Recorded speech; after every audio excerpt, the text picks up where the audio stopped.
Olive Ann, you copy? Yes, we do. Okay, we are parked at 68, just past 68.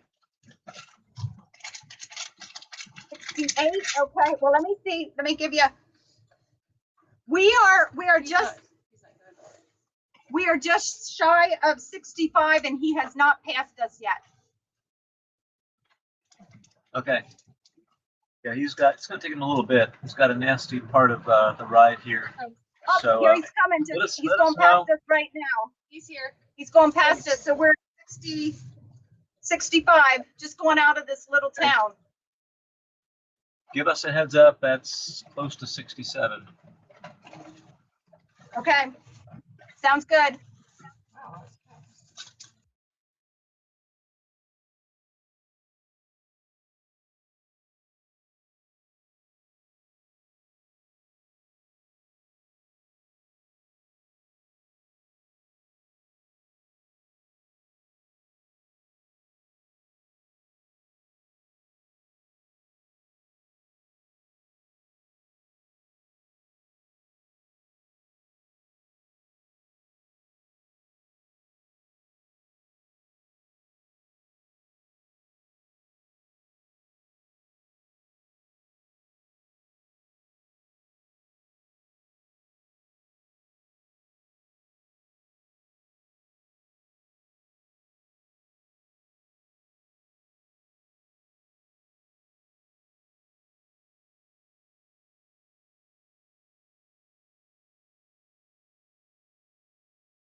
Okay, guys?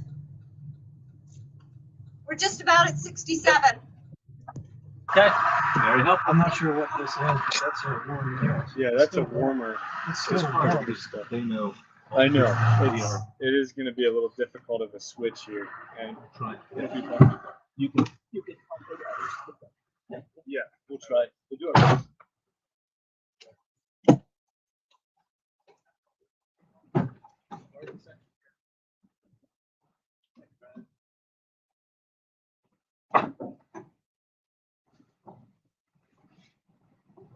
Again.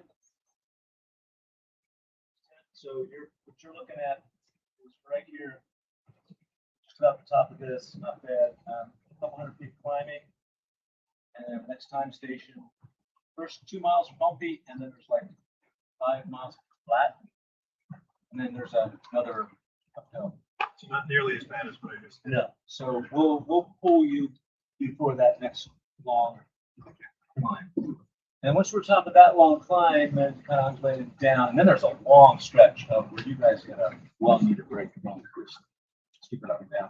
BTT for that. We can talk about that. It might be that would be more. So that's what we're doing. This will. Do you have a TT? Do what? Do you have a TT bike? Me? Yep.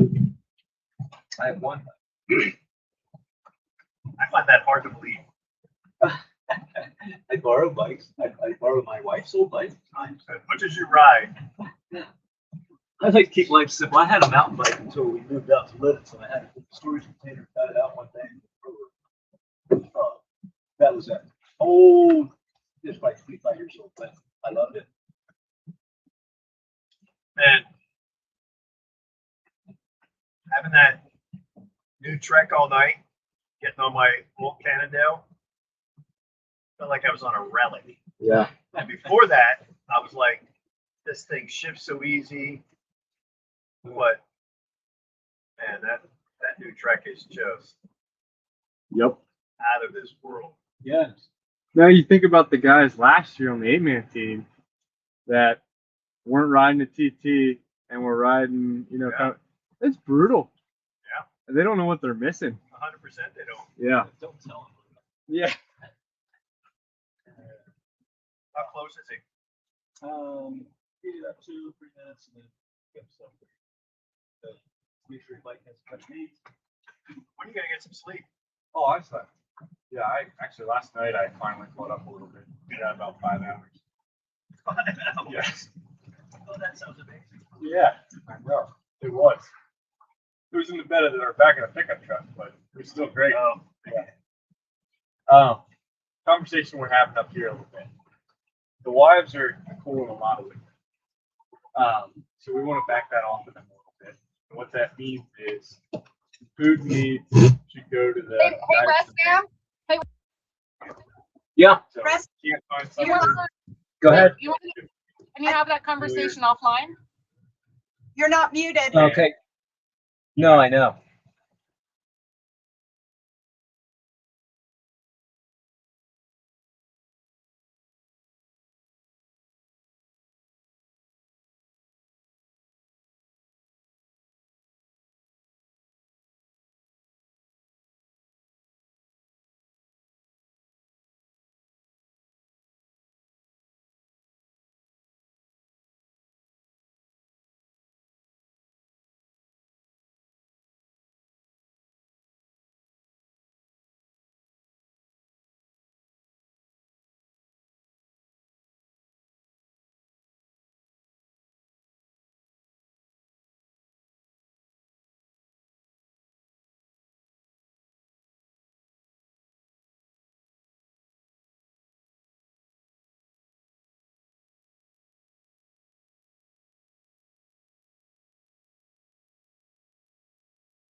Sullivan, where are you guys?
because we've got the, Yeah, there we go. That's gonna be right. Yep.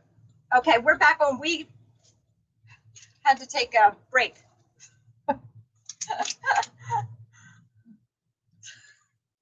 We can't sit in here for 12 hours straight. We need to take a break.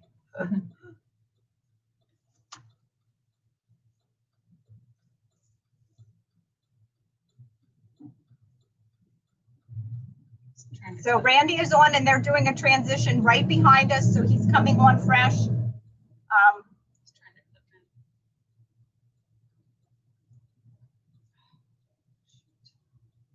We are not on required direct follow, but from once we got into Kansas all the way to the east,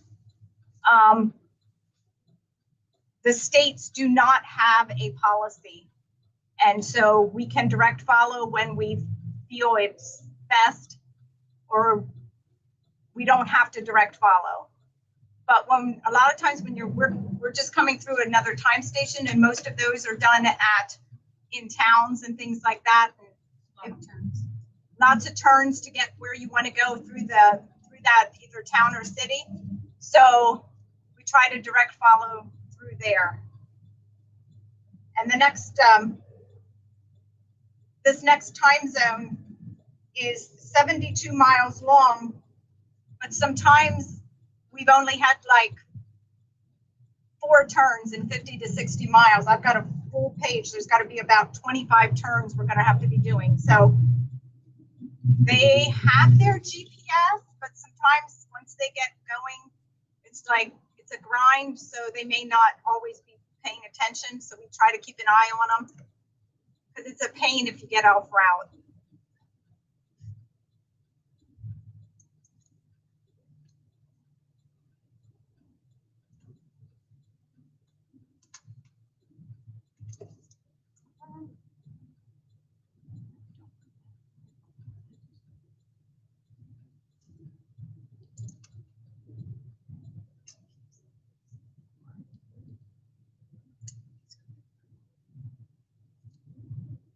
You have it up on yours, right? Okay. Because when I have, it's 3-some miles. Whenever I have a chance, I'm going to turn my screen off. Because now through all of that, my phone went down again. I'm not sure why it doesn't. Because I started the day at like. Yeah, you were plugged in last night. Yeah, I was Well, for 4 100% hours. this morning. Not last night. Well, I wasn't 100%, I don't think. But I was, it had charged pretty good. Is he coming up beside me? He's gonna have to come over here. Not yet. He's Oh, because down that's a at the turn bottom. only. Yeah, he's down. Oh man, this is a. I want to get the green light.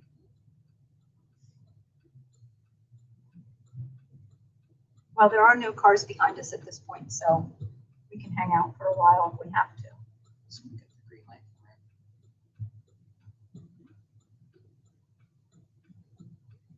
Come on. Till he gets here. Yeah, we'll get it. Hardest turn. Yep, he's coming over. Yeah. And I'm going to wait till we're through all of this to radio It's gonna check. turn green once he's up here. Yep, we're green. Coming. I'm going to have to crank it a little bit.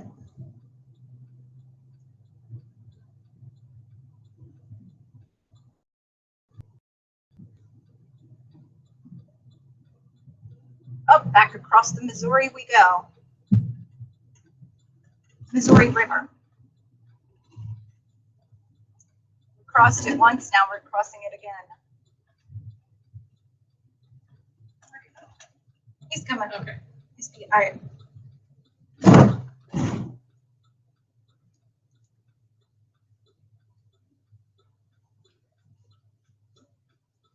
I see his blinking.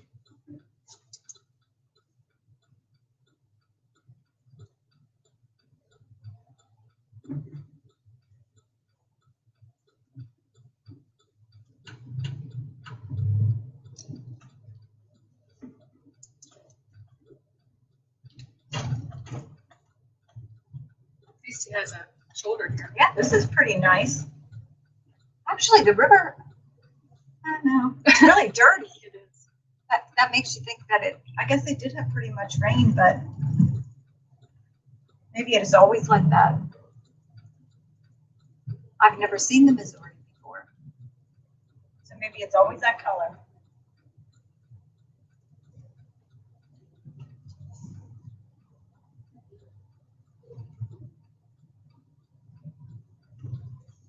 It's going pretty quick across there.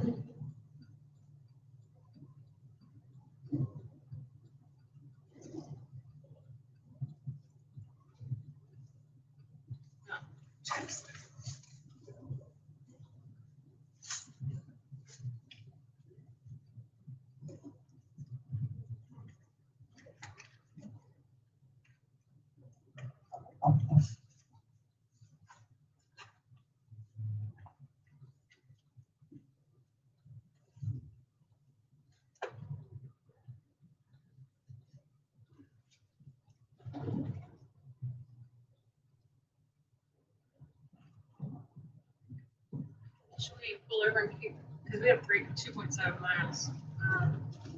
I'd go a little further maybe, so if he's rolling, maybe up there in that. I don't know what that is. Probably. Doesn't look like it's a retail thing anyway.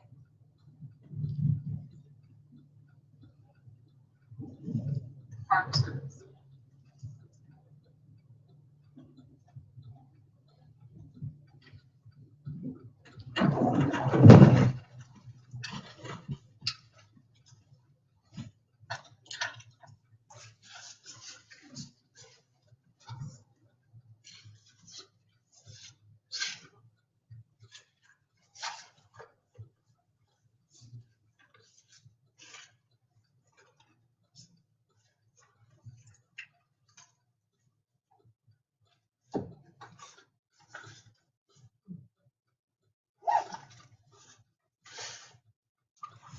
You're like, did you ever, when my kids were little, there was something on, I think it was on PBS.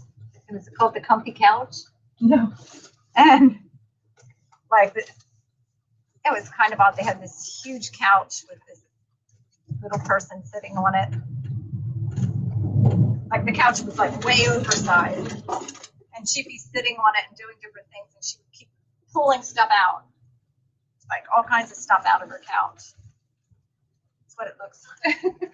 With your bag. It's like, oh, the bottomless bag. Catch on.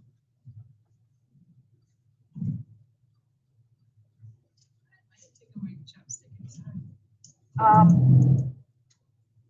2 miles.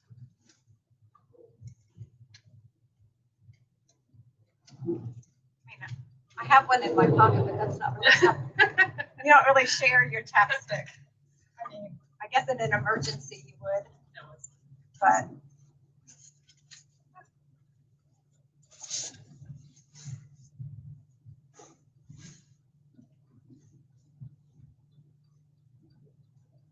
I've been staying up with mine enough that mine are not nearly as sore as they were like the third day. Oh, because mine peeled already once. Oh, I still have these batteries in here.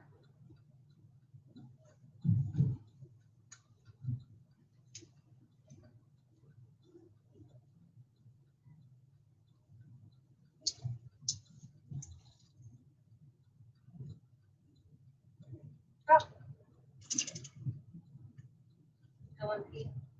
again. But look who's answered. Alan sent that to us. Huh?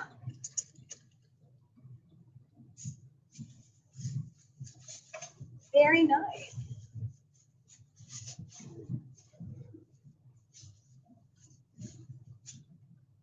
My word, I can't reach the bag.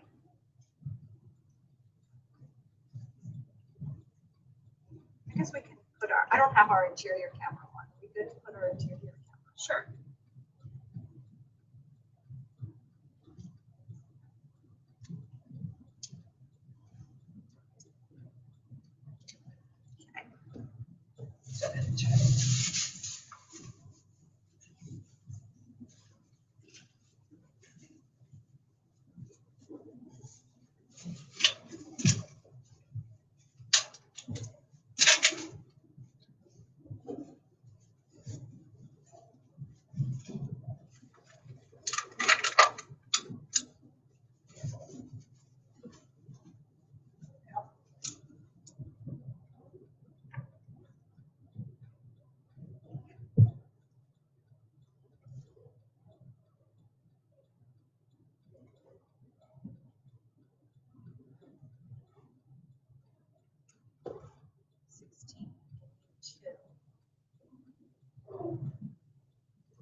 remind me, if and when we stop again, if they ever have I'm gonna put like, buy a 12-pack of pens.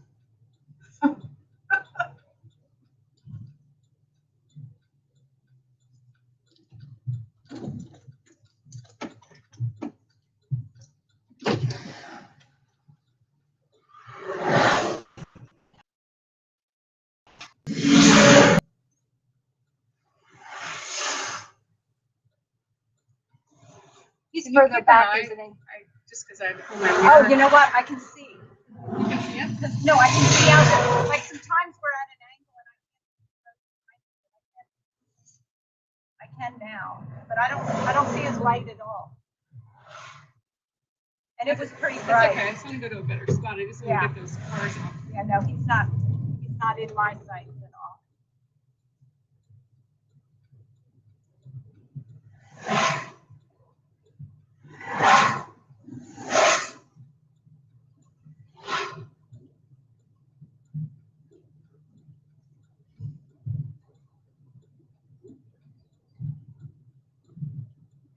In a quarter mile, turn right.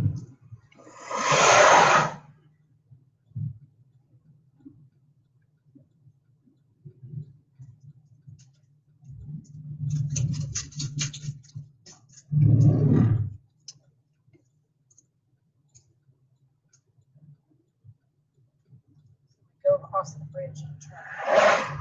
Oh, I'm up there. We might as well, if we make that turn there, he should be able to see us if he's looking. Turn right onto State Route 94.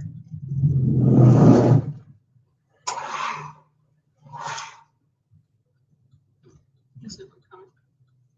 I don't think there's anything coming. Now there is. It looks like we could probably get over.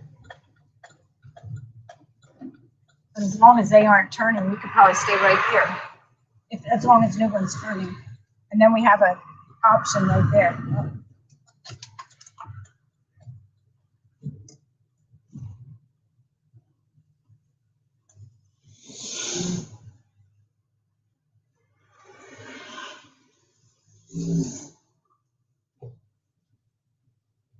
Okay, so Can we're you keep coming. an eye? So I it's gotta gonna pull my be- mirror in. Gonna be, he's making a left. If I see him turn left, right? No, No, he's turning right. You don't have to.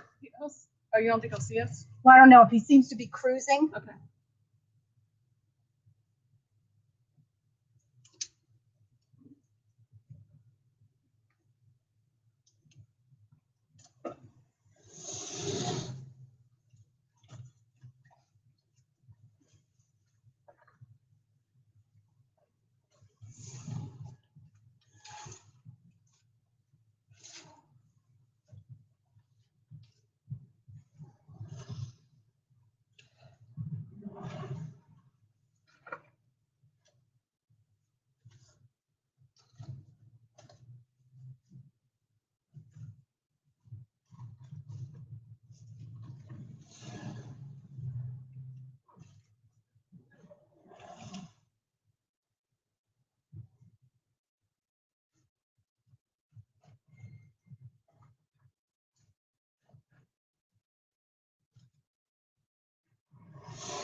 It's like you look down for a second and you think you missed something.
So we're pretty far ahead.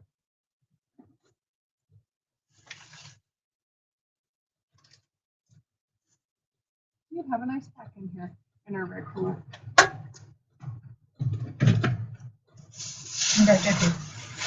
Right.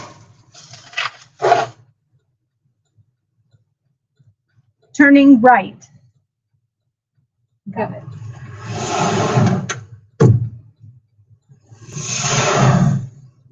I thought we had a second there. In 3/4 mile, continue straight. I just stuck one of the other drinks in there, but I don't want it to stay cool.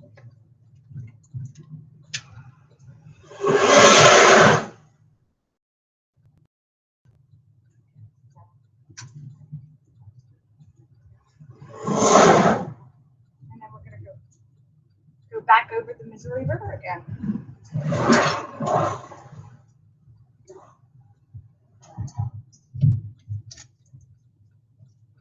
Speed limit's 25, so you can't get too upset with us.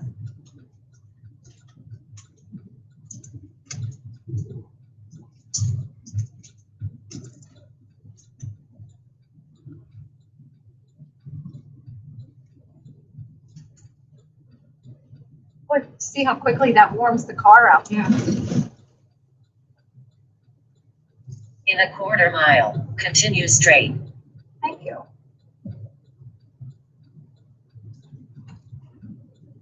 So I guess we stay on here for like almost 5 miles before we turn.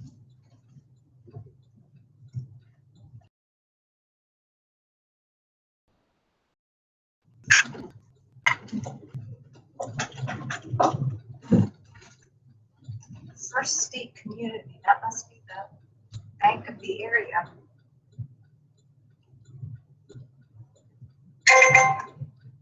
Continue straight onto State Route TT. LTT.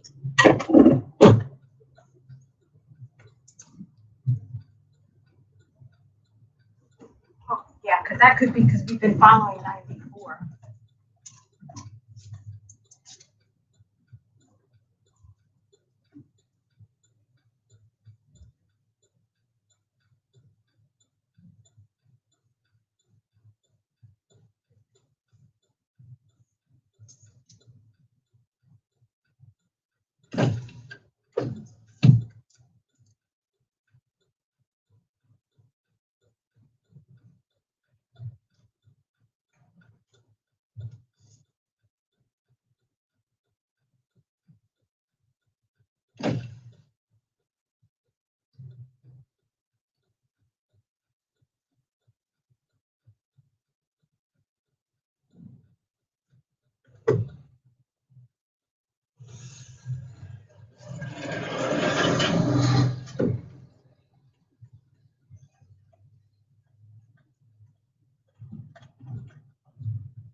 In 3.5 miles, turn left.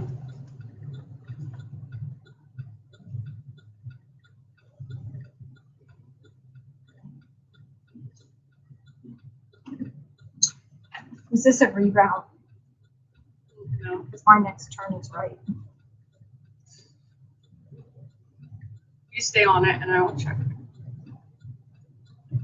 34. No.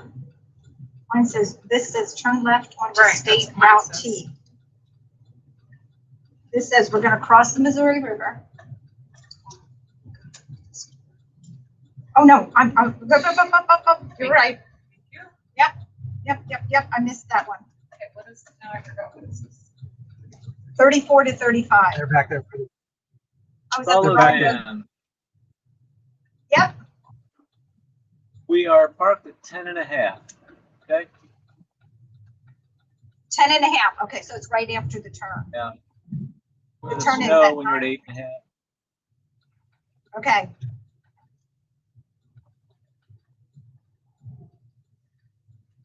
Sorry about that. I need to go out of that.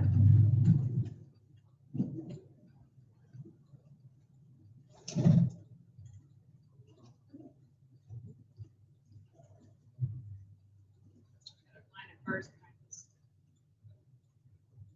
Ooh, that's get warm when that windows. Yeah. It's only 88, but it feels. That's much better. I always have to remember Betsy's in here. I gotta turn my Oh, thingies towards me. I know. I turn them away when I'm cold, then I forget. Because it is like that. You get cold and then the sun shines on you, and then all of a sudden, I mean, you're hot, sun shines on you, you're hot, and then when you're not, then you get cold. The air conditioning does pretty good.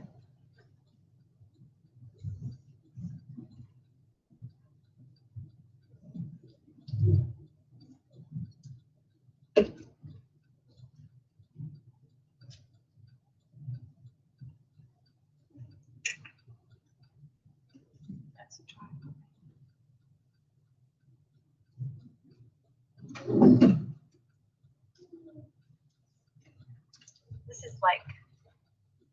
This is like Chester County roads. There's like absolutely no shoulder. That's where your son looks. Yeah. Yeah, you're When you right. think of That Ches- is. You think of It is. Chester County as like, it's one of the wealthiest counties in Pennsylvania. But their roads are like this. There's no shoulder. His truck behind him there. Oh, can you see him already? Yeah, he's right in front of that white truck. Can you see back there? He's moved. That white truck's not able to pass yet. Oh, okay, I see. Actually, So I'm is glad there I a got car? Is there a car in front of the truck yet? Now, But- yeah. Oh, yeah. I'm glad I got out of there. Now, as long as they're gonna let me out, or should I pull out now? I should pull out now. 'Cause he's gonna, I don't wanna be in his way. Right. So we go another 2 miles. I'm gaining on my power. I keep turning my screen on.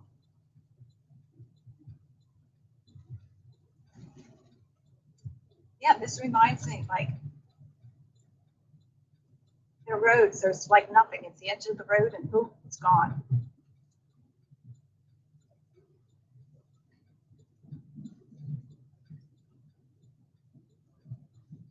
You see that, Evan? Shout out to Chester County.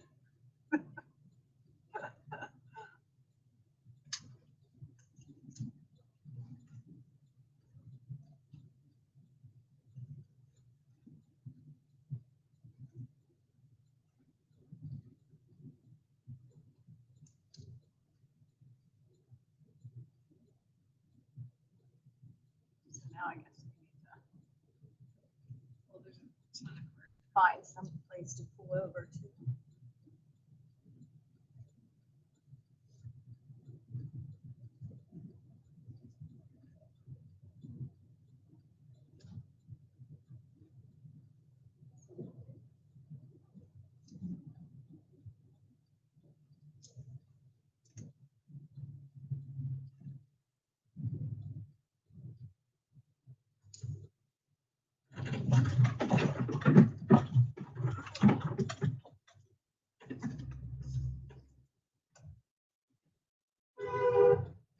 Yeah.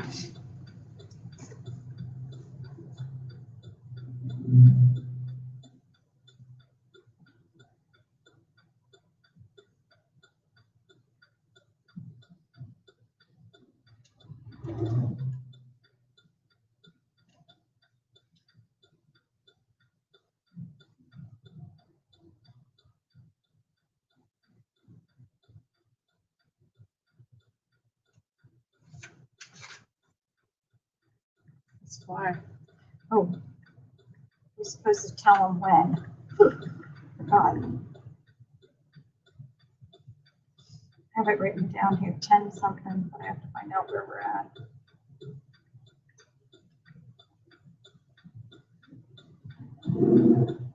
It's a little bit of a hill here. I remember this one.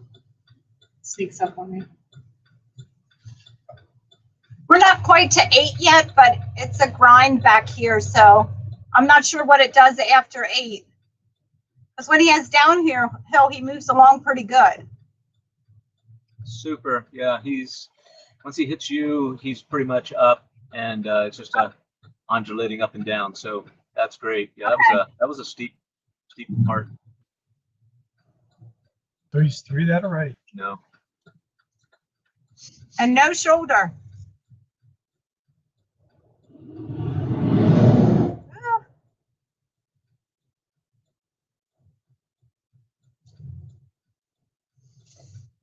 But this is a busy little back road. Because it's major, not a back road. That's why I like to be behind him, but I don't want to miss. Or go 1.5. Because I think he'll make that turn before the transition. Right? Hey, who did that? The screen? I don't know, it just switched. I didn't do anything. Do you want me to try to get it back? I think we should have the, If it switches someone else. It's should I have this? I think our, Bill and I like to be smaller. I didn't do Somebody's anything. looking for commendation. If I can get us, here, I'll move us over.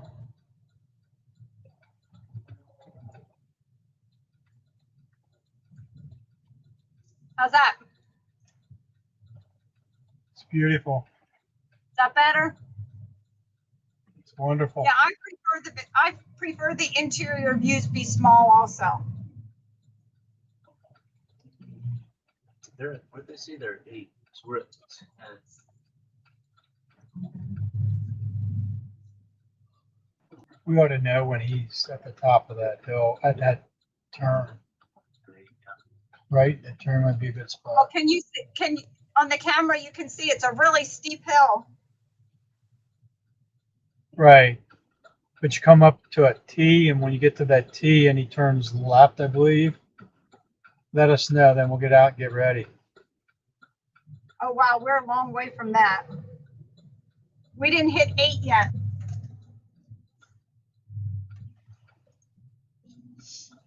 Oh, come on.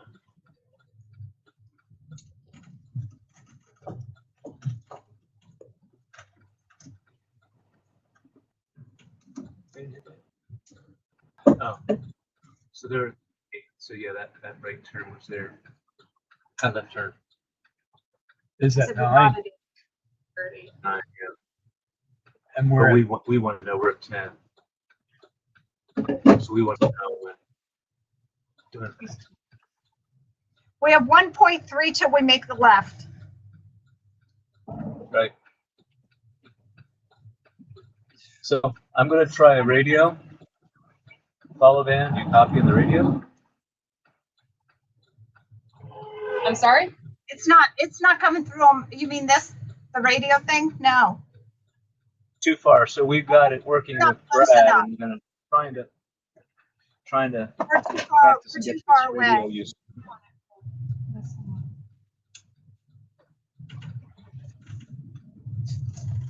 Randy, Yo, those vans are all following now, right? Pacific Road. those fans are following. Those vans are all not following anymore, right? No, they're just gonna jump. We're doing some following. Yeah, I would say. Busy. Just keep going, pull over when you can.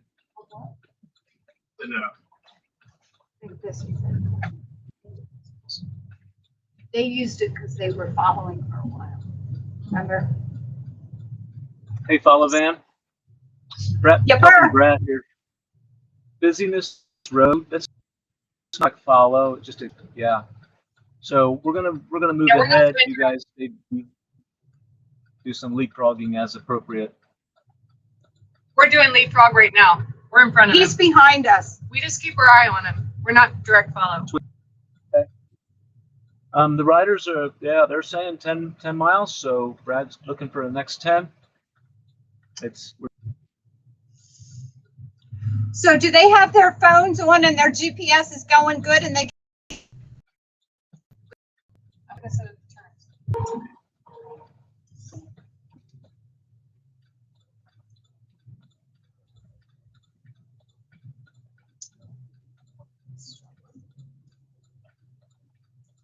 We just passed 8 and crested that little hill, He didn't though. Yeah, but he has a little bit to go yet.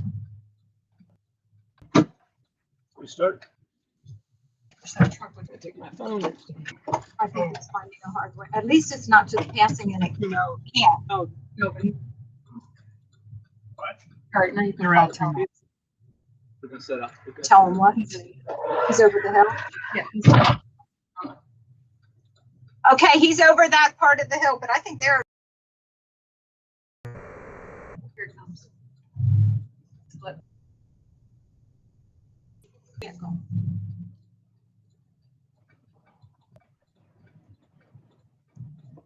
truck might be able to go now, but he probably won't because all of a sudden there's another car.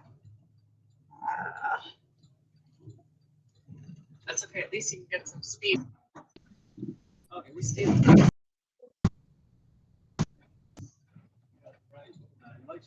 At this point, doesn't matter if it's a complete stop, I'll go out when it's safe. Anyway.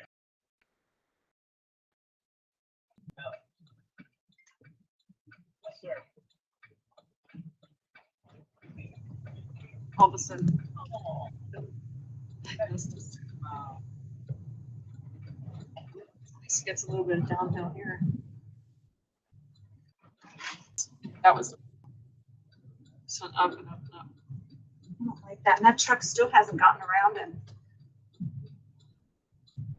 I hate that too when I'm riding and you know some. They're you know right they're there. behind you. And you feel bad for the truck too, Yeah. because Yeah. he's being very cautious. Yeah. And you appreciate that.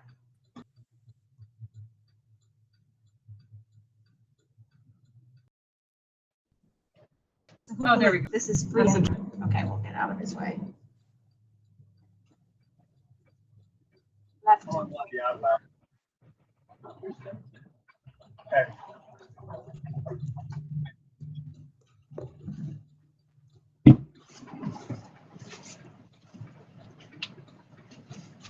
Did I hand you my water bottles? It's still over. Water bottle in here in case they actually forget that whole water bottle. No, I mean like that. Oh, yes, we do. We should probably have it filled. We should have it, yeah. I just think they're gonna forget.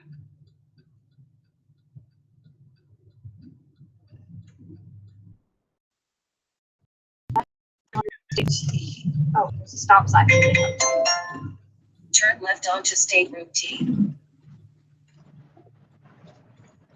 Press fam, we're turning left onto the State Route T. They hear us? Nobody's in.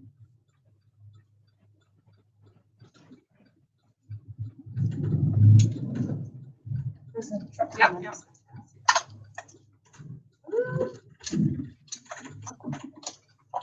What is all that? Hey, you told us to tell you the left turn at the T? He's No. about. Are you there? Okay, yeah, we're doing the left turn at the T. Okay, sounds good. We This is like. Did he come up to the light yet? I mean, to the stop sign. It's only right there though. Right. It looks like it's something porcelain or Yeah. something. Somebody threw out it. I mean, he can go because are they right up here? Yeah. Okay, before the turn. Yeah. And then I'll get out of this mess.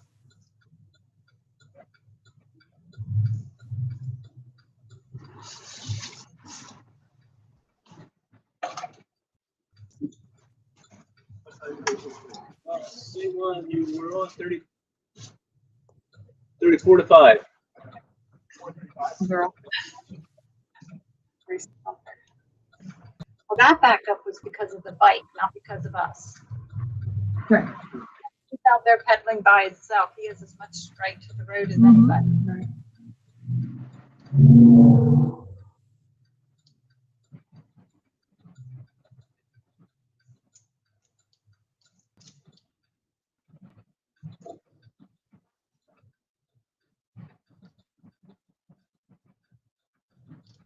Here he comes.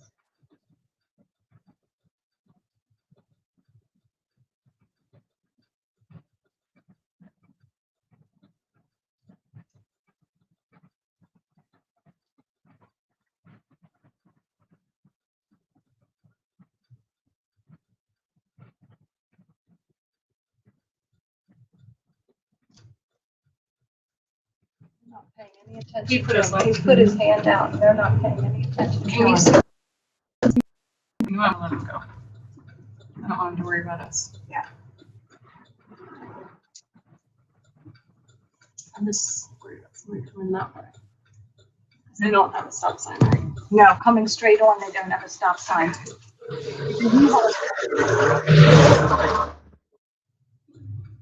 did this last year. Maybe go before that state truck. It looks good. Be straight behind, nothing, nothing, nothing. Oh, hopefully we don't get. No, I didn't go into porcelain part. Do you think it was somebody threw out a toilet? It looks like it. In Or 3 plates. miles, turn sharp right.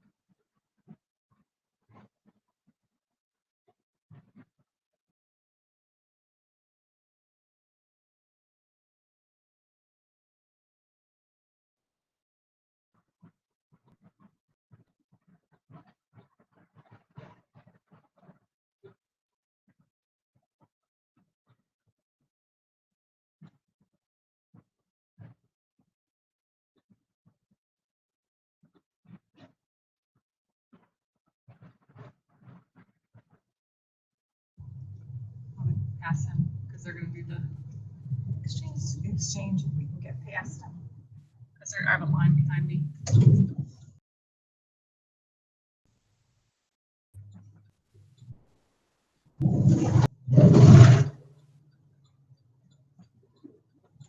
Oh, it's a busy road. It is, isn't it? We soon turn. So But hopefully, before they upload him off. no, they do Yeah. the exchange before that, but I mean, we do turn in 2.3 miles, we turn right. And get onto a different road, so hopefully that makes it better.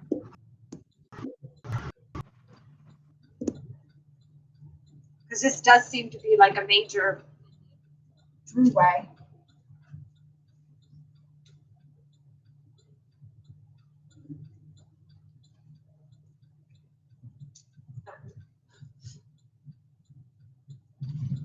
That was just, we're past 10. He has to go up this hill again.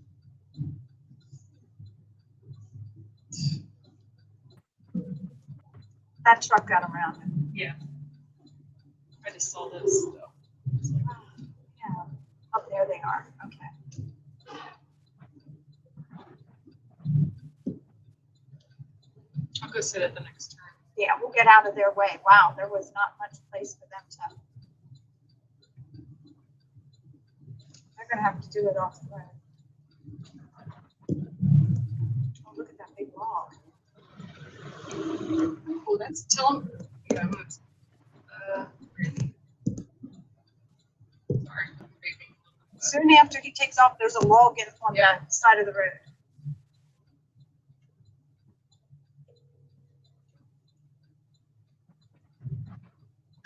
Yes, ma'am. Hey, Randy, as soon as Brad takes off, there's a large log in the shoulder. I'm sorry, get her a thing.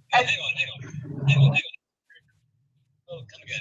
As soon as Brad takes off, there's a large log right in the road. He'll have to go around it.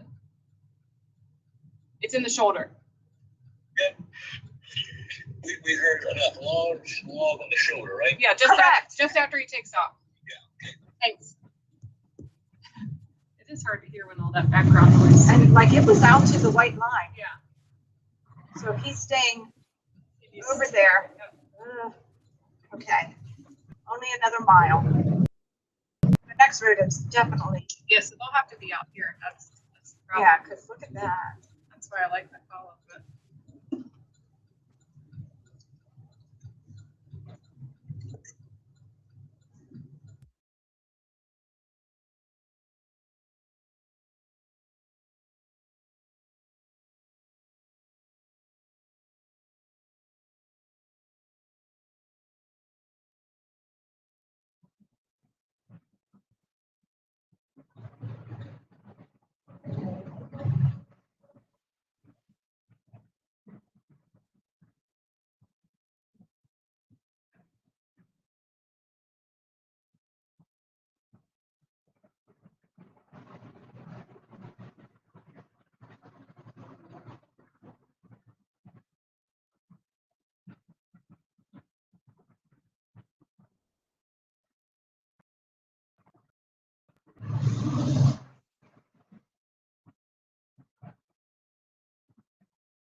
Now, you gonna go forward or go back first?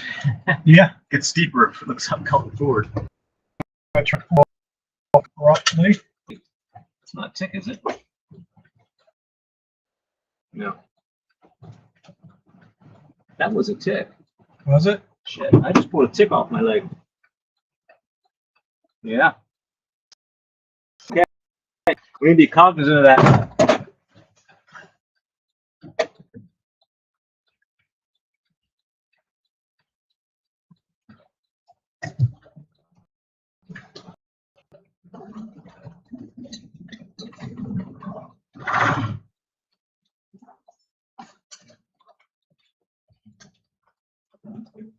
I feel like I got something else.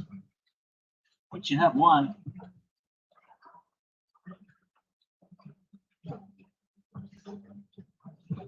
Okay, so 1.7, make a turn. Right.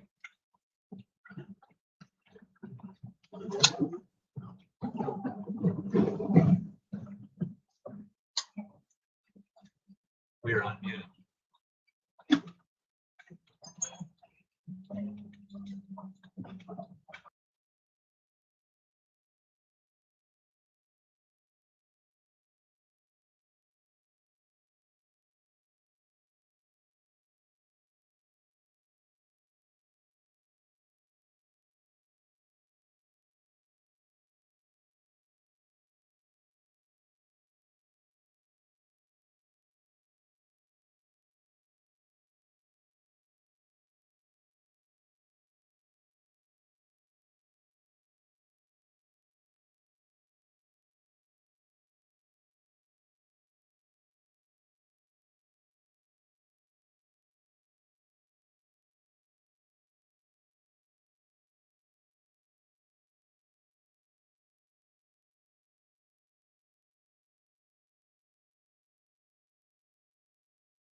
So is Brad, they switched to Brad, right? Yes.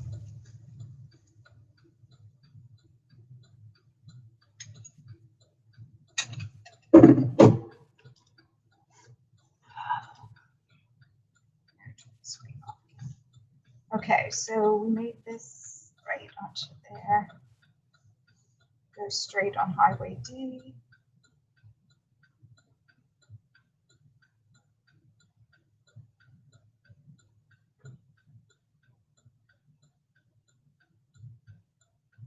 So we stay on Highway D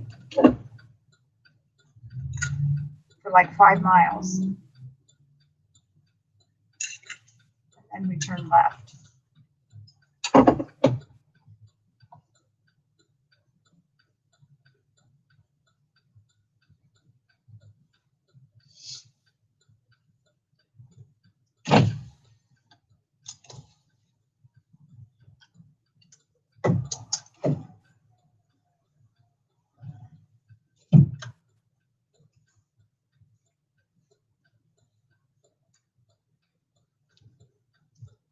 Are you gonna, as soon as you make sure he makes the turn, or are you gonna stay behind him, or are you gonna go?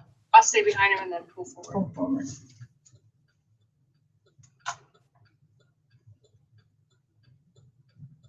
Turn my screen on.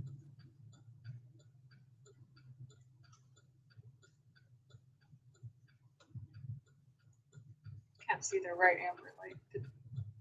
Can't see what? I don't see the right amber light. But it could, we'll have to get closer and see.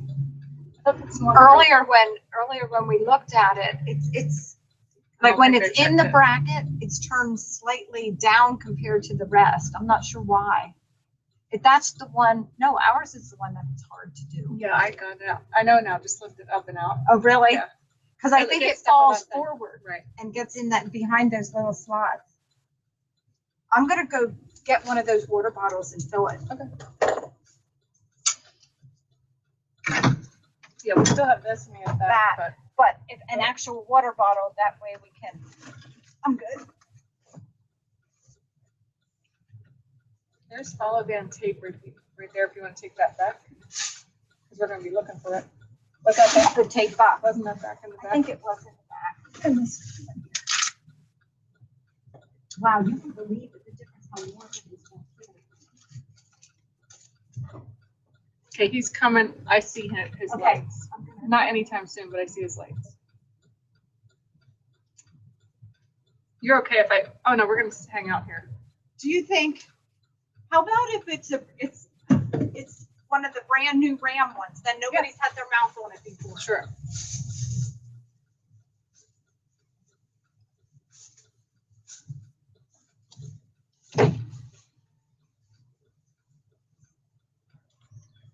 Oh, there's a Ram hat. A camera one. Is that what they got? I guess. That's the Zoe one. Yeah, that's the Zoe Oh, one. it says Zoe one.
A cute little porch across, straight across, Yeah. to get it overlooking such a busy road.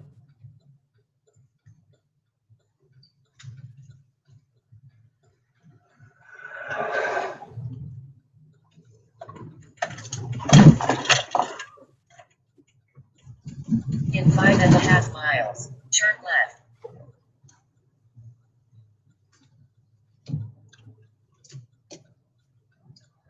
Are the air vents open back there? Maybe that's why it's so hot. Is it turned on back there? I mean, I don't think it's. it doesn't turned on. need to be, but I don't think that's probably probably, why. but that's fine. That means all the cold air will stay up here. We don't really want to share it.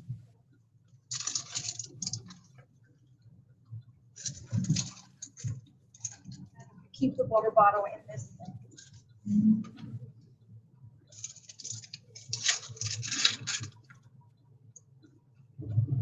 I don't think it's gonna be an issue unless they forget it, or if they if they start going longer pools.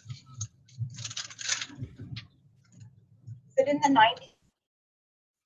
94. 94. Man. Okay, we're gonna be thankful that it's not raining.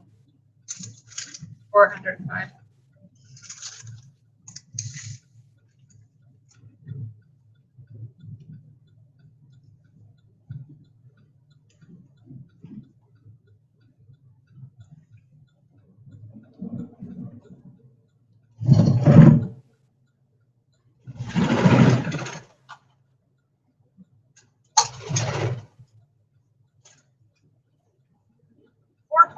Till we make a left.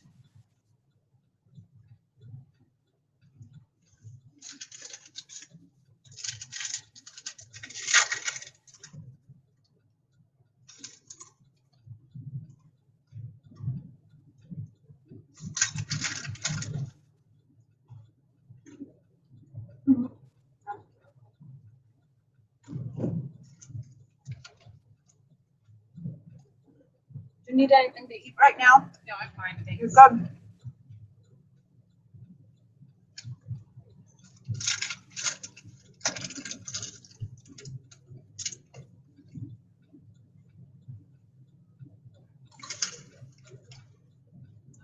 Is that?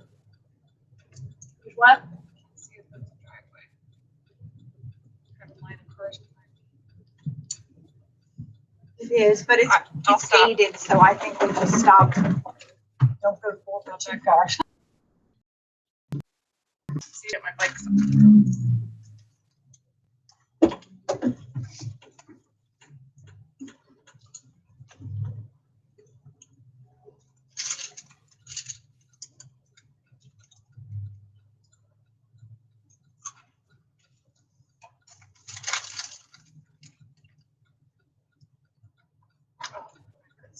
Now, they'd still be behind us, right? They didn't pass us.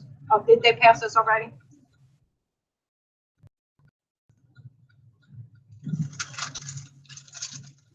Some really nice houses in here.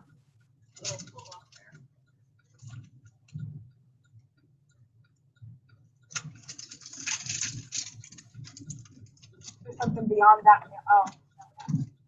It's like just a little bit that.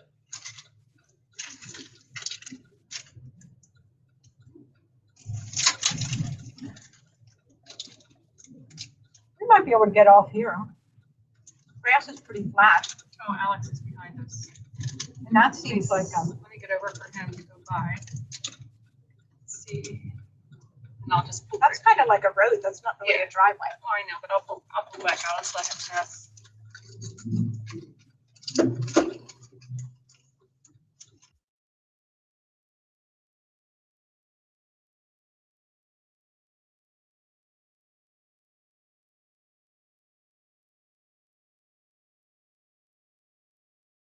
Supposedly. Okay, I'm. Coming up quicker than I thought.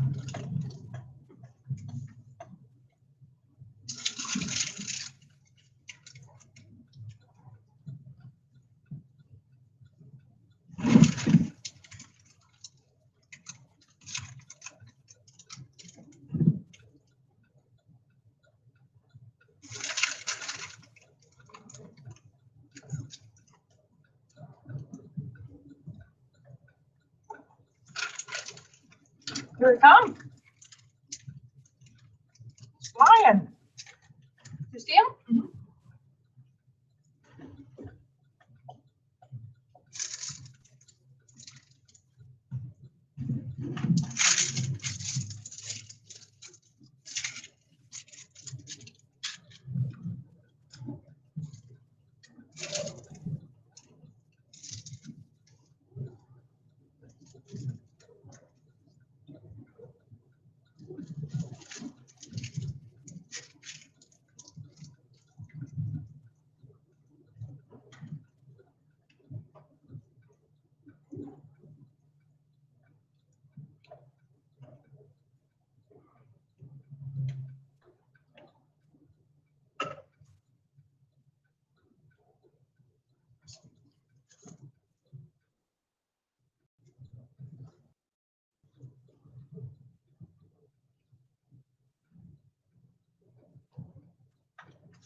Oh my word, that's not good.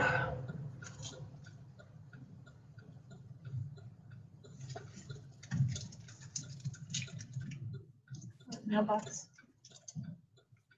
Oh, that's cute. Yep. See, he's coming in.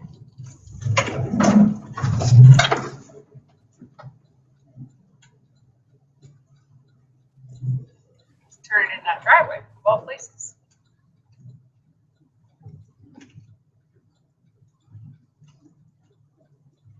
Okay, so two.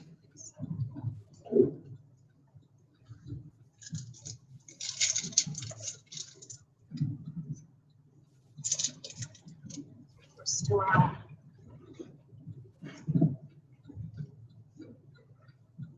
2.6.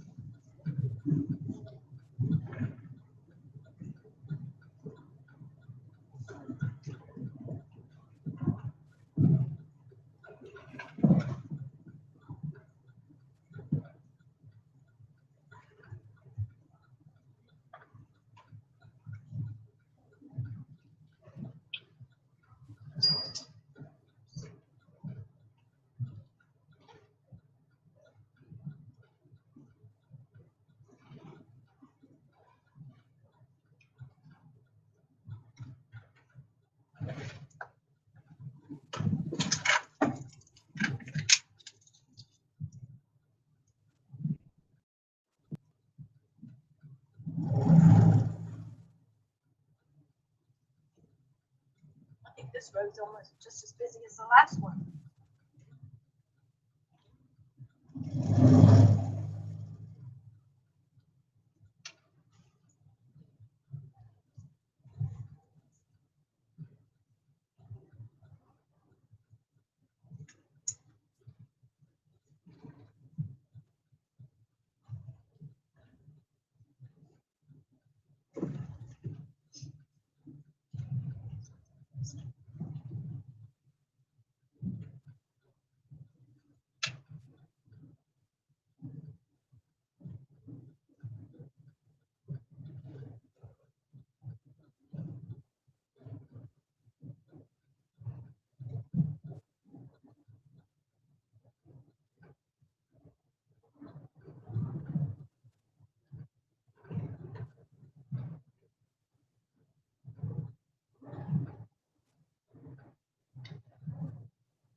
We're the perfect shirt to wipe off my cheaters.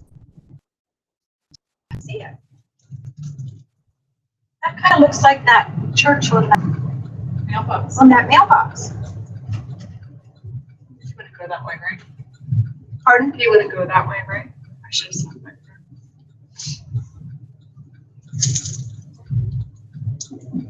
I think he would go to stay on the main.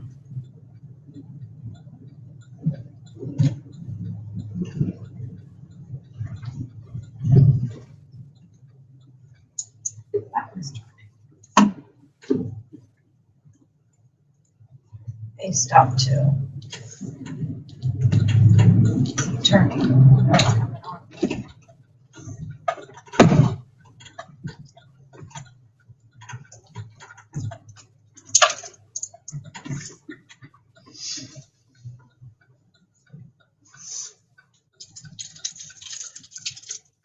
Okay, so what is this one? Meadville or something.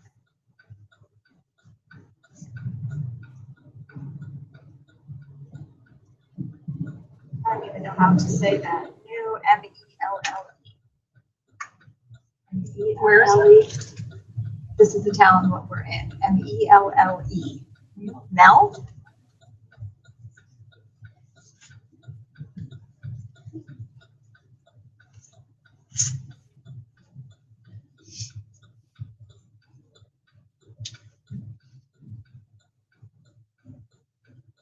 Neil? I don't know.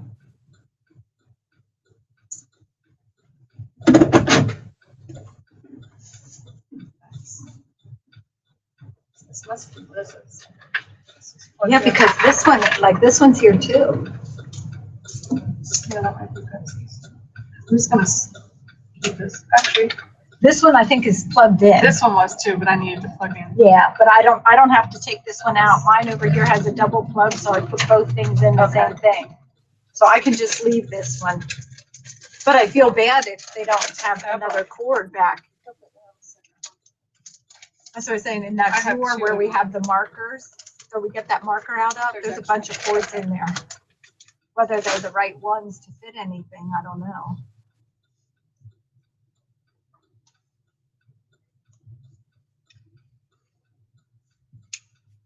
We should have made a rule that there's universal chargers.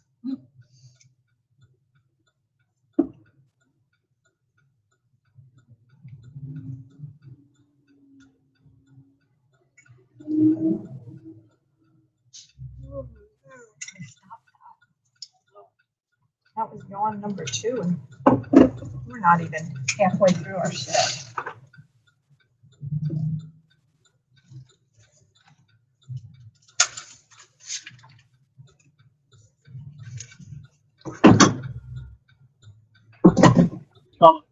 Do you copy?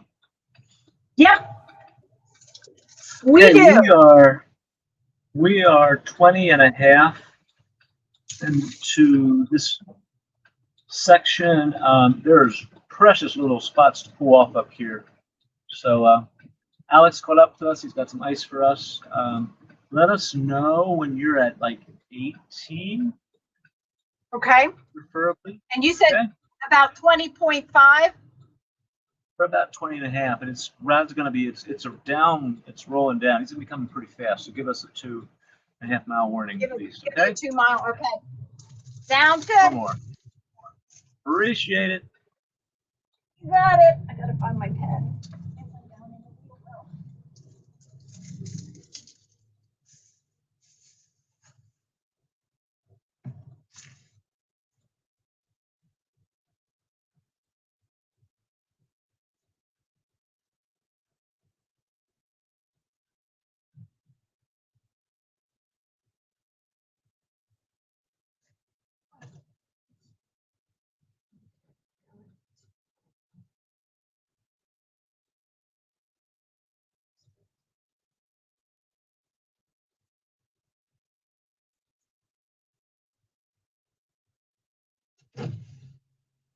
Turn left onto Hopewell.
Yep, in half a mile. Well, he's already there, Yeah. but I couldn't.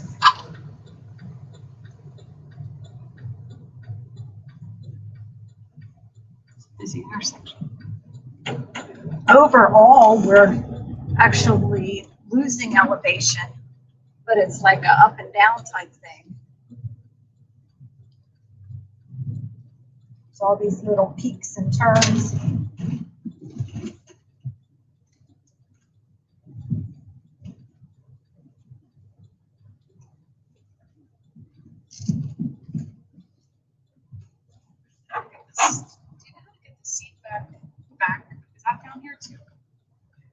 like in here at the small of your back. I don't know, I've never used In a it. quarter I'll work mile, on it and see turn where left. it's at. Oh, wait, maybe this is it. Oh, there it is. I say there's no room for it over here. Oh, that's better. It's like sitting straight up. Probably drives them nuts. They get in and they have to do, but they switch seats, so they would have to redo it too, right? Turn left onto I'm hoping Hopewell it'll go Road. straight, but we won't know. Right, but we weren't, But this is what they it's are. a direct follow, Yeah, right? yeah. And we got caught back there. We couldn't get out. That's not fun. Ooh, look at this.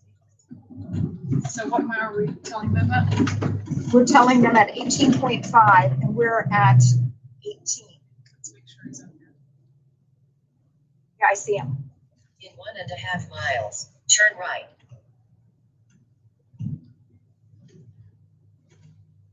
So if they said 18.5, I'll wait a little bit and then I'm gonna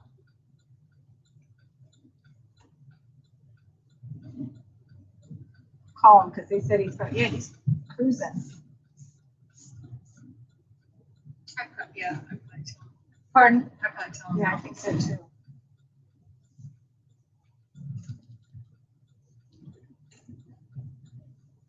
What about, he said about 18 and almost 18 and a half.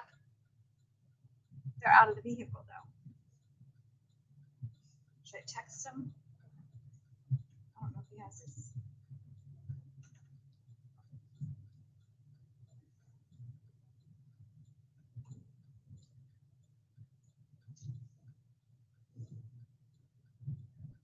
We can't go by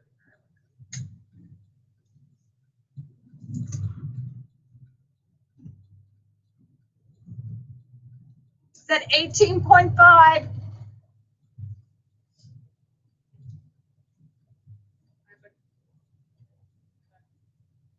Maybe they can hear it if they have their speaker turned up. Get there before.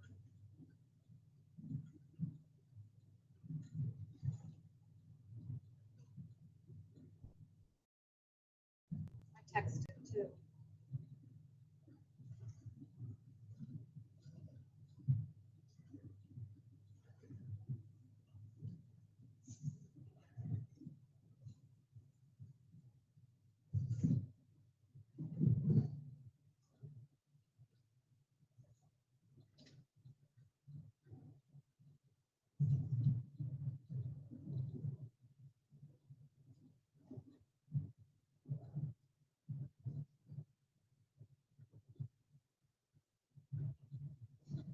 In a quarter mile, turn right.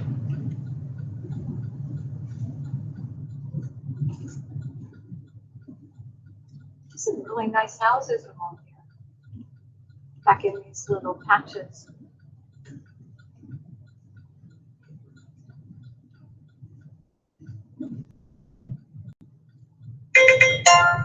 Turn right onto Schroeder Road. Right here.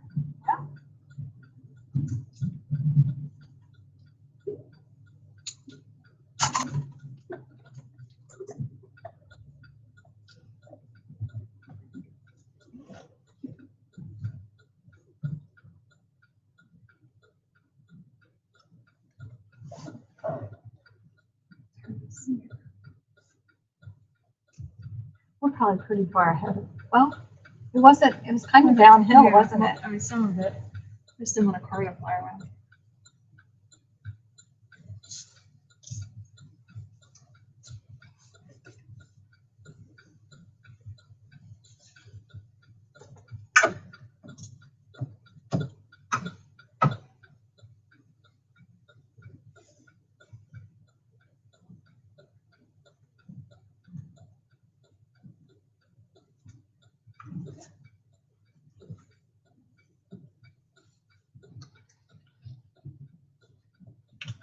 I know I had mentioned this earlier, but I don't know if everybody's, we're in a section where we're kind of really wiggling around.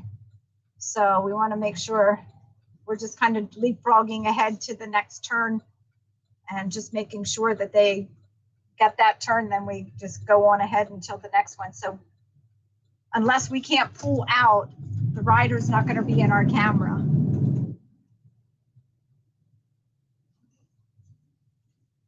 In 2 3/4 miles, turn left.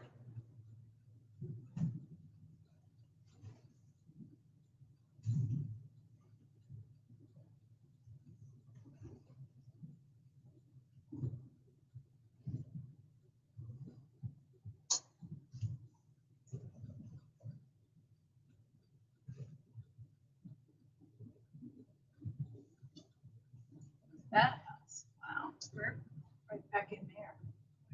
Oh, Bert never. Just sat there.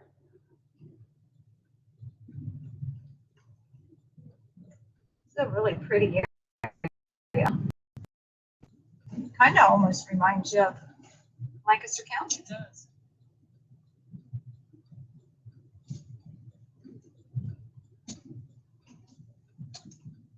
Or Chester County, because there's no shoulder. Like no guardrails, it goes right down into that big pipe. Wow.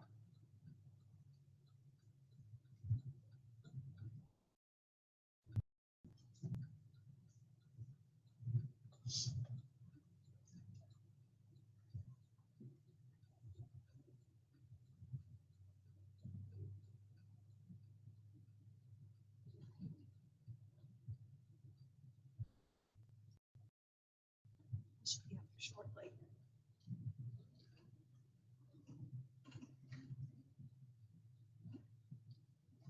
How it goes.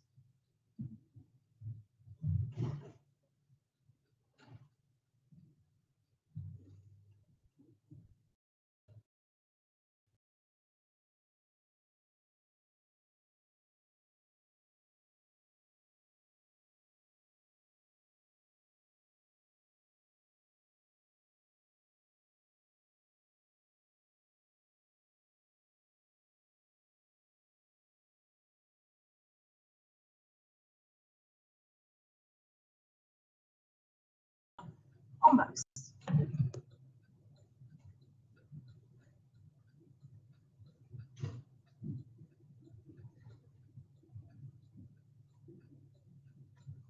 This will go past.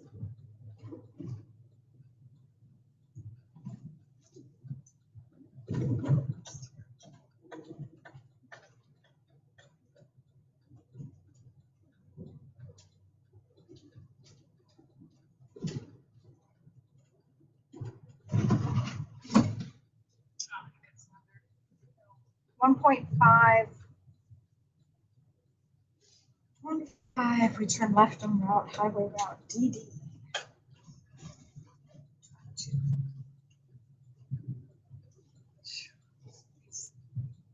Let's just keep. Down.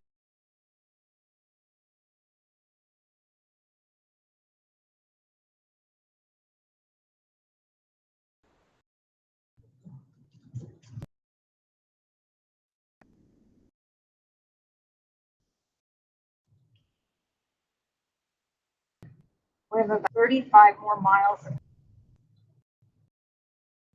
Still undulating, but not nearly like this.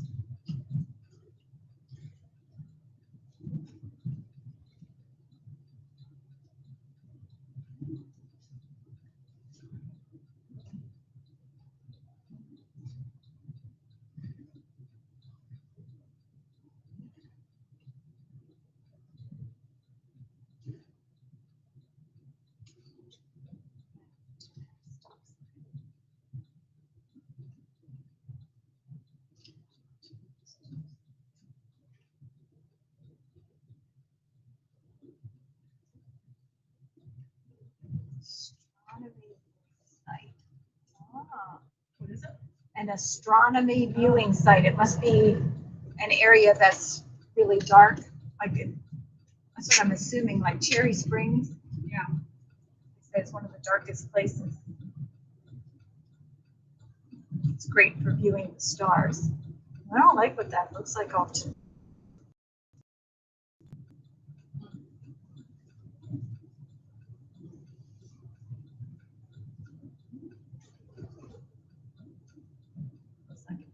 In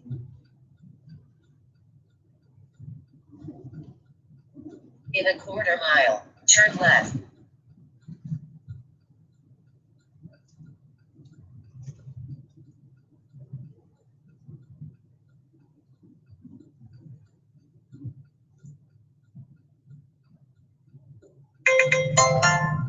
Turn left onto State Route DD.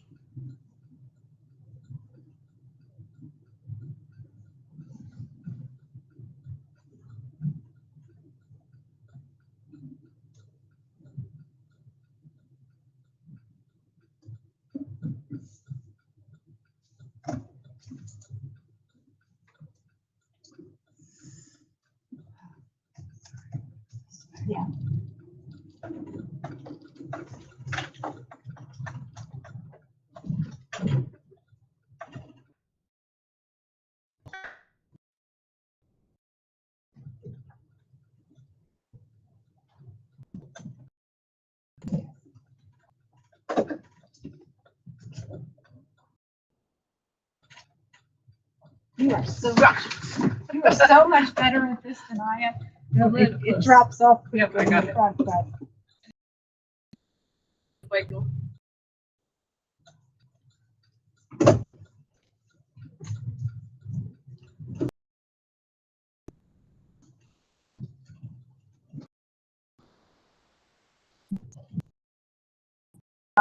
we were supposed to make a left, but we were coming that way, so, yeah.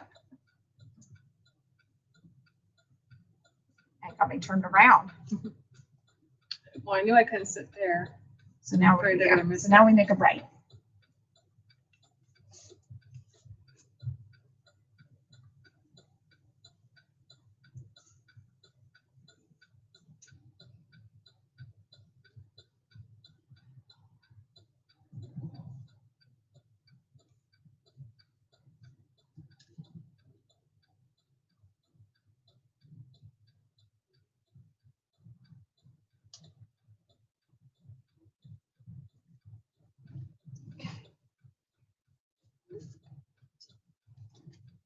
Something.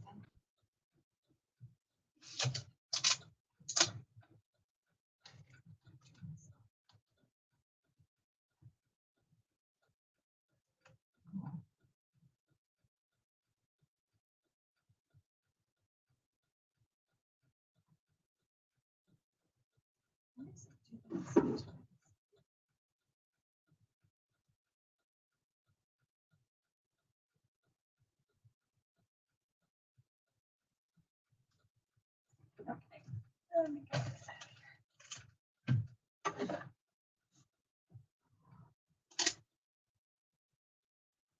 Oh, fruit.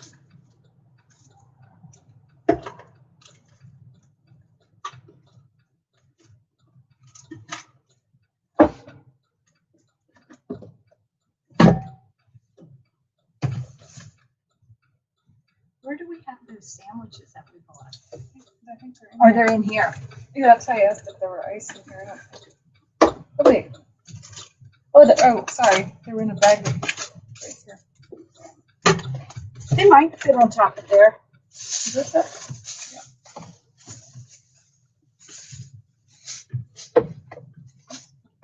We can take some of this stuff. We The can take peanut this. butter doesn't need. We can take these Oh, things there you go. out.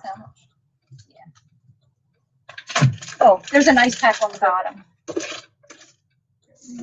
These don't need to be in there. Right? Yeah. You know what? Let's throw those in the box bag.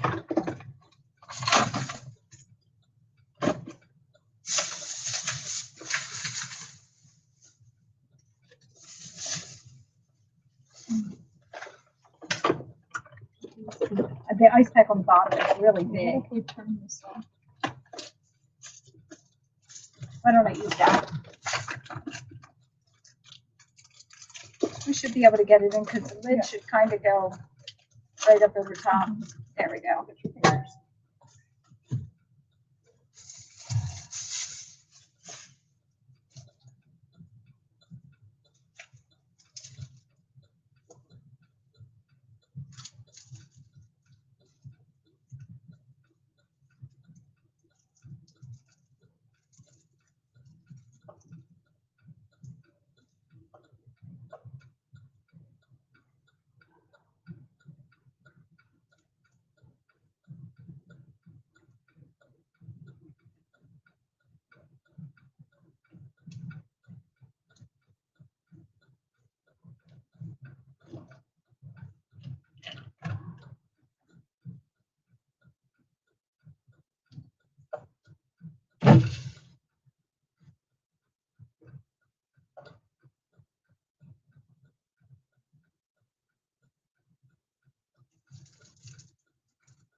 hope not.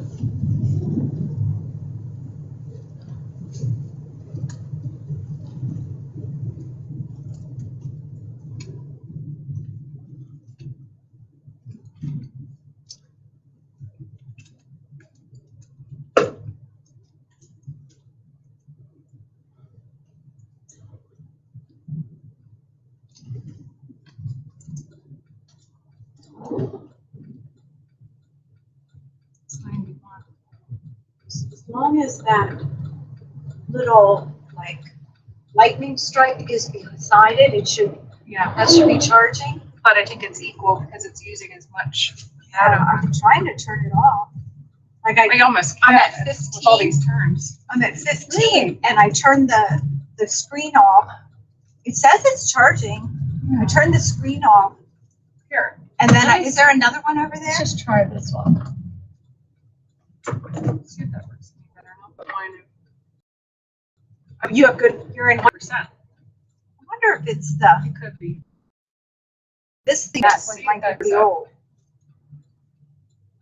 So I'm gonna keep my screen turned off as best I can and see if I gain anything. Like I'll turn it off and I'll gain and I might go to 16, but then I have to have it on for the turns and then next thing you know, I'm at 14, 15.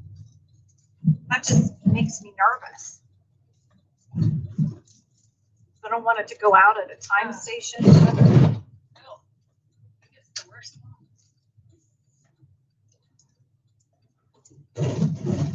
It's like, can't get momentum to get up there.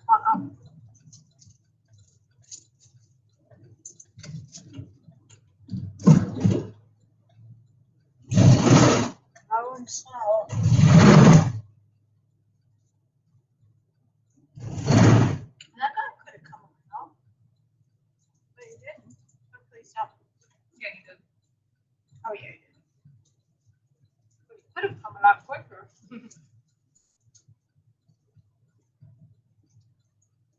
It's really odd right now. Protein like this. I just pray that I eat anything carbs. Oh, it doesn't look good. It doesn't, does it? I gotta check what town we're in. We're in We're coming into Wentzville, Missouri. Wentzville. Yeah. Currently filming until Friday at 7. Oh, 4 p.m. Here. It's 3 now. Yeah.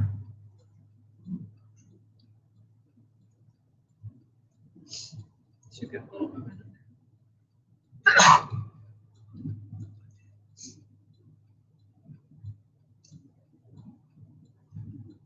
I pull up Wentzville on my, I don't know what Weather? it is, my weather thing. Yeah. It's not showing thunderstorms till 8 o'clock, Oh, mine says 4 o'clock. but flood watch is in Till effect from Friday. 7, Until Friday. expected to last until Friday, yeah. June 26th, Well, it's looking dark. it is. Oh, now it just changed to O'Fallon is my location.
The second exit from the continue straight on State Route DD. Second exit. Oh no, I think you can see it on our camera. Straight ahead looks like some. Has a little bit of, I don't know, doesn't look good. We haven't had rain yet, but they're calling for flood warnings here through Friday. So I'm not sure. Should be able to go.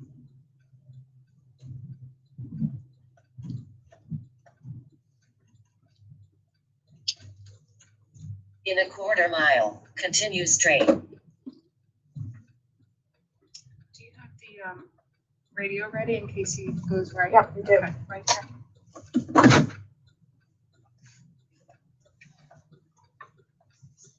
He should be able to, if he's looking up anyway. That'll be a good one.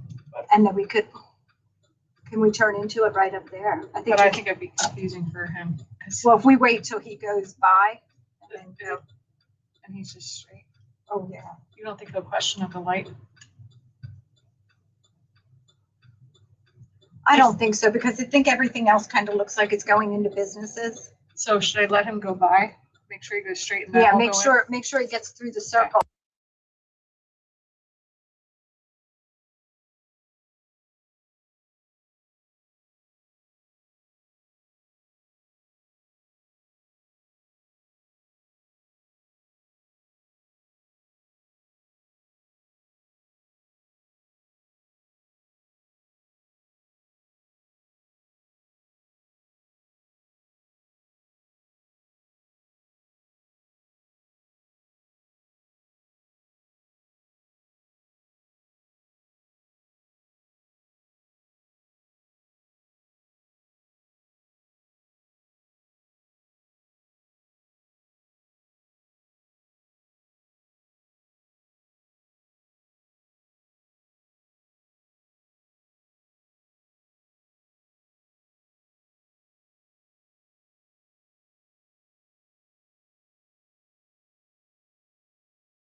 Found one on yourself? Oh, gorillas? Yikes. Yep. It's getting cooler, Brad.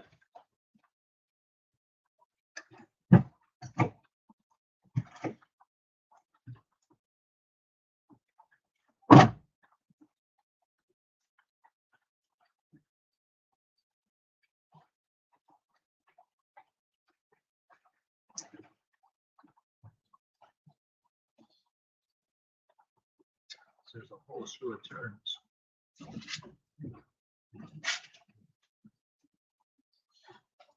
So Brad, this is, it gets tricky now, and then we have multiple turns in the next 8 miles. It's grading. So, what do? I direct follow behind you. It's the radio. Radio, I guess. Well, then they need to stay behind you, right? We coordinate between.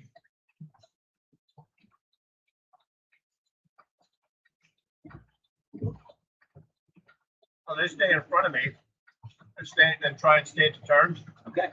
and radio me. You can. Sure. We are parked at 30-mile mark.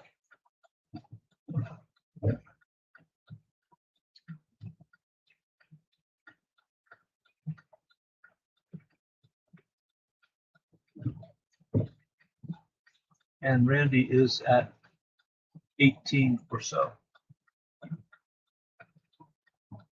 We're right ahead of him.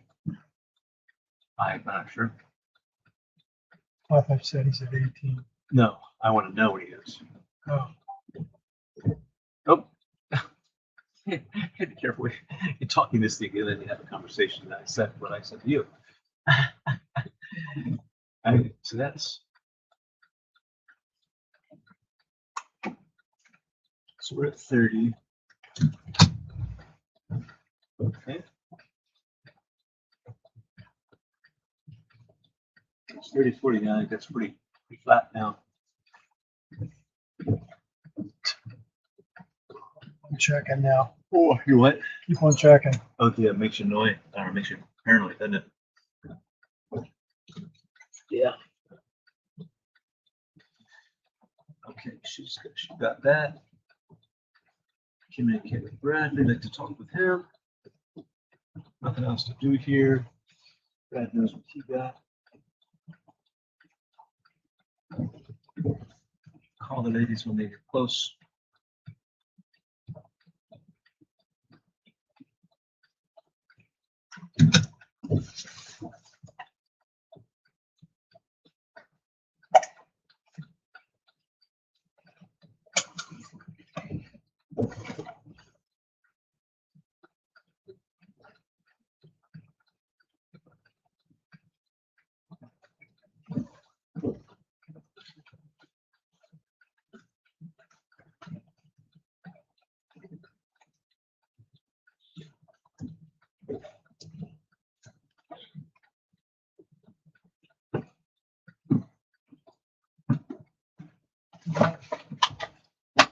Okay.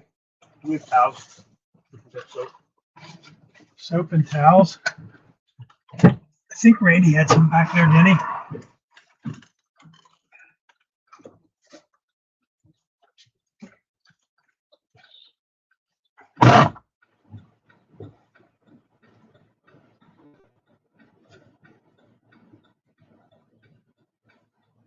Wow. We hit the Mississippi soon. No, if we get stretched out. We call ahead.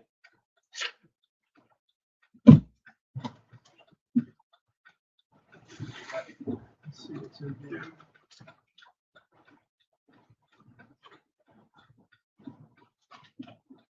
I see 2,000.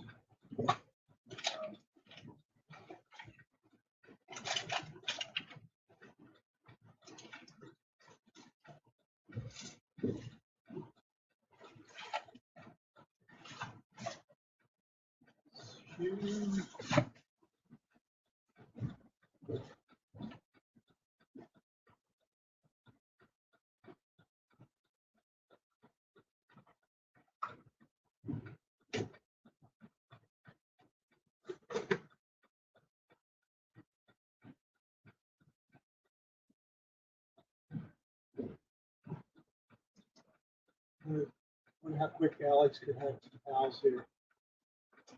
Oh, you serious? There's no towels. Let me check with the ladies. There's gotta be a towel.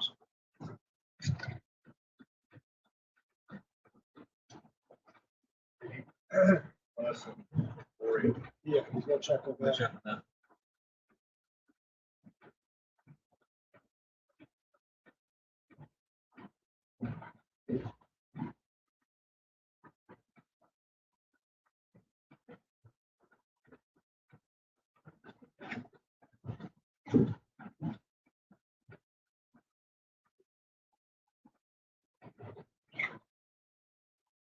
Yes. It's raining. Yeah, have you caught up to Randy yet? We have not caught up to Randy yet. Okay. What mile markers are you? Just past 27. Oh, okay. Do you have? You guys are at 30, right? We're at 30, yeah. Yeah, we haven't passed them. Okay. Do you have towels and such in your We do van? have a couple towels in here, yes. Okay. I think in the back, like 1 or 2. We will take them then. Two in the back. So Okay. there's a few here, but we'll take them. All right. And so from here out, and Brad's saying, stick with him. He's not going to have his phone. It's raining pretty well. Okay, so we're gonna do direct follow. Or ahead of him and make sure he gets the turn before you move on. Okay. Yes. And whenever there's a turn, we'll go ahead. 'Cause Yeah. He's not gonna put his phone on because there's the rain. Right. So we just stopped at McDonald's. We got the guys things to eat. So Brad's eating and have things for Randy then. Okay. So here we go. It's gonna cool down. Good. See you We're soon. just going Oh. over that 364 interstate thing or whatever. Okay, let us And know. we still haven't caught him. Wait. Okay. Let us know when you do, and hope he's not behind you, is he? No, No. because we didn't. That's fine. Yep. No. Okay. Let us know. Send me a text when he does. We see him. Okay. Okay, sounds good. Coming? All right. Mikey. How far were they, Brent? Well, they're at 37. So Randy's. They haven't hit. We're at 30. I'm sorry. They're 27. They have not seen Randy yet, so he's not too far away, which is a little surprising. Going to, So many, I can't believe he's at 27 already.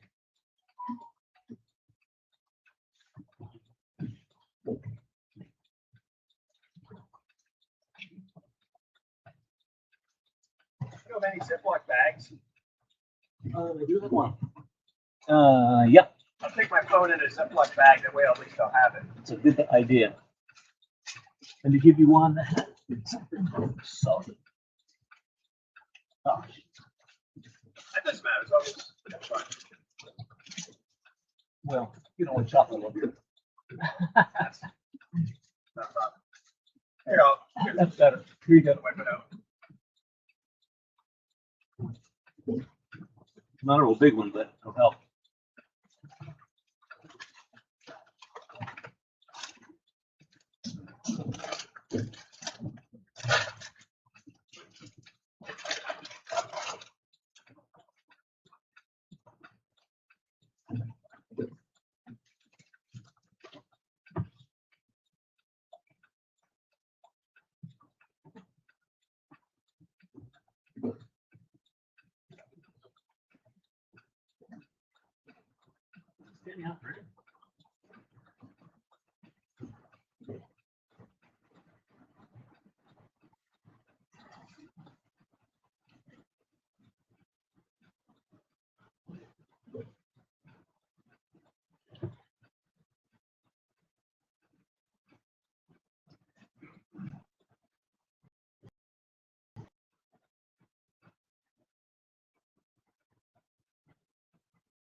Yes, we did a right after McDonald's and are parked a half mile out on Veterans Memorial.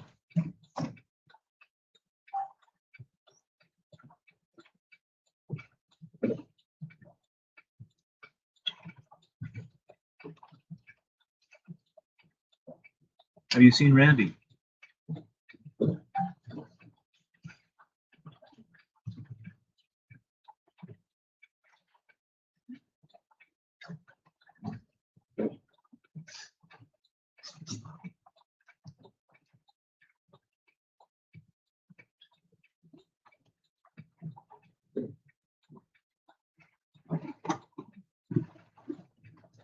Come on in.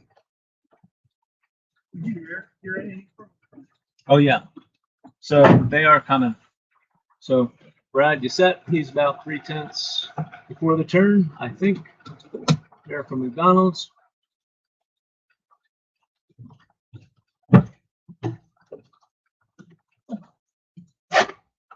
So Randy's here shortly now. He's here shortly. I waited to get in. Sorry. They just got back to me. Or they told me where they were. Are you guys at the turn? I'm guessing the turn, yeah, they were referring to home where we are. Kind of watch the roads a little bit, don't you? When it's like this. Right, Brad, be smart in the wet. You know how to do this. Are they in front of them? I'm not sure if they saw him. He was about 0.3, I think, from the turn there at McDonald's. Okay, we got the lights. Deep water. Yeah. Can't see anything.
You good, Bill?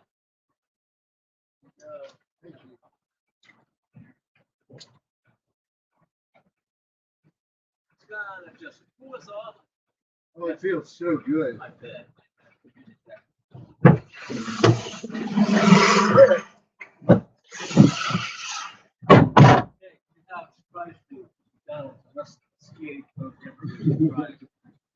All right.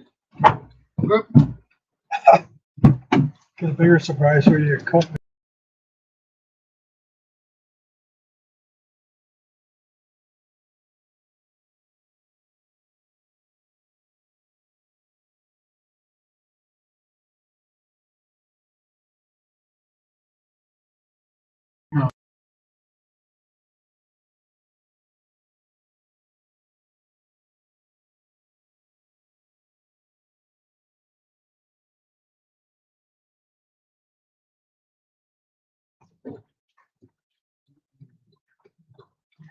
oh, I felt good.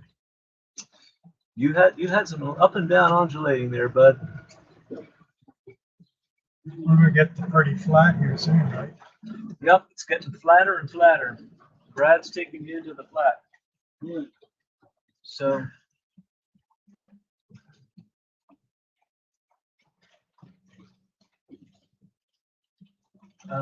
Get back to tracking here. Ooh, that's hard to see. Right. Oh, we just lost our. Oh, it's fixing. Good. Wow. And how far on this? 2 miles to turn right. And then we turn left, and then we get straight, left, right, yeah.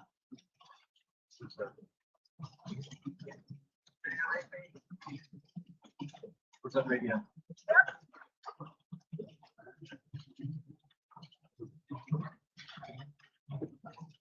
We hear you. What do you say? I don't know.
We're probably gonna have to change out those amber lights.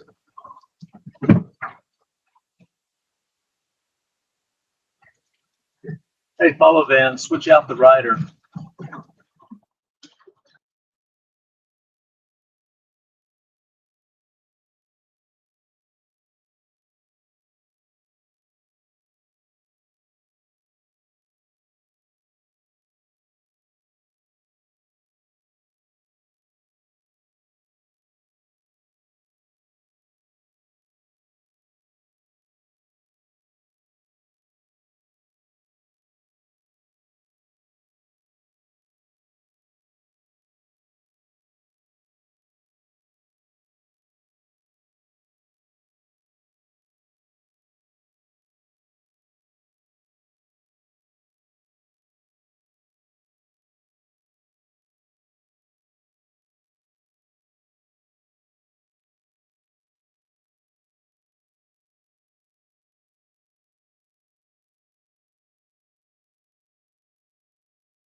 I unmuted. No, I'm not. Did you hear me? What? I unmuted.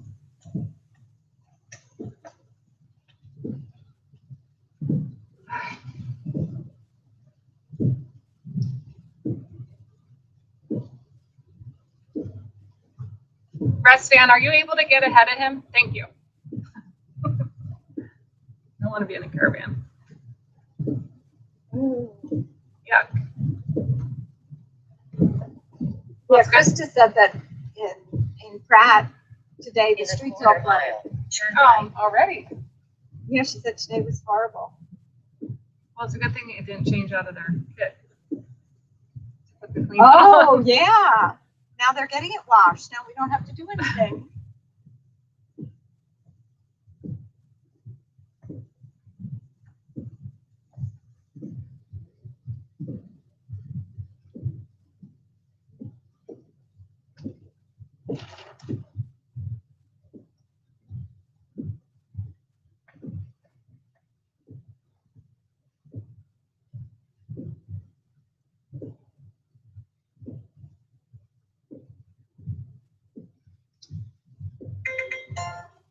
Turn right onto Saunders Street.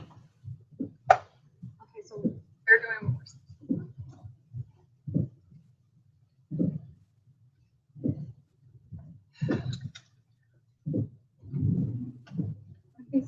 They have a stop sign. We're going to be in Turn caravan if we left keep onto doing it this Veterans way. Memorial They Parkway. need to just go.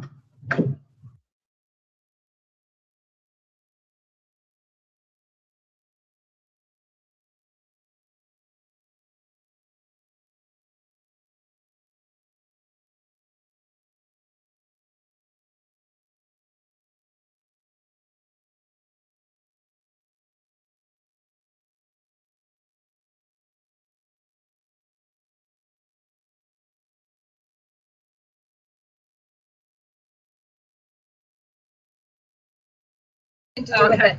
We just hit that thing. Oh, I don't know if I want to put this store. Oh, this way will not pass. So I'm gonna- Oh, if they do it, maybe he's taking it. we got an interview.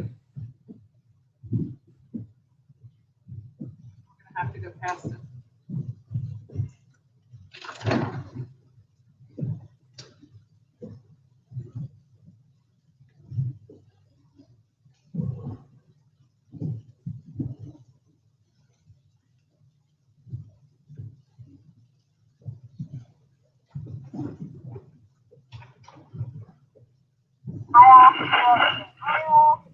That's not us. That's somebody on the same channel.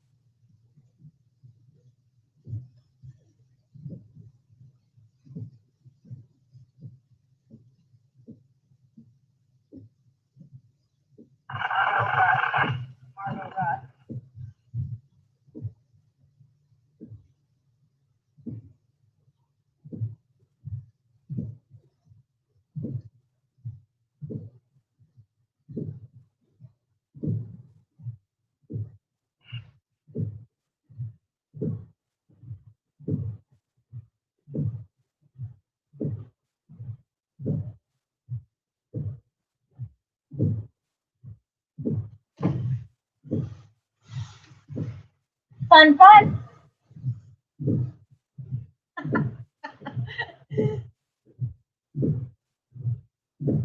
Careful that they know you're here. He should be on the other side of them. Yeah, give him oh, no, don't. It'll confuse him. Brad shouldn't get involved. Brad needs to be on the other side of them. Can you tell him? Hey, babe. Hey, do you want to go on the other side of them since we're going straight?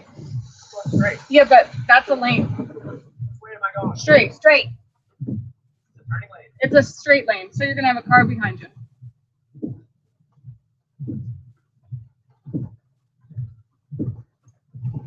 Are we in a turning lane? No, it's a straight.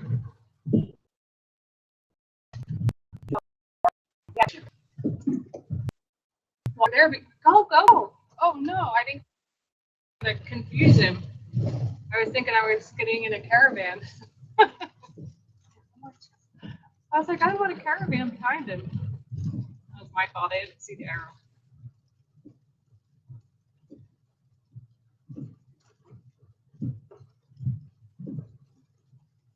That's a yucky. Jeez.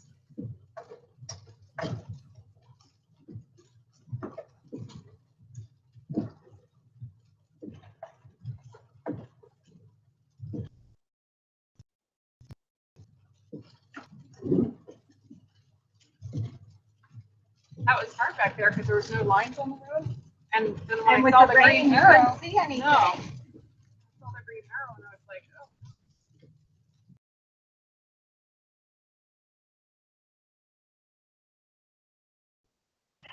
Health is like grocery store or something.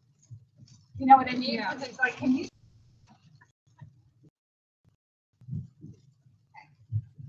We are It's already. Well, it's still Friday, so.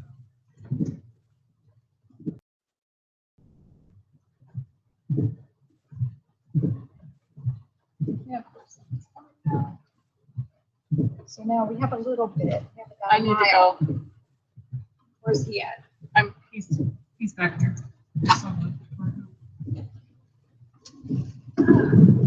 Whoa. Well, are they behind us or are they ahead of us? Remember they were in the street lane, Oh, yes. and I didn't want to go behind because of caravanning. And then I was like, it's hard when these windows, the rain comes down these windows, you can't see out the other windows, rear view.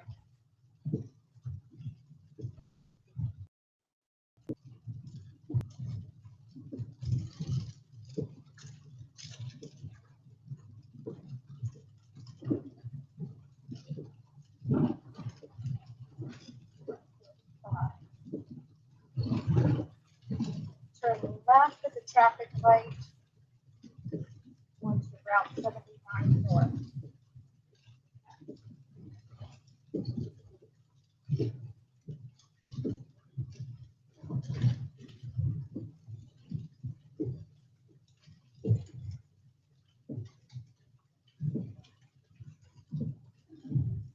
Early childhood center.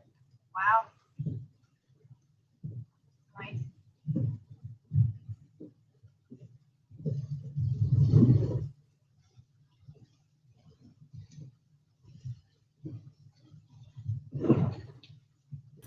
In a quarter mile, turn left.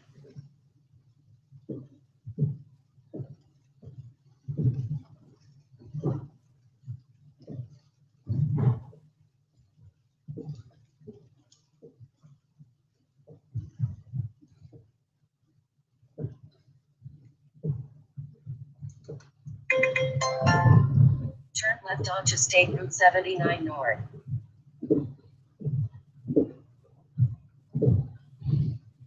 He wants to go over here. I think both of these can Yeah, turn but if left. he's in here, they're going to turn into left. We've always been told to turn from that way.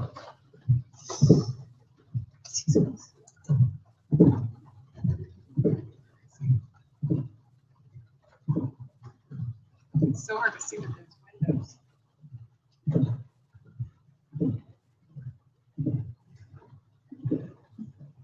Yeah, should I?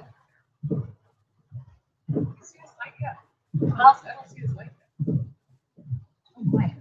It's so hard to see. I was looking down Me here, too. and now up I know, there, that's why I keep I doing can't this. see it all.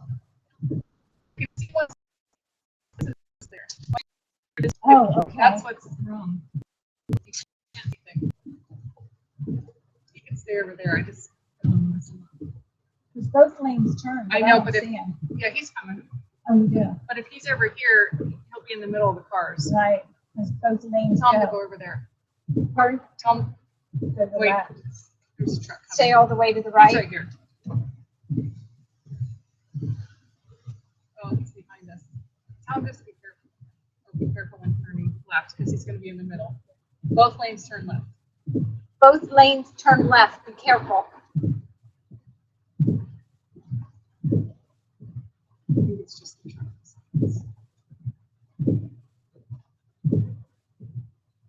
He's gonna try to get over. Yep.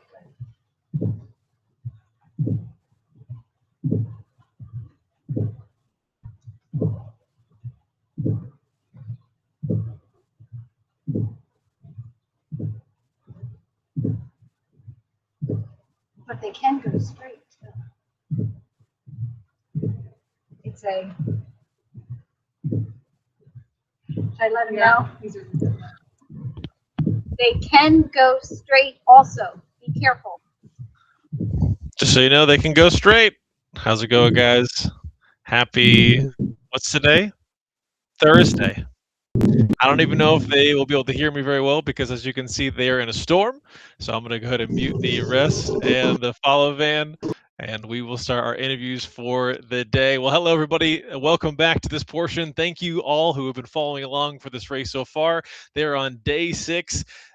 Rain or shine, Brad is out there, Randy are out there, the team are out there making their way across the country to raise awareness to end child trafficking.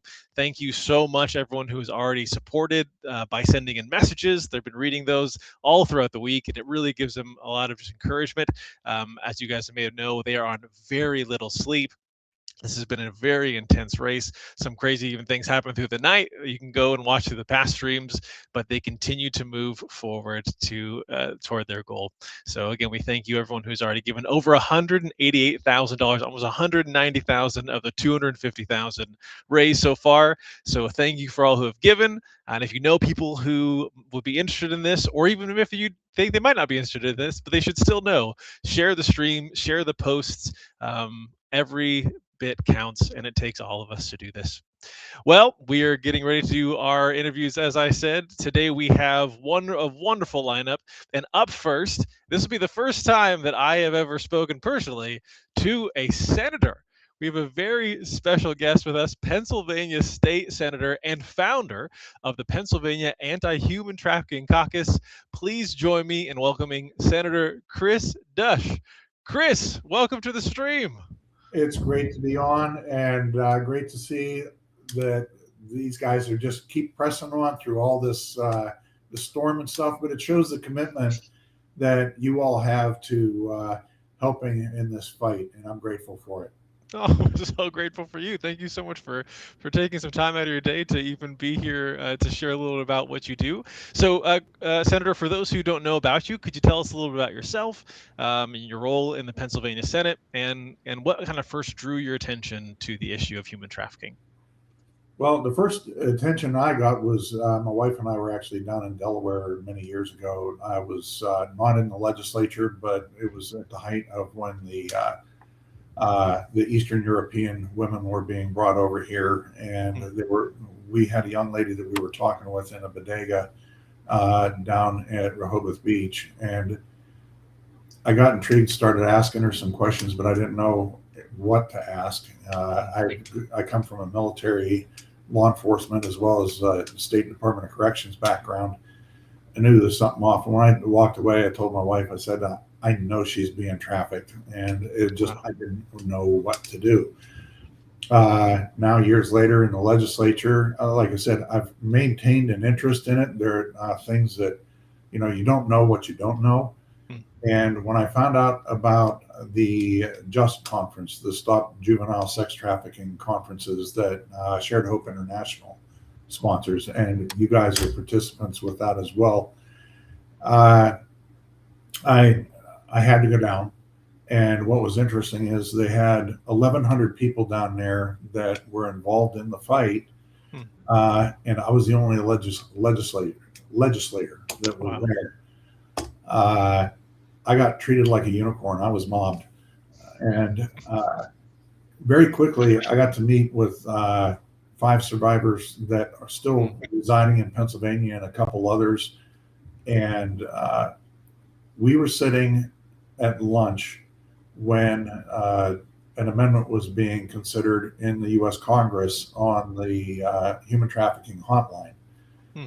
Well, somebody came up to the table, said what the amendment was that would require reporting to police right away. and immediately the response was visceral. It was like, we would never call. I'd never call, and I started asking, well, why? And we start out a lot of times with good intentions here in the legislature, but quite honestly, unless we're talking with the people that are affected, we spend more time undoing things that we've screwed up than getting it right in the first place. But like I said, I've always been in law enforcement, or whether it was in the military or corrections in the State Department of Corrections. I was in the Air Guard, but 8 years active duty prior to that. Wow. And I've been all over the Northern Hemisphere, both with the military and doing church missionary work. And man, people have it really bad in other countries, but to be honest with you, I think folks here in Pennsylvania and America are just totally oblivious, and I know to some extent I was too. So, and it was humbling when I realized what was going on in our communities that I had no awareness of. Wow. Yeah. One of the things that we've been seeing a lot from many of our guests who've been on talking is just that the importance of this thing. It lives in the shadows, and people don't quite realize that it's even happening in their own communities, and why education and things like this, just to raise awareness of this cause, are so crucial and important. And it sounds like you've had that face-to-face interaction that really kind of brought you into this world. So thank you for not turning away when you saw that and pressing in further. Senator, human trafficking, it's often misunderstood. As we're kind of talking about this, maybe there's a lot of misconceptions out there. Why is it important for people in Pennsylvania or anywhere in this country to kind of recognize that trafficking can occur in their own communities? Because it's literally going on right next door. And I want people to stop and think about that for a second. It's literally going on right next door. The victims that are survivors that I've spoken with, who have told me about being trafficked while they were living at home, and their parents didn't know about it. One woman in particular, half of her neighborhood has either committed suicide or drank or drugged themselves to death. And that's only been in about the last 20 years or so, 15, 20 years. That's a huge number for such a small community.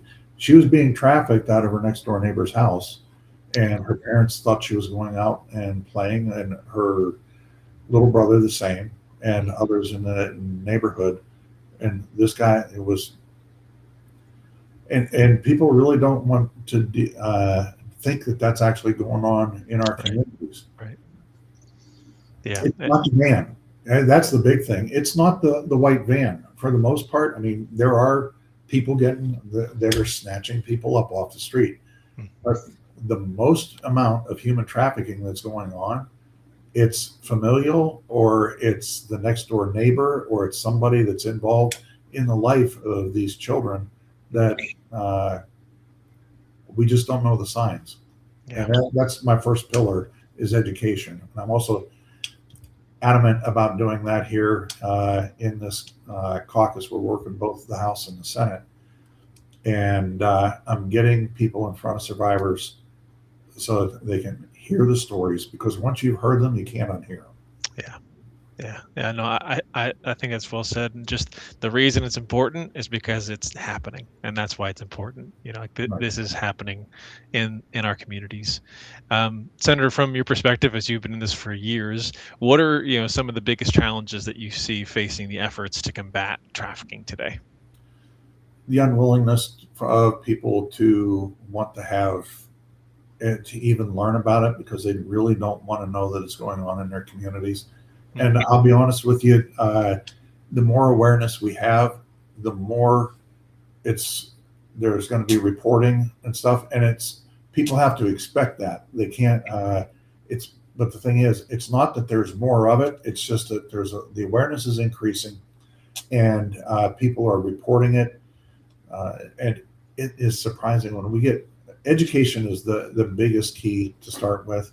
Mhm. Going after the buyers, that's another area in Pennsylvania. Actually, today, one of my bills just got over to the House that it's just out of the House Judiciary Committee that will move prostitution from the indecent exposure or public indecency over into the human trafficking section of the law, which Wow. provides for felony convictions. And it also allows our state attorney general's office to come alongside local prosecutors in order to help prosecute the cases. But we can go after the traffickers and the buyers with more severe results. So you spoke about how you helped launch the Pennsylvania Anti-Human Trafficking Caucus. Can you speak a little bit to kind of the role, as you were already starting to talk about, policymakers play in helping to create these safer communities?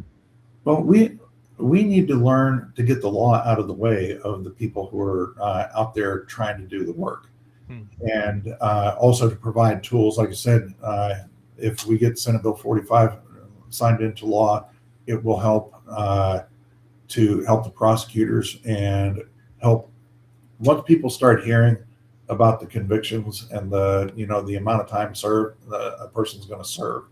I think that's going to put a damper on the demand side. We have a House bill that the caucus has approved. It's sitting over here and it's on the floor for final passage that came over from one of my colleagues over in the House.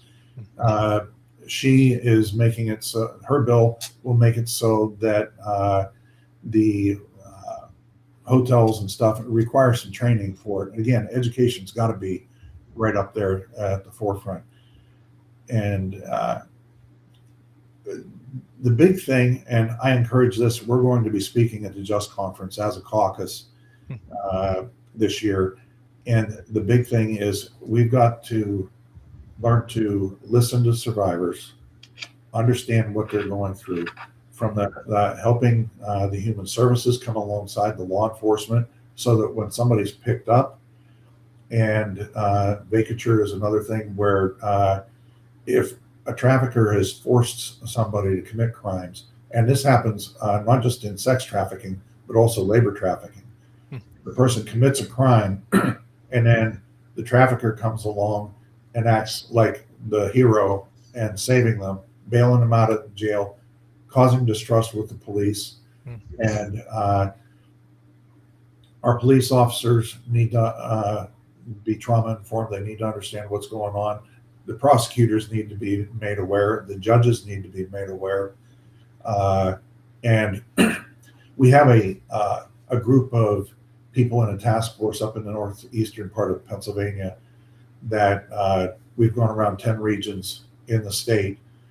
And the Northeastern Anti-Human Trafficking Task Force is actually pretty remarkable. I told them, I said, you're tearing down the silos and creating lanes that the victims can be, you get them a certain place and then they move into another lane to progress even further in another lane and help them on the pathway to recovery.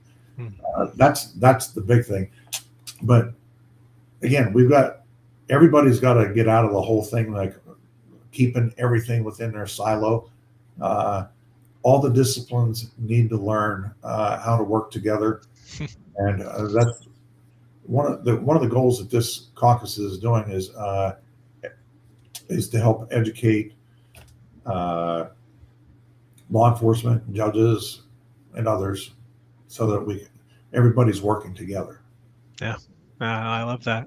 Again, that's another thing is we've learned and we've heard from different people from all different sectors is that it takes everyone. It takes every single person, from policymakers to nonprofits to faith communities to citizens, law enforcement. Everyone has their part to play to truly make an impact in this space. Absolutely. Senator, last year you got to meet the 8-man Ram team along their route. So you and met them as they were riding, and you got to see firsthand. Just you probably smelled the van, and you saw the sweat, Yeah. and you saw the commitment that it took for these guys to do what they're doing. What stood out to you, kind of the most about the team, and what was that? What was that like meeting them on the route? Well, the dedication of not just the riders, but the whole team that's in the vans, the pursuit vans, and the support folks. Hmm. You're dedicated and getting to spend a little bit of time with them. They're not directly involved. Most of that team, it was a larger team that last year. They weren't directly involved in that in this effort, but they understand it. They've come alongside of Zoe International, and uh, they're doing things to help raise the awareness, raise the funds that are necessary. And I got the Zoe team that are working it, plus the people who are riding and the support teams, being able to go without sleep for so long, or That's great. sleep in the van. Yeah. That takes a lot of commitment. I spent 20 or 24 years in the military, and I've been out on some training exercises where sleep deprivation is actually a part of it. Wow. And I got to tell you, it's something you have to fight through. Yeah. Yeah, Brad and Randy. I think this is the first 4 days of the race. They got like a total of 4 hours, like each. It's just like and yet they're out there, they're pedaling, they're going, because like this is what it takes. And Brad has mentioned, Brad served as well, and he said he will tell the team this is like, hey, like this is the closest thing he has had to like active combat than actually being out in active combat. He's just like, yeah, the lack of sleep, some van fires, animals coming at you, just the coordination with everybody. So yeah, it takes a lot. And thank you for taking the time to go out to see them. And I love that you got to appreciate that. Also, just having served yourself. Yes. Well, Senator, as we kind of get ready to wrap up here, as you know, this is a dark space. This is a heavy topic. A lot of people who are learning about this, they feel maybe overwhelmed. Like, man, I don't see, how does this end? What would you share as like hope for you? What hope do you see as you look forward to the future of all the anti-trafficking efforts happening in Pennsylvania? Well, as you said, it's a very dark space, and I will tell you, the people that have to go through the images and stuff on the prosecuting side, both the law enforcement and the prosecutors, learning to compartmentalize that kind of stuff is very difficult. So I'd ask for prayers for those people, because they need it. They're going into a very, very dark space, and just like you can't unhear the stuff, you can't unsee it. Sure. When you've seen that, and it takes a very special. I was talking to a woman who is a prosecutor that's had to go through all those things, and she says it's tough. But she's former military too, so she's got some sense of that. But the interesting thing is, the more people that we get exposed to learning about this, the more the word is spreading, and the easier it is to get in front of groups of people so that we can spread the word.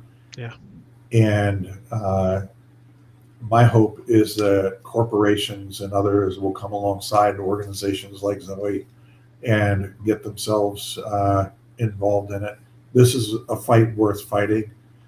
The children, when they're being abused 12, 14 times a day, it's a living hell for them. And I mean, folks, like I said, I've been in places people don't want to have to go. And this is every bit as bad, because I know it's happening in those places. This is not something that you ever want to experience. And for anybody who's out there that that has been abused in this way and is a survivor, because you're surviving. In fact, even if you're in this, the fact that you're alive says you're a survivor, you're a fighter. I'd encourage you, get to some people that can help. I know you folks at Zoe International have the contacts and the tools. we have them at my office as well. And and the folks that are in my caucus with me, they're all people who care. We will help you find the help that you need. So Yeah, well said, Chris. Thank you so much. Before we say goodbye, as the crew are listening and the riders can get your messages, what would you want to say to them as they're out there on the road finishing the race? God bless, Godspeed, and especially at night, watch out for the porcupines because they're the same color as the road. That's good practical advice. Well, Senator, thank you so much for your service. Thank you for all the work that you have done in the space. Thank you that you continue to wake up and go into the office and press into this work because you see it matters. You see the lives that ever change, and I know that you won't stop until this is finished, just like these people out on the road here. So appreciate all of your faithfulness in this work. One good point, you mentioned something. Yeah. We have had the chance to see lives that were saved. So, and that's been very encouraging. If somebody wants to help, get a hold of Zoe, or we've got other organizations around. If they don't live in Zoe's area, we can help you find somebody to plug into that. We'll research, and if it's not somebody we're already plugged in with, because we're very selective about with whom we partner, we will find you somebody. So good. Well, thank you so much, Senator. Enjoy the rest of this Thursday, and we will see you at the finish line. See you there. Bye-bye. God bless. Well, that was Senator Chris Adesh, the Pennsylvania State Senator, also founder of the Pennsylvania Anti-Human Trafficking Caucus. If you guys want to learn more about Zoe, the efforts that they are riding for, this is your first time, maybe you can go to gozoe.org, or you can scan the QR code that'll pop up shortly on the screen. You can also give and support what they are raising money and awareness for, which is to end child trafficking in our generation. Well, we will be back in just a few minutes with some more interviews, so enjoy the race.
All right, everybody, we are back with another interview. This time we have one of our corporate sponsors of RAM this year. Please join me in welcoming the founder and CEO of Improve and Grow, Carl Lefevre. Carl, welcome. Hey, how are you? I'm doing good. How are you doing? Thanks for being here. Yeah, doing well. Glad to be here. Happy Tuesday.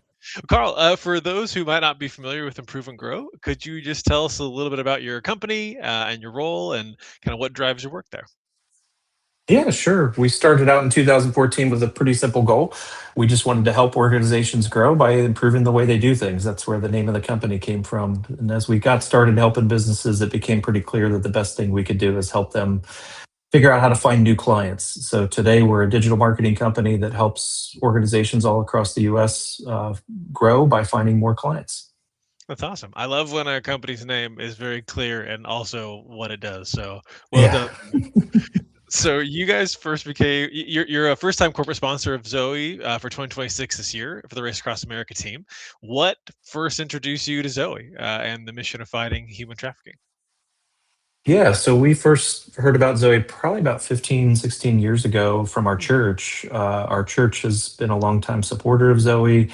We had some friends from church that actually went overseas and served with Zoe in Cambodia. Oh, wow. And over the years, we've heard updates from Brad and other people like that, and we've been supporters at a personal level for a while. Hmm. Wow. Well, thank you guys. Thank you for responding to what you got to hear. Carl, one of Improve and Grow's core values I know is generosity. So committing a portion of your time, your knowledge, and your resources to causes that really make a meaningful impact. Why has generosity, like why has that become such a core part of your company's culture? Yeah. I mean, on a personal level, I'm a Christian, and giving money is one of the ways that we live out our faith. But even more meaningfully, like I've seen that kind of, the way when we've given money as a family to causes we support, like it helps them, it helps the people they serve, but it's also changed our lives in meaningful ways. So as a business, like from the day we started the business, I wanted to figure out two things. One is how do we leverage the bigger impact that our business has from a money standpoint to do the same thing, but also how can we get our team in on that? Like how can we get the people that work for us to see that? And Yeah. most of the people that have joined our team, when they mention like why they made the decision, most of them have mentioned it's that one of the reasons was because of our commitment to give. So it's got a benefit for the business too. Wow, that's awesome. I mean, it's also really cool to see on a business level, right? You guys leading the way with your faith of like, hey, we believe we are blessed to be a blessing, and you guys are practicing that daily. So thank you also for that. Um, Yeah. Carl, you were talking about, this is how you guys have decided to kind of shape your business. Um, Speaking maybe to other business owners who might be watching, why do you believe that businesses have an important part to play in addressing these challenges that kind of extend beyond just what's happening within your business? Yeah. I don't know if I necessarily know how to answer that question for everyone, but I would just say for myself, like business has given us a platform to reach to have a more influence and frankly just to have more money to be able to do that. So we can do more as a business than we can do at a personal level. I also just feel like because a business is in the marketplace and interacting with the community at a way that no one person can do, that I believe that comes with some responsibility. I mean, I don't think businesses are responsible to solve every problem in the world, but I think we're in a position to be able to help in ways that individuals might not be able to. Yeah, I love that. I think it's well said. Talking now, Carl, about Ram as you're watching, the stream, we're watching the racers and the team that are out there. You've come alongside, you sponsored as a company. What does it mean to you? We talk a little bit about kind of your feelings as you see all that it takes to do what they're doing to raise awareness, right? Not just for Mm. their own personal recognition, not just for getting this, some place at the end of the race, but like they are doing this to raise awareness and support for vulnerable children. Yeah. Yeah. I mean, one, I think what I see, like the correlation I see there is like big problems don't get solved overnight, and Mm, so the kind of dedication and persistence and consistency that Brad and Randy are putting in and the whole team with them are putting in, like that's inspiring to see that and that they're doing it like you already said, doing it for a reason to raise awareness about ending human trafficking, raising money for that cause. Like that's just inspiring to dedicate time and energy to, there's a cost for them for that and for the whole team. So that's pretty inspiring. Yeah. Well, Carl, you had said you've been following along with Zoe for years, and you've been aware of this issue for a long time. And we've talked about this a couple times already in past interviews that this is a heavy space to be in and to know about and to learn. What kind of brings you hope as you look forward to the work that's being done or what can be done, the possibilities of ending this? Yeah. Well, I mean, I guess, yeah, I mean, my first response is like at a heart level, like why we chose Zoe particularly, or why we chose this issue to really come behind is, I think regardless of what you believe at a heart level, we all know that exploiting others is evil. Hmm. And once we get to that point, I think it's not that, it's the next step is realizing it's nearly as evil to stand by and watch it happen. Hmm. And so, but it's not always easy to figure out, well, how do we fix that, or what can Sure. we do about it? So what we love about working with Zoe is just you guys are out there getting it done, and we see the fruit from that. And so where that then kind of inspires me about the future is just one thing I love is that each generation kind of gets to stand on the shoulders of the next one, right? Like so, Hmm. like sometimes it may be hard to see or feel, but I genuinely believe we're making progress on it, and so I guess I'm just excited to see that there is an end in sight. It's going to take work to get there, but there is an end in sight. Yeah, I love what you said about this the next generation being able to stand on the shoulders of the previous because I even as I look at all these people out there who are different generations than I am, but all looking at the work that they are doing and how much it means to them and what they're putting their bodies on the line for this cause. It's like wow, I'm not in this alone. Like there are people who have gone before who have done this work, and I get to join Yeah. and partner, and we get to join and partner with them to continue the work that they have done.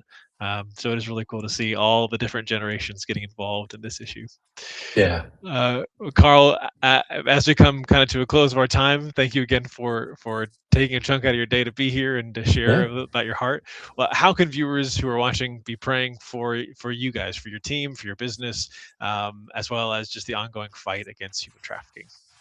Yeah. I mean, I guess for us, just pray God keeps letting us help more and more organizations grow. And for human trafficking, I just would ask you to join with us in praying that He would continue to expand awareness, pray for an increased desire to change, and that He'd mobilize more and more people to join the fight. Love it. Great things to be lifting up. Well, Carl, before we say goodbye, is there anything you want to shout out to the riders or the crew who are listening?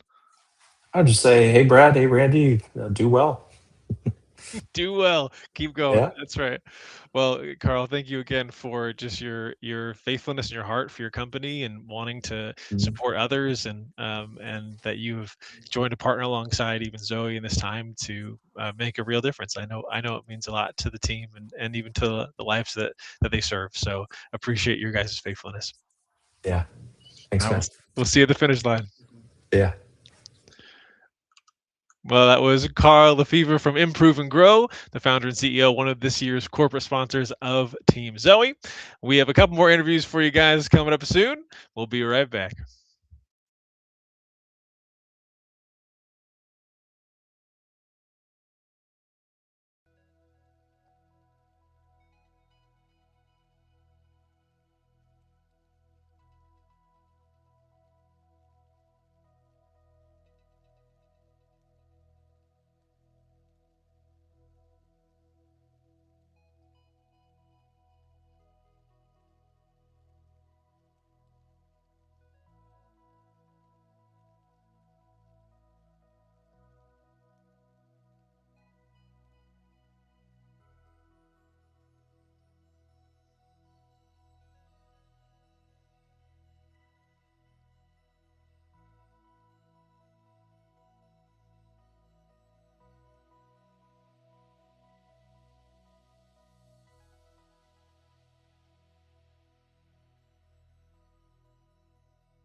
All right, everyone. We are back with some more interviews. As you can see, there's a little bit of a transition there. The rain looks like it's stopped for now, which is great. Um, well over halfway. Brad and Randy, the team, are on their way to the finish line. Thank you all for your support. Over 188,000, actually $189,000 raised so far. So appreciate every single person who has given. Well, our next interviewee is no stranger to the race. They have been on it multiple times. So please join me in welcoming former Ram cyclist and Zoe mission partner, Matt Lapp, to the stream. Matt, it's good to see you. Welcome. Hey, good evening. How are you doing? I'm doing all right. Happy Thursday. How are you? I'm well. You just Good. mentioned these guys are almost at they're over halfway and headed towards the finish line. One of my things I was thinking about, I'm like, this is where they're in the messy middle right now. As a Mm, rider, it's like the finish line is still not in sight because you got another couple of days, yeah. and the hype of the The start is start. worn off. Yeah, So yeah, yeah. It is the tough part. We had Alan on yesterday, and he was talking about how like just the Kansas flats was just like it doesn't break your body, it breaks your mind. Like that's just. yeah, it's I don't know. I wonder why people live in Kansas because it's just flat and cornfields. They're like, hey, they love living there, just not great riding a bike across on your way Exactly. to the East Coast. Well, Matt, for those who might not know who you are, could you just tell us a little bit about yourself, your connection to Zoe, and how you kind of first became involved with the Race Across America? Yeah. Yeah, I got connected with Brad and Lori. This was years ago, probably I think it was 2018. They did a cross country ride, and I joined them for a leg of it. And that's the first I got to meet Brad or even got to know them. And while we were doing that ride, the idea birthed of, I think Brad might have mentioned, let's do the Race Across America. And me and Alan and well, actually both Allens were along and we're like, yeah, we'd be part of that. I Yeah. didn't think it would lead to anything. You're like, And then sure, like, why not? yeah, let's go. Yeah, So yeah, then that's how I got connected with them and connected with Ram and with Zoe. yeah. Hmm. Um, but yeah, a little bit about myself. I'm married to Marlene. We've been married for 23 years Wow. this fall, and we have 6 kids. So Congratulations. keeps us busy with that. Yeah. Well, I mean, it's like thank you to your family who also, Exactly. like Yeah. gave up their dad and your wife gave up her husband for the time that you were racing to even be a part of this journey to raise this awareness. Yeah. Matt, when you were, I know you said like you first said yes. You're like, I don't think nothing's gonna come of this. Yeah, sure, I'll race across America. As it was becoming kind of more real, and you're like, oh, this is real. This is really happening. What kind of kept you motivated to take on that challenge? Yeah, I mean, of course, it's, when you got a group of guys that like cycling together and this challenge comes up, there's just the excitement of the the the the opportunity to ride a race that is challenging and grueling. Yeah. So that's some of it. But then the deeper mission of what it actually does is it raises awareness because people are intrigued by the race. And but then you can point them to we're doing this to raise awareness for Zoe and what they do to help kids get out of Hmm. situations they're in. Yeah. Yeah. I'll definitely keep you in it. Yeah. As you're watching Matt, the stream right now, as you're watching, I think is that Brad out there? I think yeah, that's Brad. Yeah. As you're watching the crew and the riders and the routes that you've ridden and are familiar with, what kind of memories are coming back, or is there any feelings that have been coming back as you're watching the race? Oh yeah, yeah. There's a lot. I think every morning I go. I mean, I go and pop in Matthew's office. I'm like, how'd they do last night? How are they doing? It's kind of one thing. And then I'm like, okay, they're still just biking. They're still just. But you remember what it's like. I mean, you're out there. Oh, looks like Did he get a flat? I mean, his light, I think maybe Oh, wasn't he's on or good something. now. Yeah, you can get a penalty if your light isn't on. Yeah, every point matters. Yeah, it does. Every point matters. But yeah, then today, Matthew's like, yeah, they're in Missouri. And I'm like, all right, did they go through Jefferson City yet? Because I rode that, I think, 2 of the 3 times Oh wow. that I did it. And it's a cool town. You go past, you go through go around Capitol Hill and like around the Capitol building. And then Mhm. it's a really nice route down along a river. And you're like, oh, that's where they're at now, and even doing the desert. The one year we did it, and it was like midnight local time. It was like 101 degrees. So just Wow. knowing what they're going through, Yeah. yeah, you watch them and they're biking, they're going, looks like they're strong, but it is a mental game at this Mm. point in the race. Especially, I mean, I've never done it with two riders, but Yeah. it's that way with eight riders. So to see what they're doing with two riders is just, yeah, next level. Sure, sure. I know. Yesterday, yeah, they were talking about how at this point it's like the blisters are there and popping, and the Yep. sleep deprivation has set in, and like you said, the beginning adrenaline has worn off, and this is just like this It's is a the grind. grind. It is. Yeah, this is the This is the grind. part that like it's the dark night. I mean, 3 o'clock when it's 3 o'clock in the night, and it's dark and there's nobody's, yeah, you got the crew there, but it just feels like doesn't anybody care what we're doing at this point, you know? Sure, sure. Well, I know, which is why people have said, multiple people have said, hey, it really matters when you send in those messages or Yeah. shoot them a text or chat in the stream or say, just send them a post, just like, hey, we're there for you, we're cheering you on, we Yeah, the appreciate chats, and you. when you're out there biking, you send something encouraging to the guy, and the crew puts it through the radio. I mean, it's like, oh, somebody's watching, somebody cares. And Yeah, it's always when somebody's watching. It's kind of like when if you run a race or a 5K or something. You're real peppy in the beginning, and then in the middle, you're like, are we gonna make it? And then you see the finish line, and all of a sudden, you like, you spruce up a little bit and we like, could hey, do we it. can do this. Yeah, yeah, yeah. So. Well, having completed Ram for yourself, what would you say, if people watching, is like one of the most surprising things that you didn't expect, that like, hey, oh, it takes this to bike Oh across the yeah. country? I was actually, I was reading a little bit of your question. I'm like, okay, what does it actually take to finish this? And I was just like, it takes a village. Like when you truly think of the logistics that are behind it, I mean, it just takes a big team. Yeah, Now we did the 8-man team, but even without that, there's things that behind the scenes nobody sees when you're building the van, setting up the van. Um, there's just, and then I had down, it takes a village, it takes, I mean, logistics, but then you got to have grit, even as a crew member.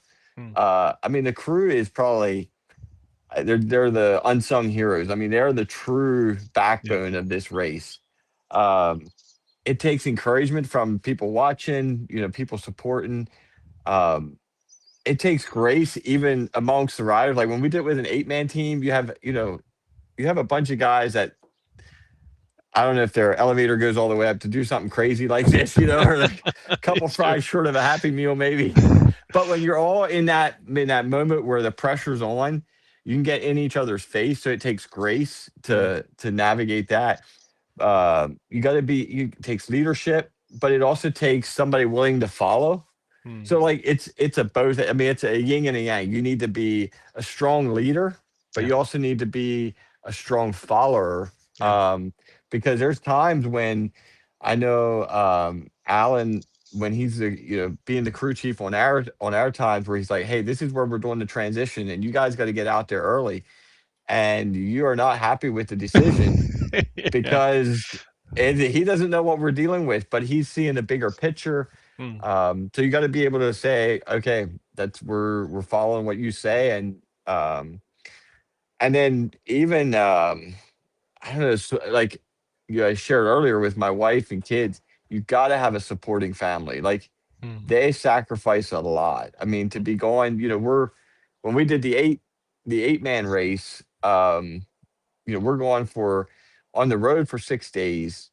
But it's yeah. the logistics of getting out there. You're out there a couple days ahead of time, and then really the week you get back, Hey, you're just um, done. yeah, the week you get back, you're not that engaged then either because you're just all you did for the last 6 days was pedal your bike, and now you're trying to get back engaged, and you're just Yeah. like, I just want to rest and sleep, and Yeah. and that's not even including the training leading Mm. up to it. So there's just it takes, I don't know, it just takes a lot. It takes grit, and like it takes you maybe to be a little bit crazy too to tackle something like this. Because when you tell people you're doing, hey, I did a race across America and we did it in 6 days, it's always like, hang on, 6 days? you can't even drive it in 6 days, is what I think sometimes what people Yep. think. So, Yeah, yeah. yeah, that's probably the biggest thing. No, I think it's just so good, Matt, to remind everybody all that goes into this. It's not just what you're seeing right now for these days, Hmm. which is crazy enough on its own, but all of the hours, all the months of training leading up to it, the time before and Yeah, after, and like you said, just the support it takes from not just the crew and the riders, but also the families. These people are taking time out of they're taking vacation time out of their jobs to go and yeah, do this. Like this is their personal time they are giving for this cause, but it just shows you how much like they believe in this, how much you guys yeah. believe in this work and in the mission, and Yeah, and I it think shows. too, as you're watching, I mean, when you're watching the live stream, you see, Brandy or Brad out there, and you're like, oh, there's just still just pedaling. But where they're at now, like every pedal stroke can be a battle. Like and it's, they got the wipers going. Yeah, you see, oh, it must be raining a little bit. That there can just change everything, or it Mhm. can drop 10 degrees. I mean, I know the one year we went through Monument Valley in Utah, and it was hot, Mm, and then the sun started going down, and before you know it, it's cold and it's 40 degrees, and it's just like man. the elements play a huge part in it. And I think even the thing of, if you do something for a week on limited sleep, no matter what you do, it takes tenacity and Oh yeah. ability to be like, Oh yeah. hey, we're plowing through this. But this is a physical thing. But mentally it's a huge part of it. Yeah. And not Being just mental. to plow through it, but also to be working with other human beings who are in that Yes. same state with you, who are all, Yeah. it's like it is like I've never been anywhere close to this, and we just talked about this before, but how Brad, he like mentions, and I do not believe he is sarcastic when he says this, that like this is the second closest thing to like his experience, like combat, like Yeah. what it is just to There's be. definitely some trauma bonding that happens. Yeah, yeah, multiple people have shared that, so yeah, it takes a lot. Matt, over these years, like you said, you've ridden 3 times, right? Yes. Yeah, so you continue now today still to support Zoe, to support Hmm. Ram and the team in many ways. How has this involvement over the years deepened your understanding of Zoe's mission and the kind of the impact that is being made globally? Yeah. I think when before I before I met Brad, like, yeah, about sex trafficking, or about human trafficking. And yeah, it sucks. Is kind of, if you're not, like, for myself, it's like, yeah, that's not cool. Hmm. But when you start hearing some of the stories, with Zoe and some of the sting operations they do, that, and sometimes even that is, yeah, kicking down doors and rescuing kids is it's kind of a heroic thing to do. But I think where I've really been impacted is seeing what Zoe does after the doors are kicked down and the kids are rescued. Hmm. Like, there's just a healing journey that has to happen for these kids. Yeah. And that just takes a lot of resources, a lot of time. But that's where the true transformation happens with these kids. So I think just getting understanding of what happens behind the scenes, because the trauma and the stuff these kids seen doesn't just get fixed by kicking down a door and getting them out of the situation. That's just the beginning. Yeah. It can take years of walking through and trying to get healing from this. So for me, my eyes have been open to that. Just the amount of resources, time, commitment it takes to walk through this journey with these kids. Yeah, yeah, that's very well said. But you'd mentioned you said like every day you pop in, you ask Matthew Fisher kind of like where they're at and Yeah. how they're doing. So one of the unique ways that you've supported the team has also just been through this like letting Matt dedicate time to Yeah.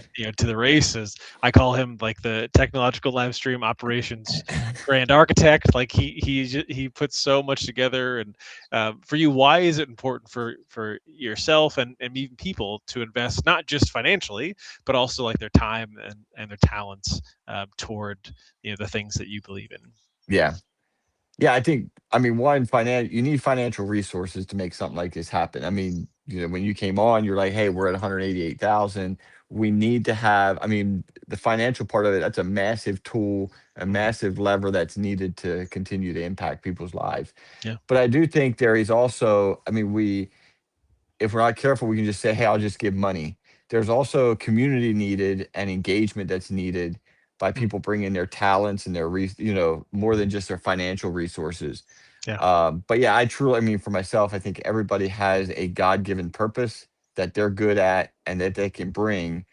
And to be able to see somebody do that and support a cause like this is just, it's exciting.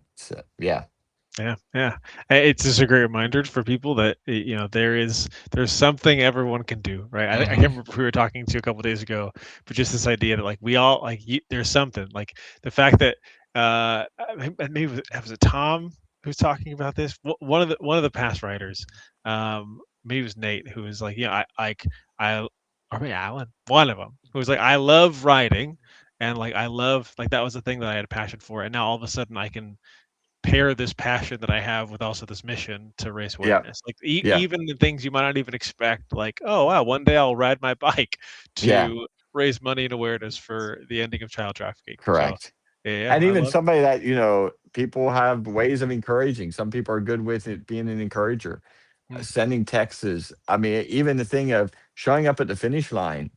mm, And there's, as we're continuing to look at the spreadsheet that Matthew put together, when are they going to cross the finish line? It could be anywhere from 3 in the afternoon to 3 in the morning, depending on all the conditions. So sure. just having that support and people saying like, "Hey, I'm committed to encouraging these people when they come across the finish line," Yeah. um, can also be the thing of, "Hey, I'm encouraging people as they go through life." It's just a reminder that we need people around us. Yeah, I know Randy last night was saying how he's like I will feel it. I feel the prayers like in the middle of the Yeah, night, and I get a burst of energy, and like I feel the encouragement that people are sending, and so yeah, keep sending yeah, them. And if you're near the finish line, or you can be near the finish line, listen to Matt. Get out there and cheer them as they come on in. yeah.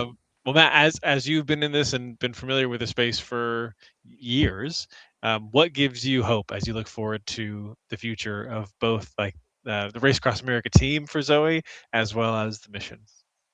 Yeah, I mean, I think, listen, I mean, hope is really, I mean, as you know, when you see what they're doing, and yes, it can be sometimes make you down and out.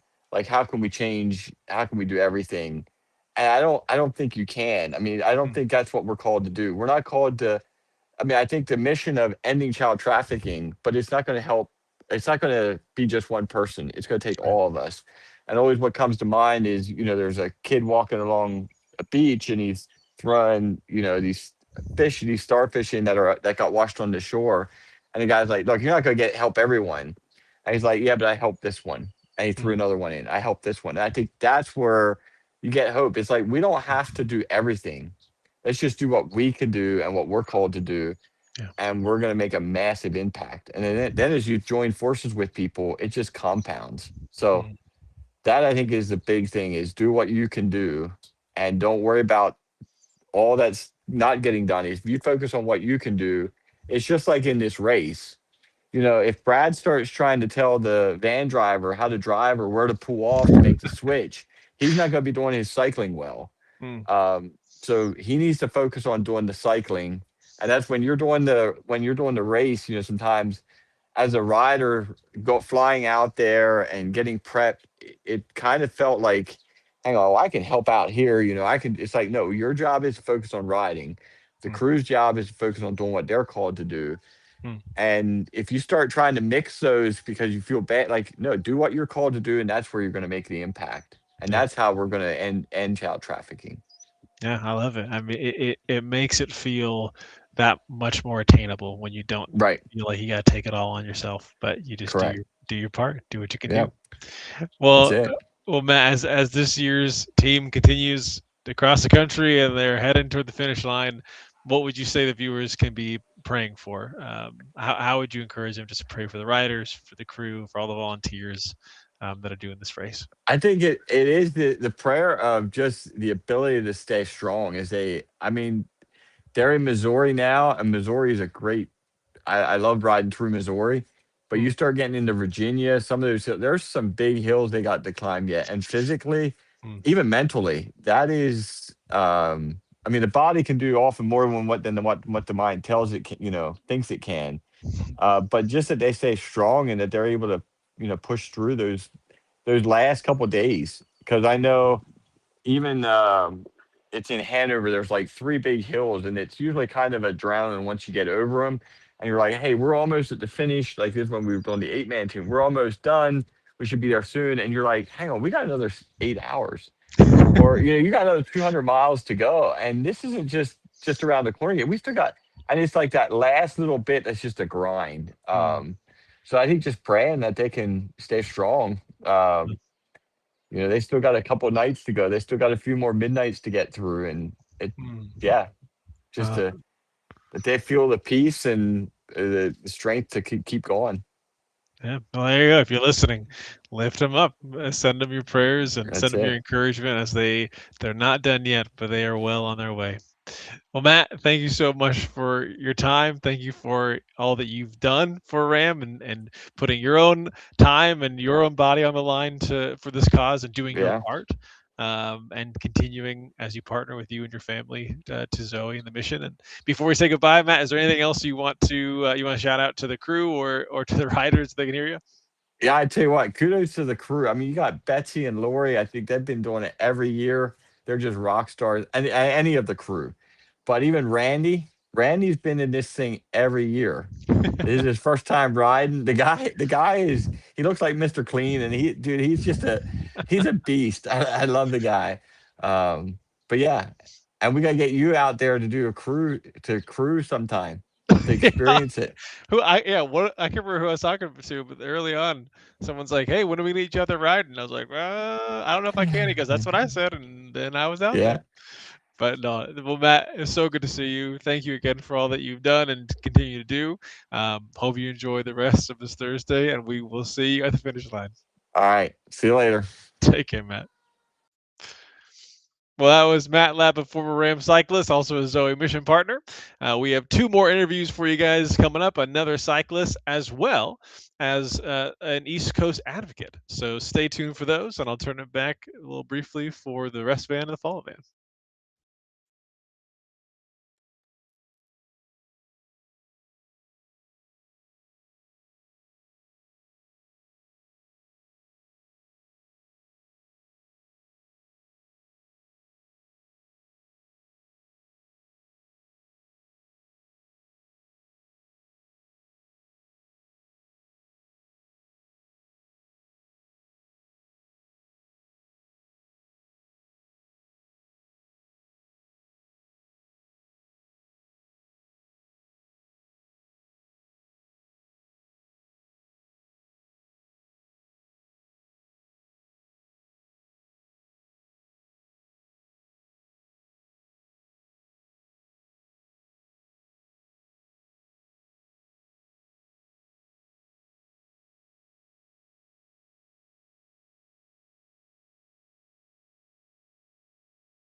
response.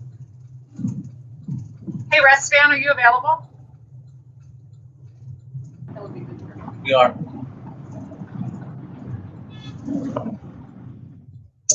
Rest Fan, are you there? Yes. Brad would like to stay out 2.5 to give Randy more sleep. What did she say? Some Randy sleep. Brad would like to stay out 2.5 hours to give Randy more sleep. Oh. Give me a thumbs up. She said. He wants to stay out 2.5 hours to get Randy more sleep. She said. I'll clarify that when I. Yeah. And I want to check that light. I know I hit that light when I took it off because I wanted to see if it was charged. It does. It's finicky. See what I mean? Become monitor. That's a So.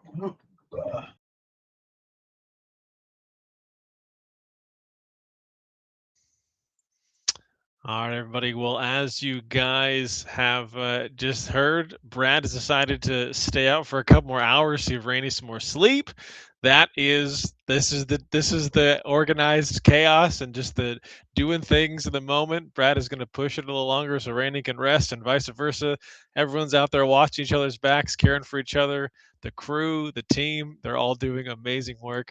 So everyone who can hear me, you guys are absolutely crushing it. You are all my heroes. I know everyone watching is inspired by the work you guys are doing. Well, we have a couple more interviews for you guys today. Up next, we have another former Ram cyclist, Rodney Garber, who rode in 2025 in the 8-man team. So please join me in welcoming Rodney to the stream. Rodney, it's good to see you.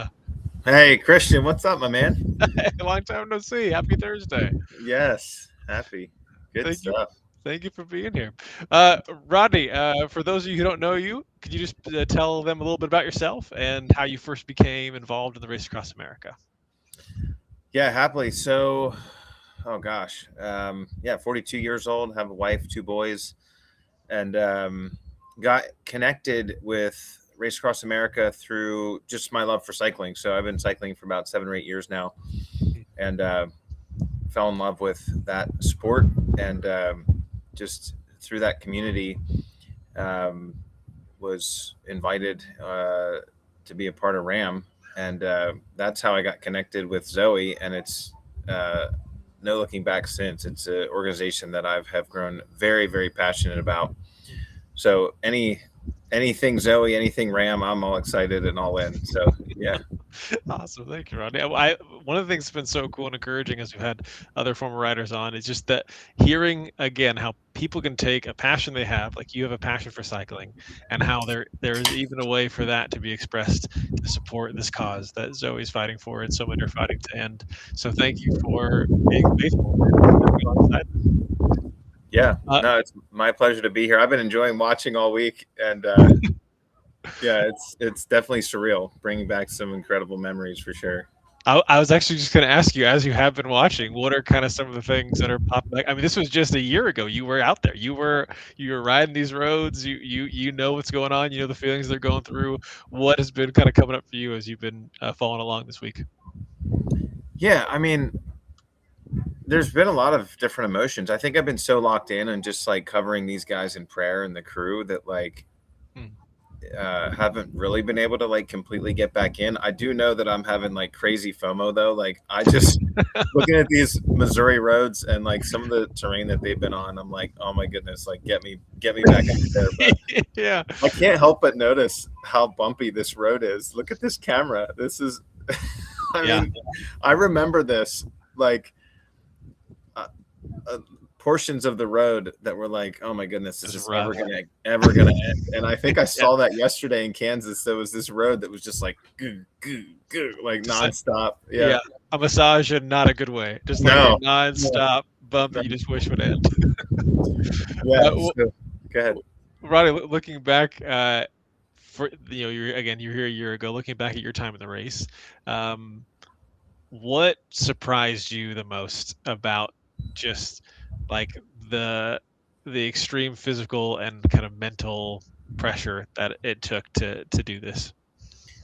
I think what surprised me was the lack of sleep. I didn't realize how intense that was going to be, and I say that not out of complaint, especially after watching these guys this week. Like an 8-man team, this is a totally different ball game. Sure. I honestly have no idea how they're doing it, but I remember being so jacked to start the race that I think it was Thursday night. I only got a few hours of sleep, and then of course Friday night was like tossing and turning.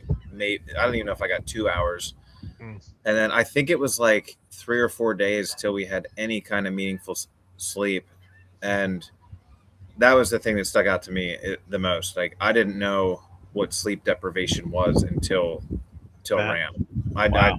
I've heard of it, but I did not know what it was. And partially it was because it was my first time and I just wasn't sleeping well. There was opportunity to sleep, but man, it took me till Kansas. And everybody's been dogging on Kansas all week, which is funny because it is kind of awful to ride through. Sorry, Kansas. It was, yeah, I'm sure somebody said, I'm sure it's a great place to live. Yeah. But that was when I got my first sleep after Wow. that family was gracious enough to feed us a hot meal. And that was the first time all week that somebody had to wake me when our shift was up. So yeah. Your body was like, I need this.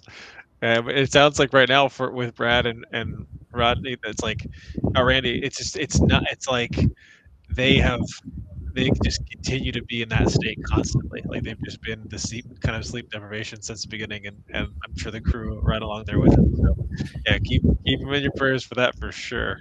yeah. If Rodney, if you could go back and talk to yourself like in this time right now, like it's like you're past the halfway point, but you're not quite there yet. What words of encouragement would you say to a year ago Rodney, who's out there on the road? Honestly, probably to try and soak it in a little bit more when you're in it. I remember it just being so fast and so intense that like I do wish that I could have soaked in a little bit more of the scenery. But at the same time, I would just say keep going. Like the end is near, and it's for a great cause. And you know, there's so many incredible memories. Like even we have this Ram text chain that continues to get more and more interesting as the week goes on. But even for night shift, like we often stay in touch with one another and some of the memories that we've made, and just yeah, I mean, we were totally immersed in it. So I would just tell myself to keep going one pedal stroke at a time, because it truly is potentially a once in a lifetime opportunity. And just to remember why we're doing it, because you could easily get caught up in the race itself and just the exhilaration of that. And you know, it's a tough, a really cool thing to do. And then the icing on the cake is that we get to ride bikes, you know, to raise money for anti-trafficking. So yeah, just to remember the cause, because when you're in the grind, you're not thinking about that. Number one, you're thinking about survival. Wow. Well, Rodney, a lot of people describe the race, not just doing it because the race itself it could be a life-changing event. Looking back, what would you say has like stayed with you long after the finish line from your time with Ram? Yeah, that one's easy. I don't know that I've ever felt the presence of God in the way that I did during Ram. Wow. My relationship with the Lord has dramatically been transformed through this whole thing, and it was because seeing His hand real time. I'm telling you, and people might think I'm crazy, but I know for a fact that we had angels like literally ushering us through the desert. Night 2, despite Brad and Alan reminding us over and over and over and over again, guys, just take it easy. You're going to want to go hard. Like your first pull, you're going to be in the desert. Like, just take it easy. You don't win Ram on day one. And we were like, yeah, we hear you. And we literally just Just gave it, sent it. yeah, full send. And I remember we were just short of Prescott, and we got back to the Walmart, and I'm sitting there, and I didn't get out of the van. I was like, there is no way I'm getting back on this bike Oh. in 10 hours. Like I can't do it. Wow. And that night we were just outside of Monument Valley, I think, and I was just praying, like, Lord, I don't know how I'm going to do this. Like this, you gotta show up. And it was literally in that moment that we had a little bit of a tailwind, and like I just got on the bike and started pedaling, and I get goosebumps thinking about it, because I remember literally looking like to my left and to my right, thinking that like I'm gonna see a visual manifestation of angel wings here. Like, Wow, you felt it. You just felt I'm not kidding. That's awesome. That's amazing. Yeah, I would maybe exaggerate a little bit if I like heard it whooshing, but like you could feel it. And I'm telling you, the Lord's armies were carrying us through that desert that night. And then as the week went on, we just got stronger and stronger. Like the halfway point, you know, a little through halfway point, like day 5, day 6, it was, you almost like just get this new level of energy that you don't even know that you have. So, Wow. yeah. Thank you for sharing, Rodney. That's super encouraging. You talked a little bit about the mission, right? You're not just doing this and getting caught up in the race, but there's also a mission that you guys are riding for. Can you talk to me a little bit about how carrying that mission across the race and across the country shaped that experience for you? Yeah, I mean, I think it just allowed us to stay humble. We weren't racing for ourselves. I mean, I mentioned earlier, just it's such a really incredible opportunity. But our team was so selfless in it. Like it was honestly, it was unreal. And just remembering, but the race itself, you almost like, you get done and then you almost like mourn that it's done, even though you're excited. But I know for me, like I still wear my Zoe bands like all the time. And I've had people stop me in airports, and it's, you know, and I of course wear the Raam hat all the time. And so it's provoked a lot of really cool conversations, and so much so that like I feel connected to Zoe in a way that I don't feel connected to other nonprofits. And like it's just become real, and I know that I'll be connected to Zoe for the rest of my life. And I think partly the race does that as you step further into what God's doing through Zoe. But even more so, like the more I get to know, you know, the Zoe staff and Brad and his team, like I trust the leadership, I trust the staff, and I trust what, you know, how things are being stewarded. And so I would say even more so today than a year ago, more interested in carrying, you know, Zoe's mission forward. So I don't know if I answered your question, but Beautifully said. That was beautifully said, Rodney. Well, as we kind of wrap up this interview, and they continue to ride out on the road, one of the things we've been asking our guests is how would you encourage people who are watching to pray for the riders and for the crew and for what they're raising this all for? Yeah, where are they in Missouri? That was probably one of my favorite states. So I would say be praying for them through the mountains of West Virginia and Maryland. And pray that awesome family in Accident, Maryland meets them with coffee and glazed croissants. Wow. Because that literally changed my entire life. The spirits, yeah. Yeah, I'm telling you, that would be a prayer. That would be one thing I would pray for them. But obviously safety. I know there's lots of deer activity in these Midwest states as they're going to continue to move forward, and obviously being tired. But the crew, I don't think anybody knows truly how dedicated the crew is and how monotonous that is, and just the limelight, of course, that the riders get. But I love that we've been able to stay connected with them via video. Like they have just literally been locked in the whole time, and like they're not sleeping either, right? So it's different. but yeah, just pray for safety, pray for angels' wings. We know that the Lord is for them, and He's been showing up all week, and He's going to keep doing that. So, and the Lord hears our prayers. Yeah. So Amen. we got to keep praying. Yeah. Amen. Well, Rodney, as they're listening, or the writers, if you can just, if anything you want to encourage them with, before we wrap it up. Well, I already sent them a couple of videos and tons of texts, and I can tell that they're not that sleep deprived because they're actually finding time to get back to us, which is so awesome because it brings us along for the ride and for the journey. And not that it's about us, but man, it just is so helpful to have more of a resolve. But I would just say to the riders, man, just keep pedaling.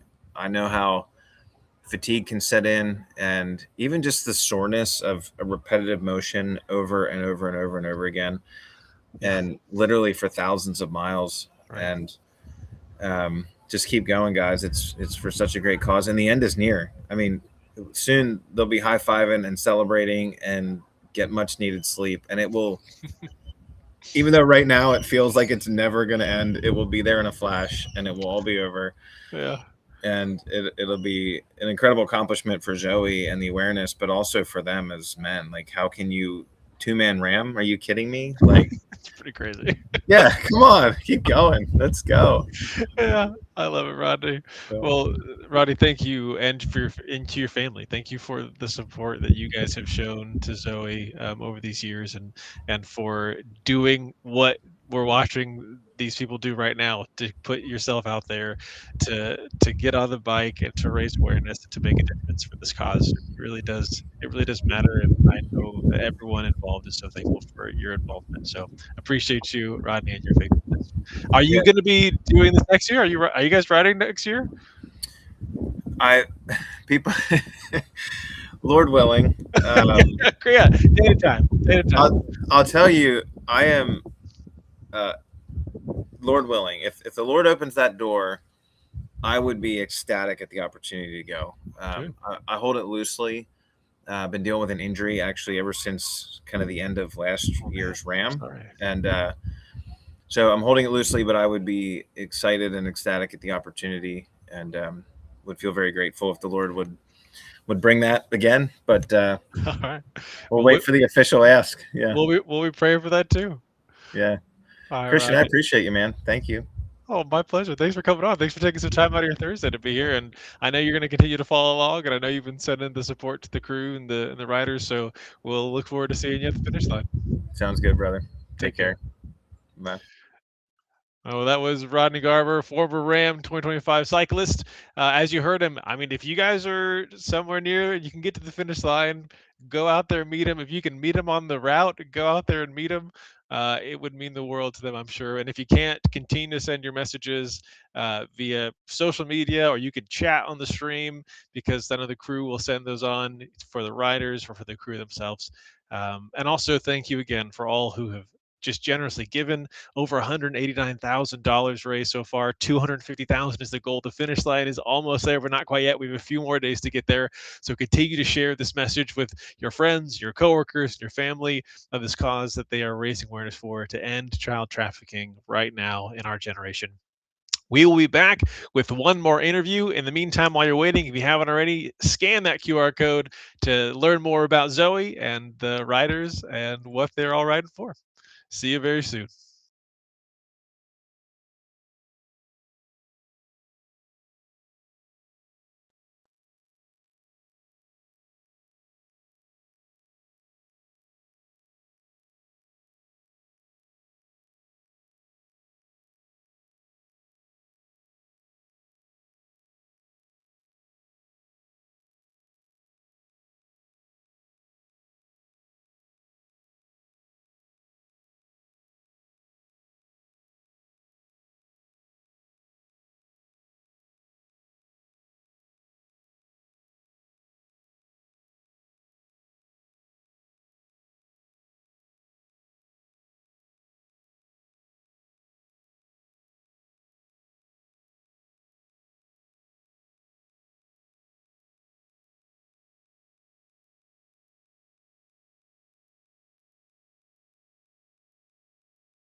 Might as well.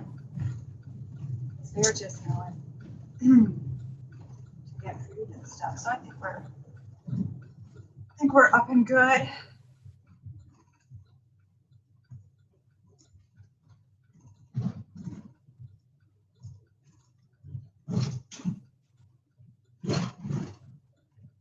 he's been out now. It's half an hour at least. So we've got another 2 hours. 49 minutes. Goes fast when you're in here.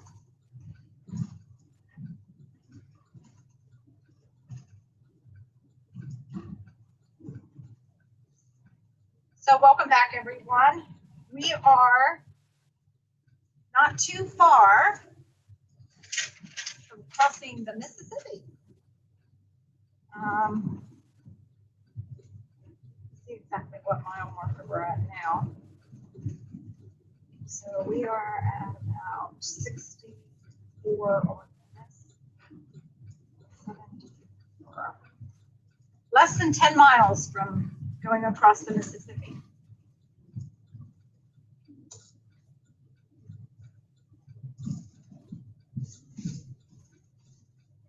Brad is taking a long pull. He's going to do 2.5 hours total. We're about 45 to 50 minutes into it.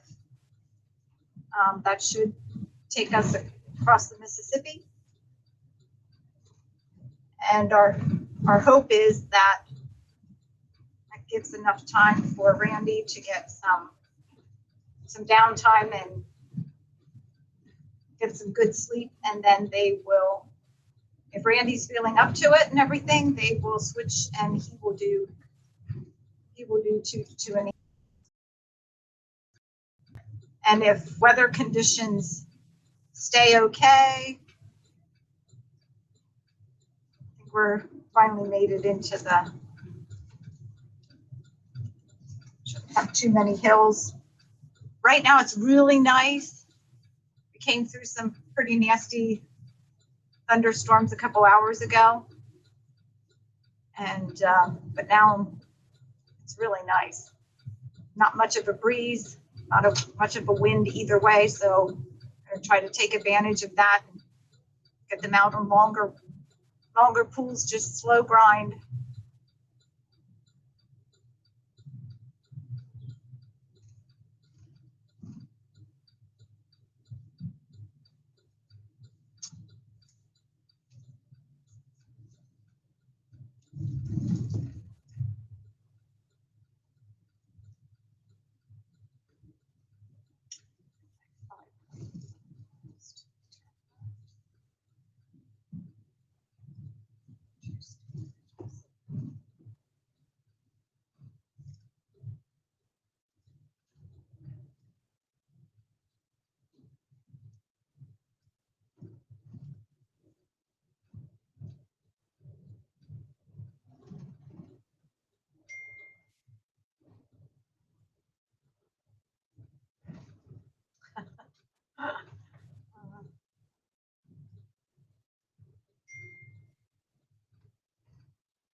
So I just got a text from my son, and my little granddaughter Lily wants to know what my favorite part of the trip has been so far.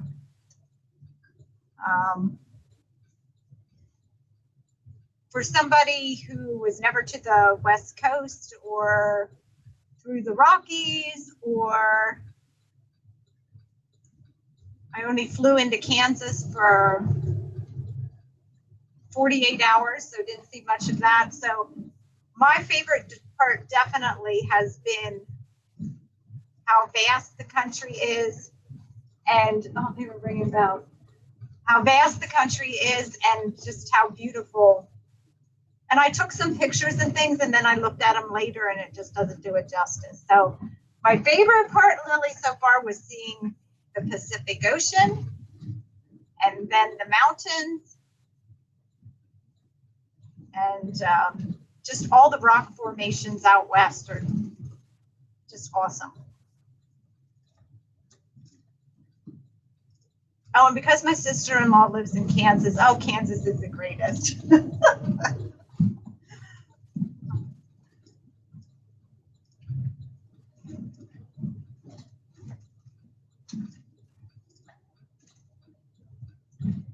Hi, Lily. Hi, Tate.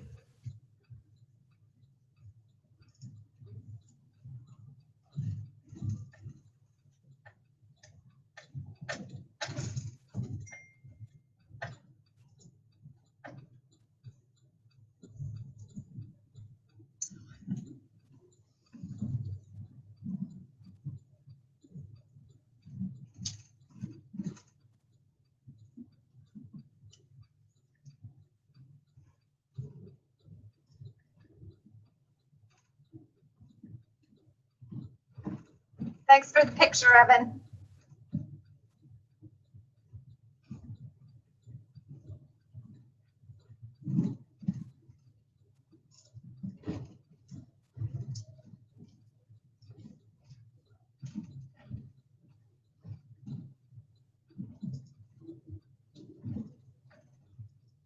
Number 4.7. Return left.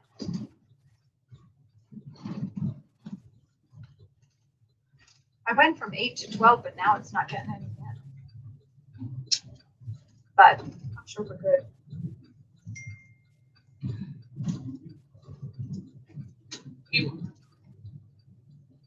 Is there someone behind me? Yeah.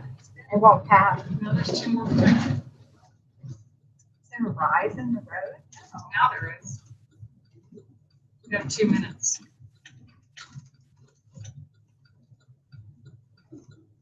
Well, if they choose not to pass, what are you supposed to do? Well, right here is passing. Oh, now they can pass.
After yesterday morning in the rain and now today with the, well, it was rain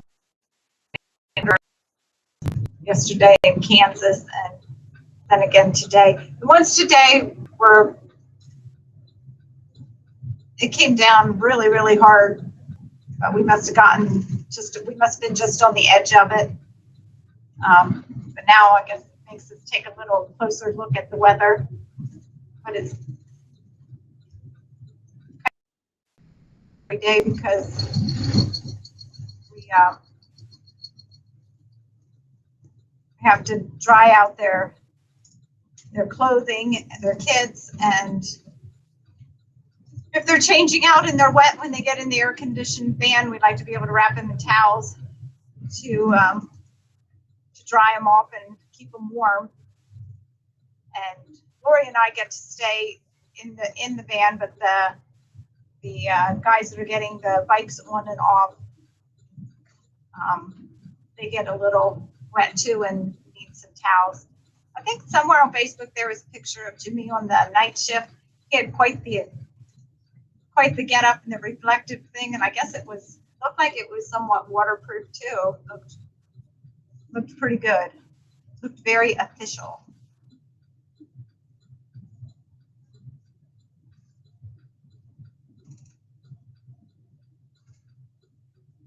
But when it comes to the two separate crews, we do a transition about every approximately 12 hours.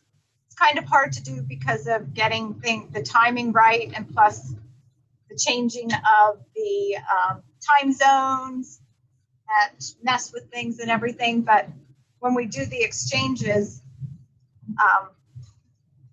we see the other crew for just a couple minutes, hand our role and our jobs off to the next person, and then we don't see them again for another 12 hours.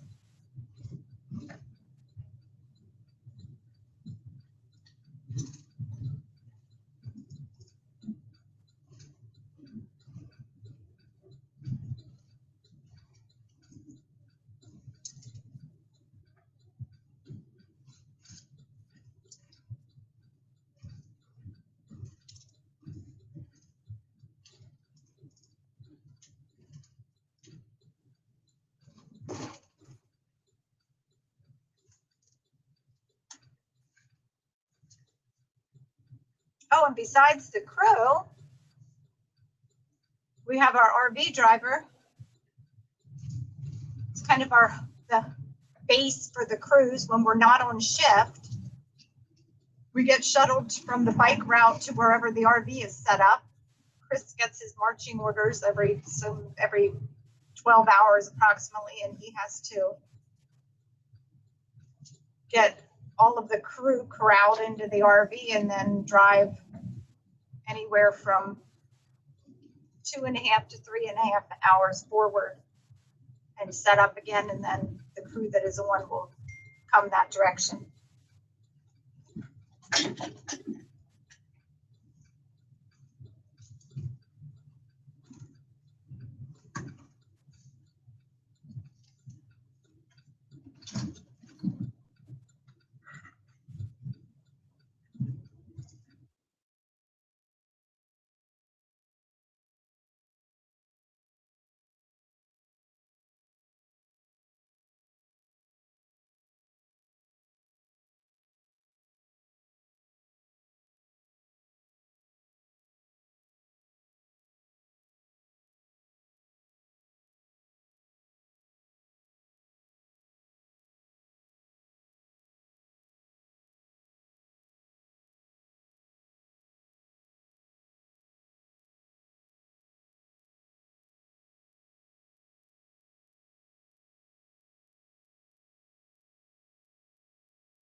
Because, oh dear, what is evening now? Oh dear. There's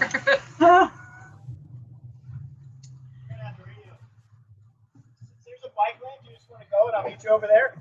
Sure, meet you on the other side? Okay, sounds good.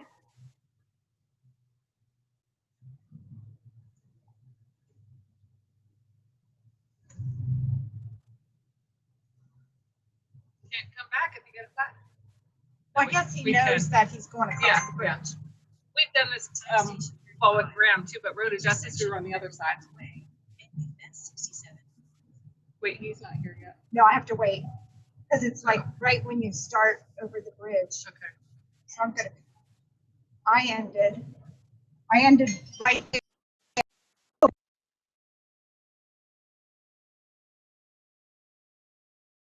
Go ahead. Just that we're crossing the Mississippi, and that we had. Yep. Okay. I hit crew. You saw us. So as quickly exit. Brad had a flat tire. We're the follow vehicle, so we have their extra bikes. Probably their least favorite bikes. Oh, that's still a great bike.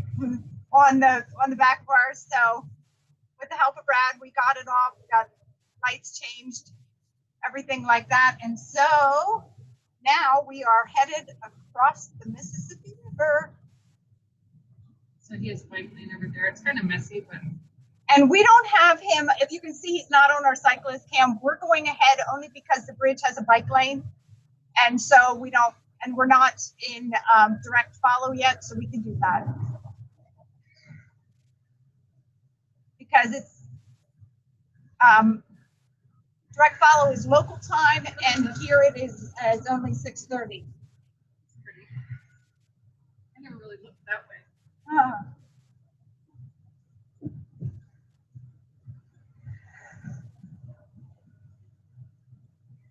I can start this now. You can check it. Yes. He's just He's getting past. to the, he's just getting to the, well, coming up to the bridge. Coming up, so he passed the gas station. Yes. Okay, then I'm gonna check in and Welcome you should to be good. Illinois. Illinois, we can check off another, Welcome to Illinois. check off another state.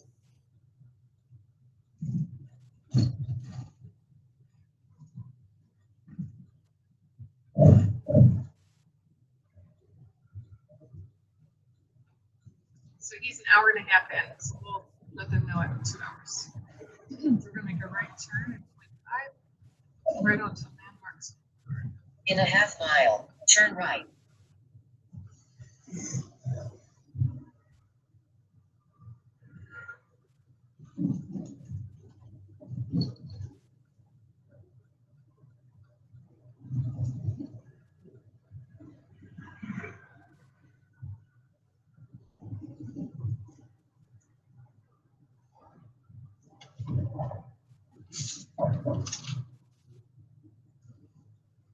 In a quarter mile, turn right.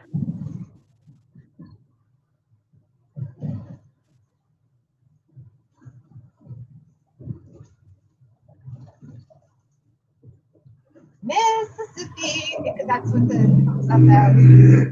Time station 35, Mississippi. We are in. Turn right onto Landmarks Boulevard.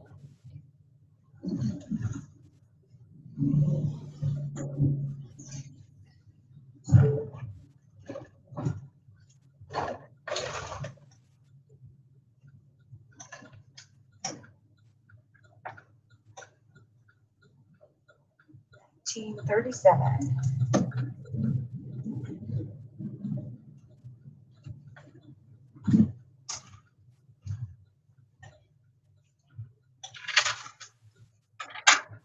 Here it said, Okay, can you help me with this report to race headquarters. one? Can you help me with this next one? Is that here? No. No, I think it's up a little bit. I'm just gonna see if I can see him. It doesn't have it turned now to 1.4. Left onto state route. Yeah, it goes like this, look. I think it It stays. stays. Let me go. I need to go to 3536. 35, 30.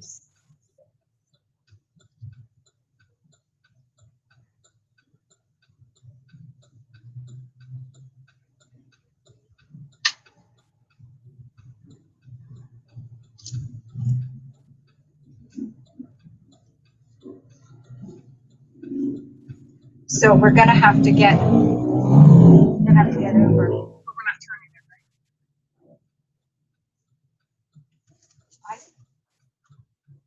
We're right here. Seems to me that's the first thing we come on to. Broadway connector, State Route 140. I think it's up further, but I'm not positive. Go straight to stay on US 30. Where's that? I mean, stay straight to go. That's when we came across the station. So this is across the bridge. Now we're across the bridge and it says turn right at the traffic light onto Yep, we did Landmarks that. We did Boulevard. Move to the left lane immediately He's not coming yet. after the turn and turn left at the traffic light to stay on 140. There you go. And then it says follow 140 for 40 miles once we get onto it.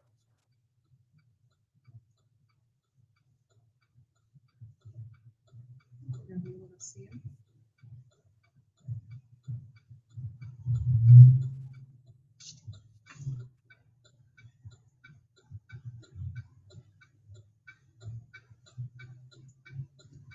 Because we just came across the river. We're not going to go that way.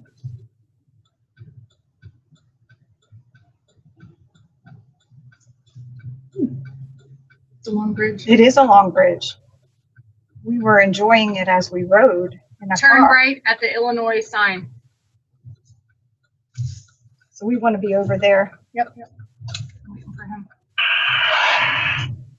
Turn right. Left lane. Maybe you can just follow us. Make sure he doesn't go. He's right behind us.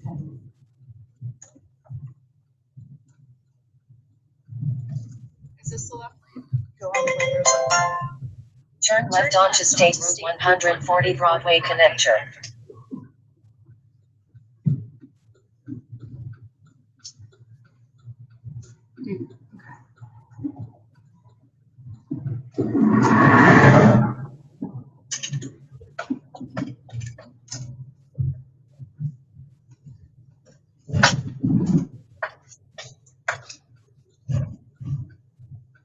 Come. Okay, what's next? Turn right. Okay. Turn right onto East Broadway. Traffic light. Turn right onto East Broadway, State Route 140 East. Okay. So I'm trying to get his.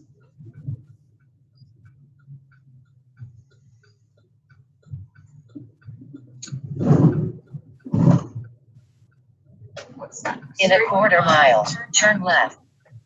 Ah, it's quarter mile. Let's turn left at the traffic light. Sorry. Is he out here? Okay. Yeah. Oh, yeah. That was You my might as well fault. just stay out here. That's my fault.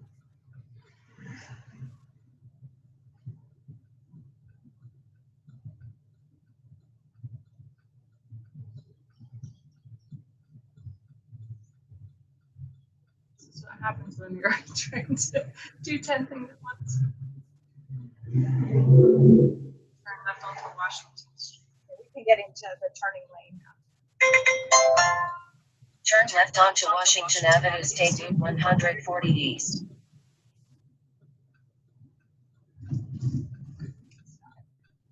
Oh, good. He is in this lane already. He was right behind us, I think.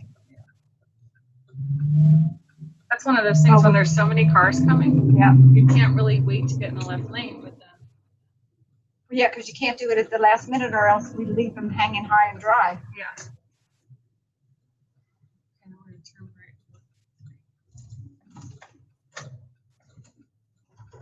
right. In 1 1/4 miles, turn right. state, and it's Route 140 Okay. east, and that's what we're on for a while. Okay, and that's, Oh, didn't he get yeah, around? he just did. He had the light. He keeps pushing his helmet up. A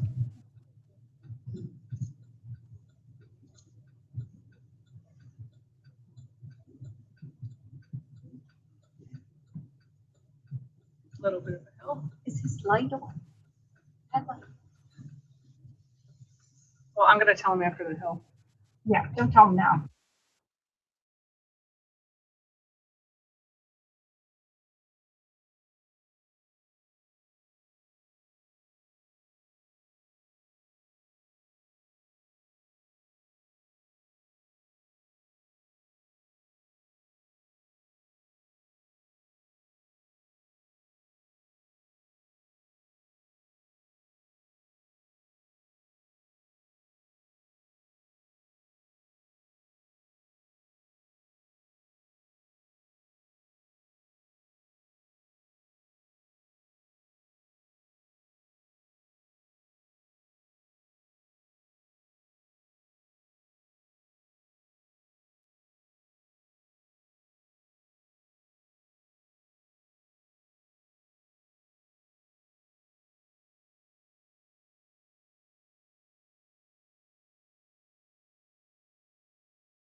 Okay, well, if you've been watching, we've been having a nice eventful, it's keeping us from feeling tired.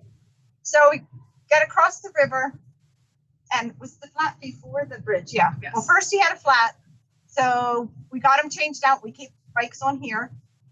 Then we got across the river, and then as we were making a couple turns, we noticed that his headlight was out. So he stopped and he turned it on. It came right on again. And so we headed on our way, and we made a turn or two. And then that's when you saw me get out of the car. We were in town, and I just slowed him down, and he stopped. And again, his headlight went out. It's charged. It's charged and everything, so I'm not sure what's going on with that. But at this point, that the mount on that bike works for that light. So as long as we can get it to come on, we're gonna keep using it. And we're 3 minutes away from mandatory direct follow. So we're just gonna hang out with him, because exactly at 7 o'clock, we have to be behind him, and he has to be within our headlights. So anyway, yeah, I'm a little dry.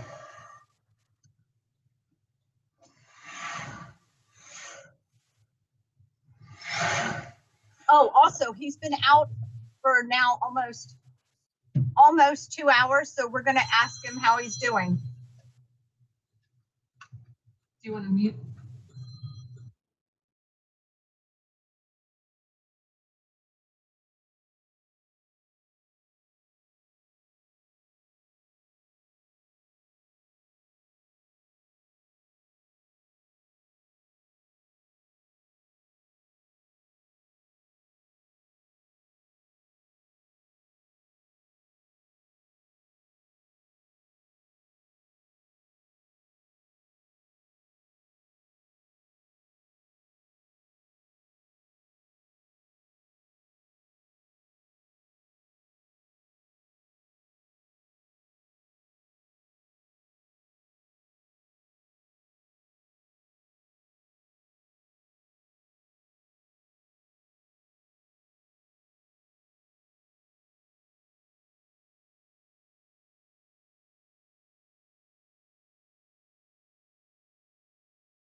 Nice conversation for people to hear.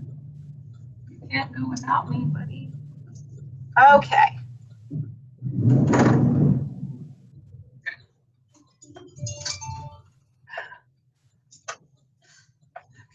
Are you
Okay. All right, we're just getting, Brad, we were just talking to Brad. He's been out for 2 hours now. We just wanted to make sure, originally he said he wanted to be out for 2.5, but we always want to check with the rider to make sure conditions haven't changed. So he said he wants to stay out. So we contacted the rest van to let them know another 30 minutes.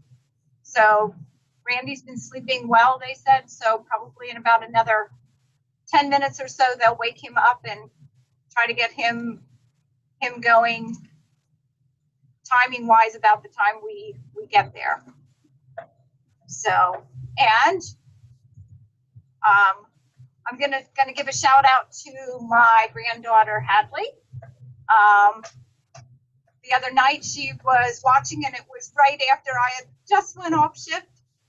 And so, hey Hadley, my son Kyle, his wife Megan, and their other daughter McKenna. I don't know if she's there right now or not, but hey, Mimi's having a great time. Papa's really tired, but he's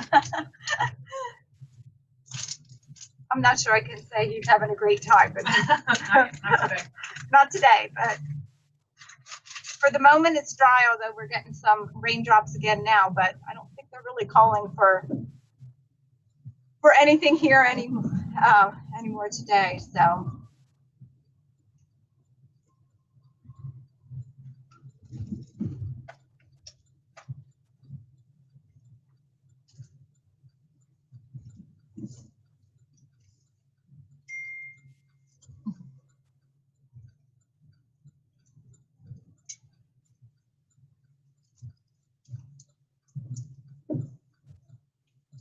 You might want his jacket if he.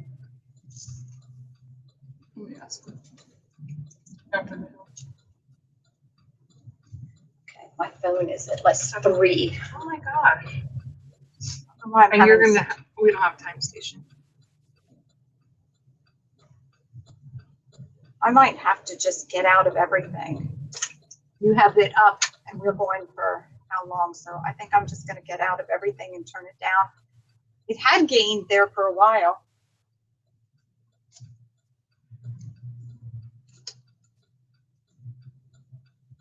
For some reason today, my phone's having, I started the day at like, I thought it was probably in the 90th percentile on my phone. And for some reason today, well, we run GPS all the time. And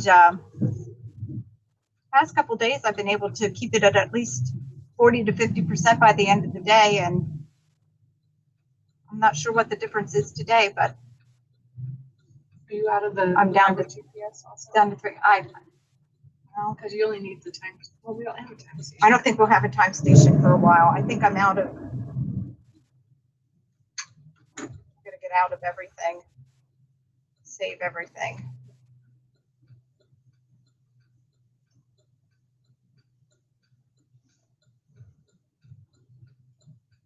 Because my phone's at 3.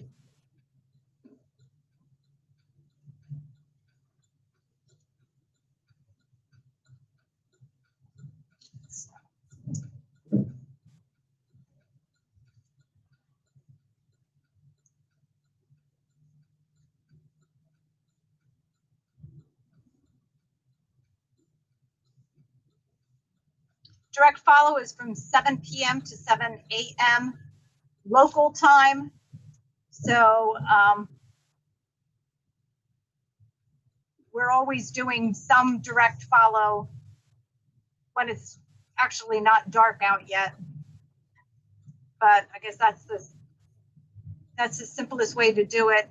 And I think it's done that way because some of the western states, I think all the states we come through from California through till Kansas, or I guess I should say Colorado, because Kansas then doesn't have the rule, but I think those other ones, you are not allowed to direct follow from 7 a.m. to 7 p.m.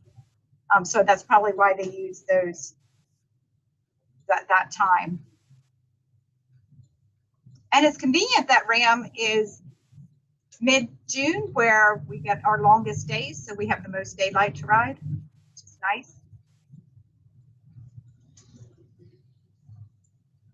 Did you get that?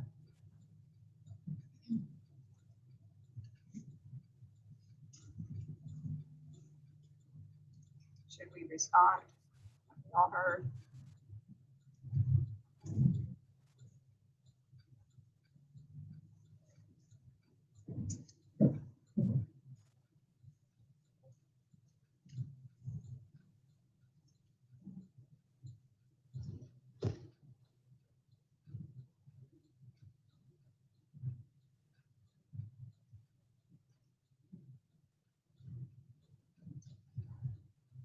So this was, Brad had a flat before, right? So this Yes, is his same second flat. Same one, And Randy had, I think Randy had 2 flats already too. in the same. This is the one that was just fixed. Yeah, I'm not sure. They usually have, I don't think they've ever had a year that they haven't had any flats. Although I think this seems like maybe more than normal. I'm not sure.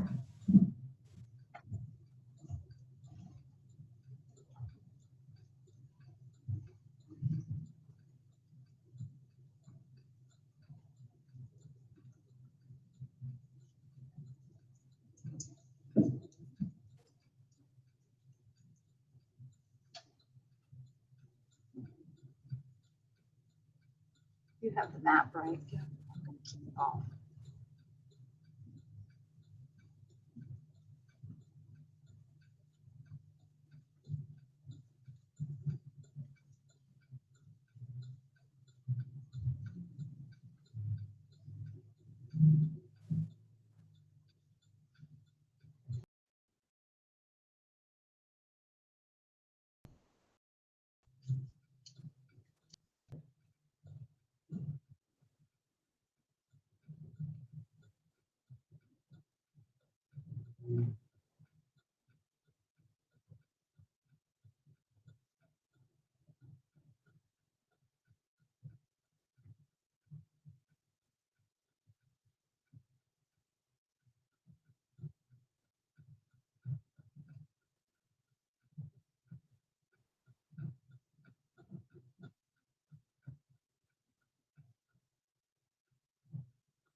So we were at, what did I tell them? And they said they were going to go out to 7. We're at 208. They were going to go out 7 more. They were at 7. Because you said we were at 6, right? And they were at 7. 7, and then they said they were going to go out 7 more. So mile marker 14. Guess you're kind of like I'm going to try my best. I gained the percentage.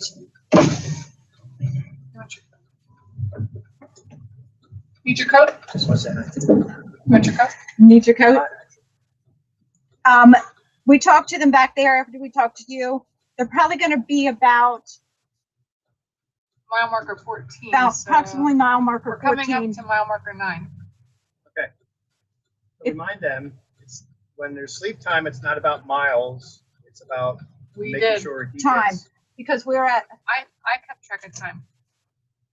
I set my timer. We're at 2:09, and so they went up to make it 2:30, and they're gonna wake him at 2:10.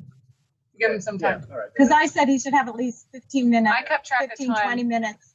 and they're 10. going by miles because of the time we gave them. So we're good. No, I get it.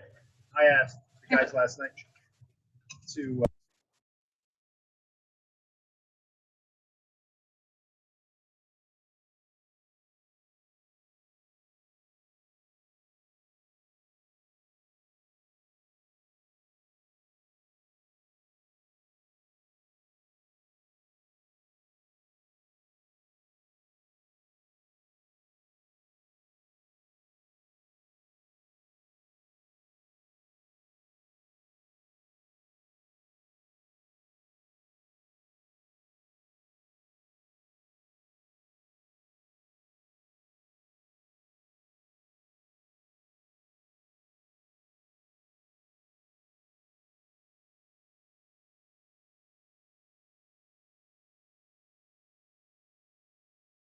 Because, yeah, okay.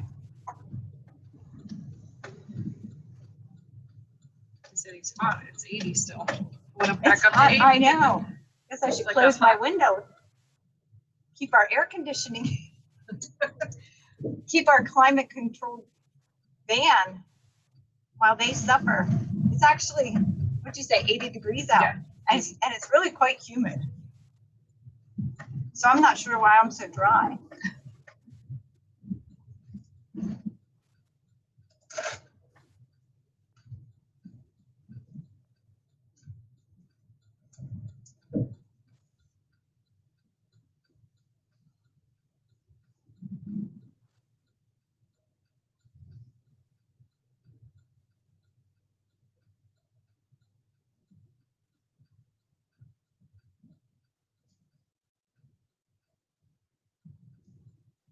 Yeah, with all these lights, I didn't realize, I mean, there's no turns, but my, there's a lot of lights.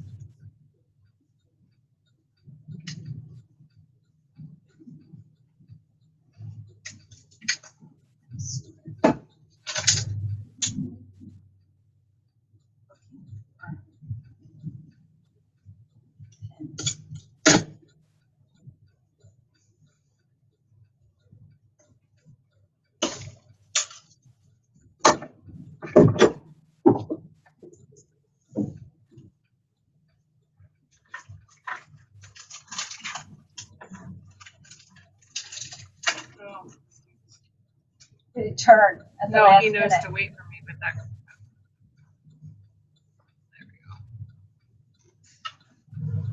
There we go. Are you getting our stuff together? I thought because we're not going to be doing a lot of turns or anything here right now. Do you want your sandwich? No, do we have ice in the bed? We're No. not leaving that for them, right? We're taking it with us. We're taking Yeah. the food? Right. I think so. Yeah.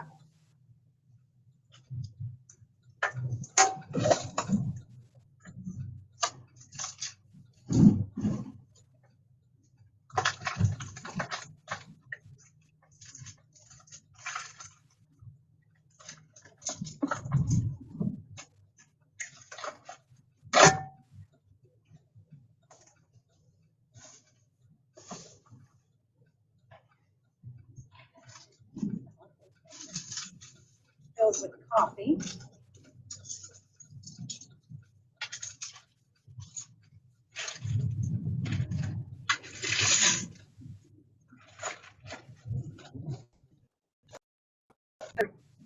Oh, yeah, 14. We're going to go up to about 14.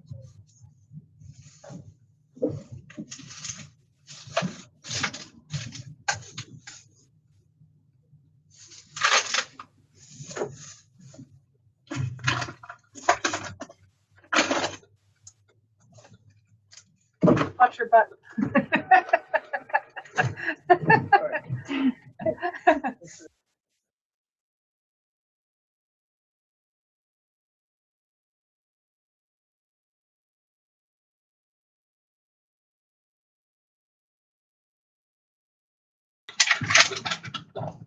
Hey, follow van, we are just shy of 15 and ready for the transition now.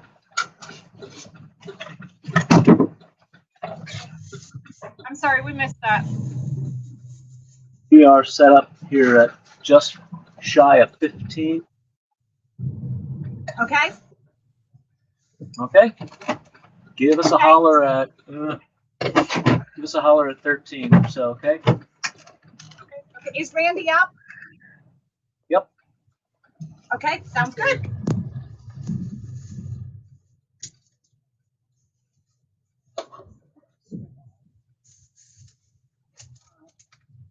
We leave the M&Ms in here. I think, or else, yeah, maybe you could put them in this bunk bag. Oh, So they always have it. it. And we have water here, and I have water underneath the seat.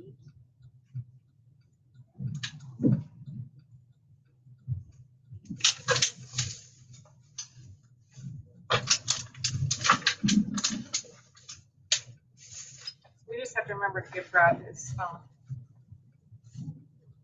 So, oh, it's not charging either. So what's this? Oh, yeah, it is, sorry. Is that, Yeah, okay. 77. Okay, I thought it was that, maybe that cord. Is yours okay? It's at 5 instead of 2. Gosh. Turn it off.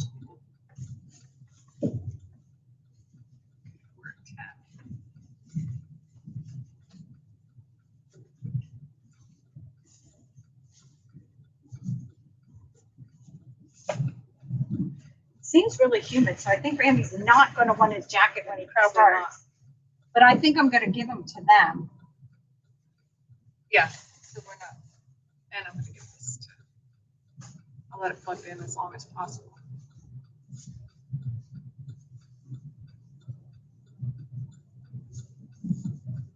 So I will try to remember to hand them out Oh the my window. gosh.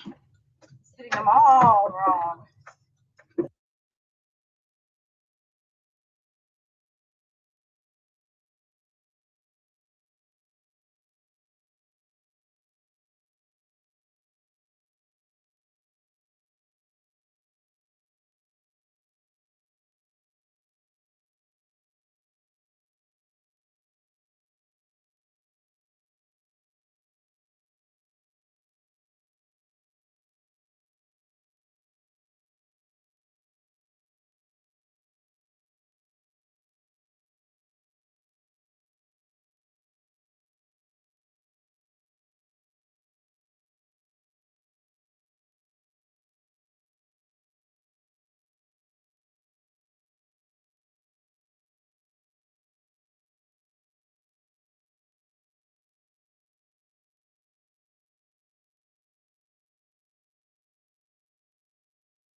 So Brad's still out for his 2.5-hour ride. He's at about 2 hours and 23 minutes.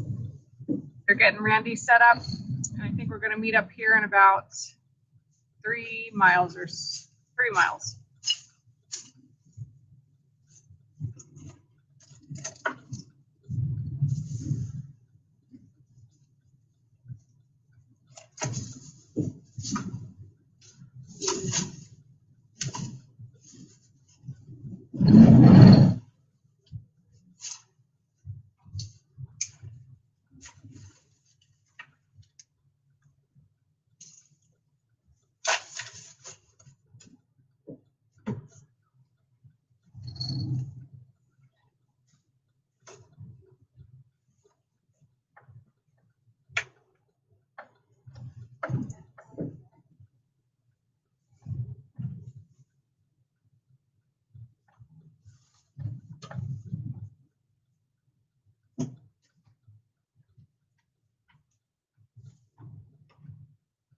You know what? I'm not gonna take this gallon work. We need water. We have to find it. I'd rather have it out here Okay.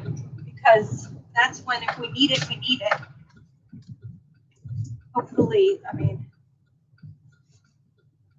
we could at least find a convenience store or something to get more. When they're out here, they don't have that option. So I'm gonna keep all the water in here.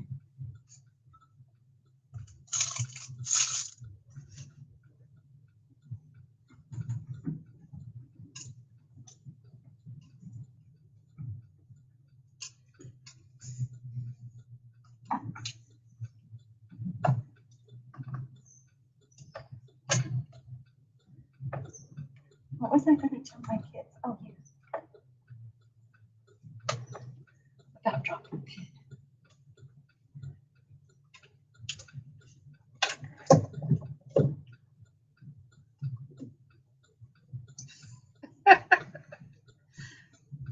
Alan said he knew he did, but didn't know that you knew. Didn't know that I knew that he listened. Oh, yes. That's all he listened to. That's all he listened to when I first met him. Him and Bill Ray Snyder. Stuff they listened to.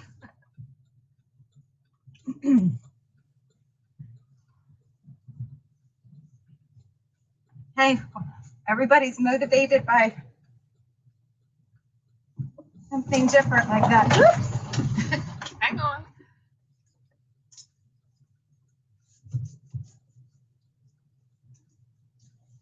Oh, you know, my main reason for getting up was pens. Oh, here, right here. There's an Everence one somewhere. I started out with 3. He's going to be on the radio, I think. About how many miles again? 2.5 more. 2.5 more.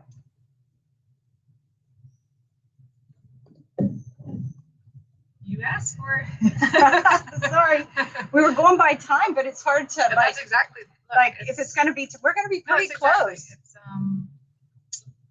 where are we at? 2:25, 2:26. So 4 minutes. Timed up. I mean, if we have 2.5. Press fan, can you hear us? They're out. We're coming up on 13 shortly.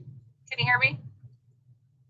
They're out of the van, so they must have everybody up. But we're at. You just said to let them know at 13. I'm going to text. We're almost here.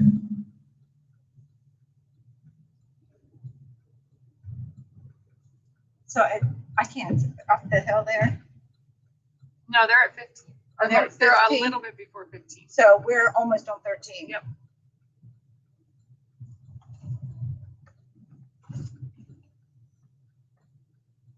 I'm just going to put in 13. That should be all.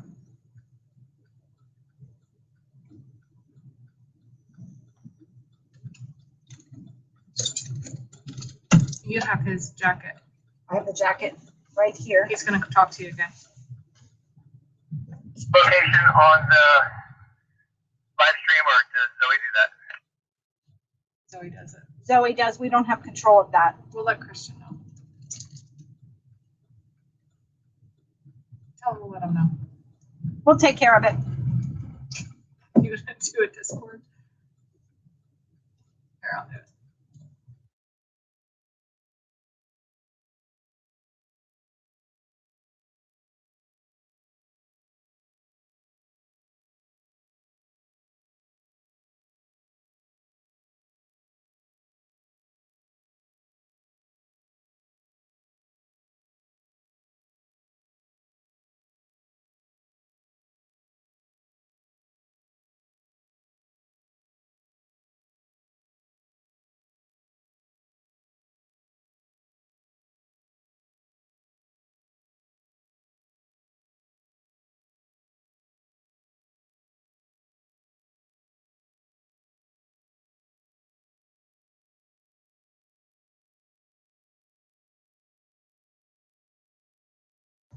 Okay.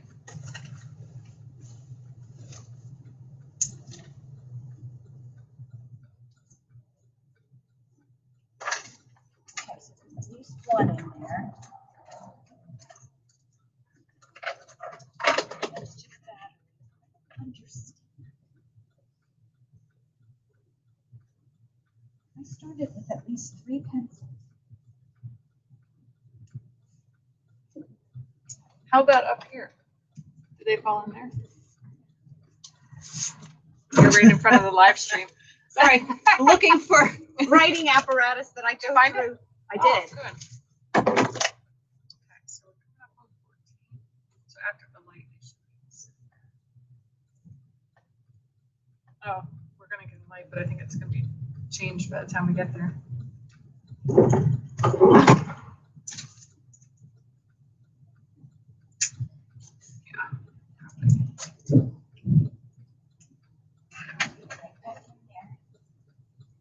I'm just gonna lay these back here. Okay.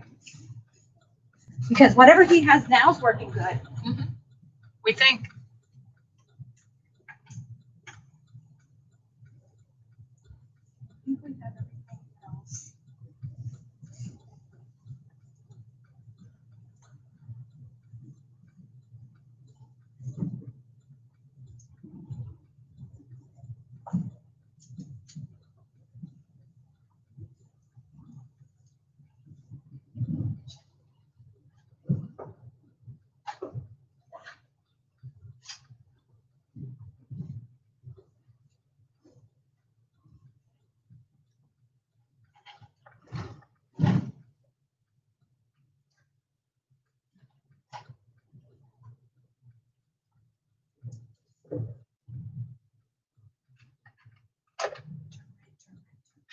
The only time we'll say that.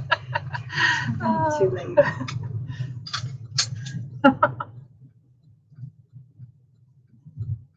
Because technically, he has to stay in our headlights, Yeah. right? So we can't. Yeah. Sorry, Alan, we might have to wait till tomorrow. I don't think we have any more lights.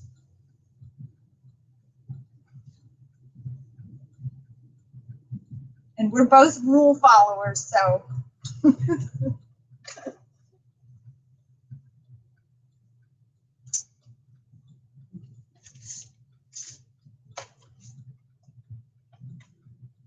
is almost exactly 2:31. Are we out?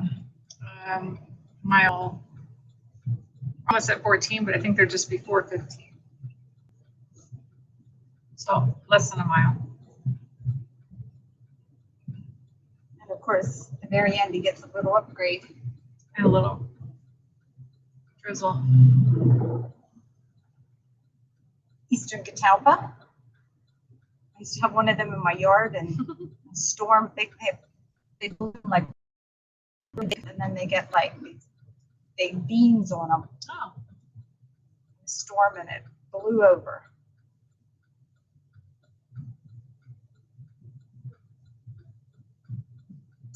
Oh, I know what I was gonna do.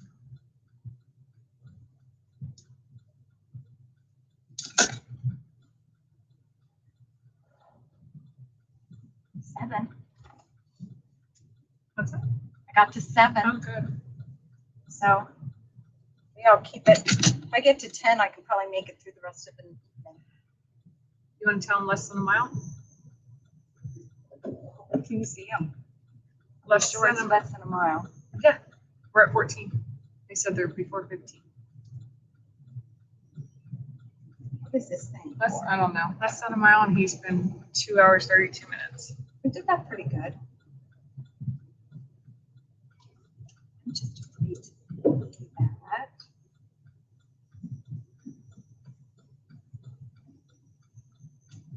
About a mile.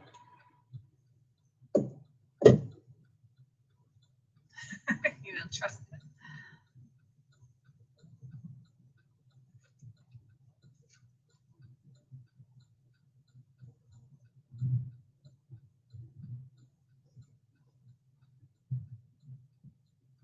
Should probably put it up.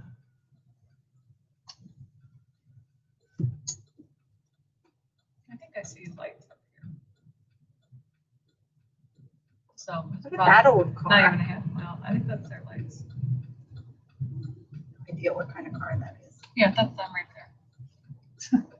At the top of the hill. Yep. Okay, I'm gonna Is Randall I'm out? gonna mute. Oh, we have to stay with Randy though. We have to stay, yeah. Let's see if he stops with it. Because we could just do this. Play music then. If he stops. I have a feeling they'll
radio check.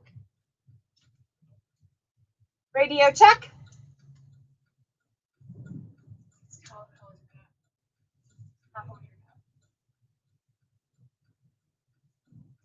Wait.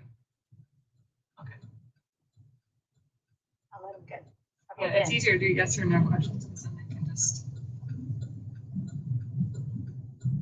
Not again, but I have it in the back pocket in the bag. So any turns, call them out or blow your horn or whatever. But I think we stay on this pretty straight. Yep, we'll let you know. We'll let you know.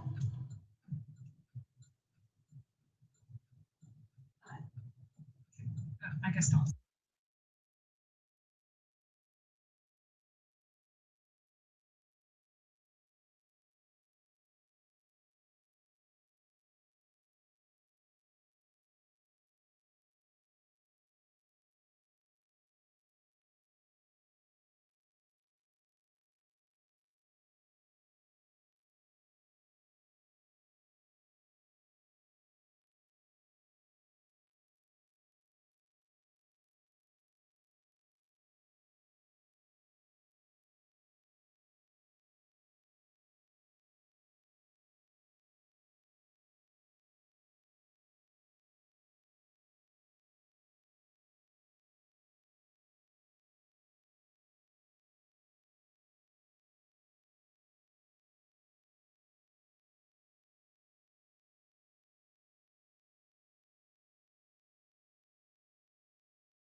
Might have to drink one of those waters.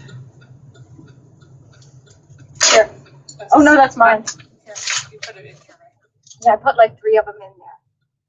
I'll send it to you.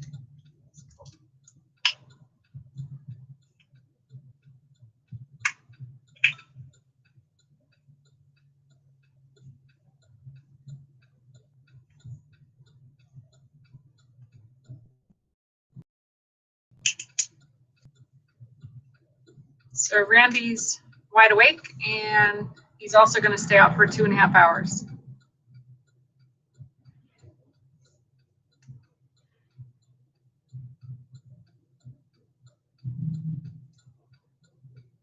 Maybe not wide awake. He's alert. Seems pretty, yeah. Much better. I don't know. Yep. I think he needed that.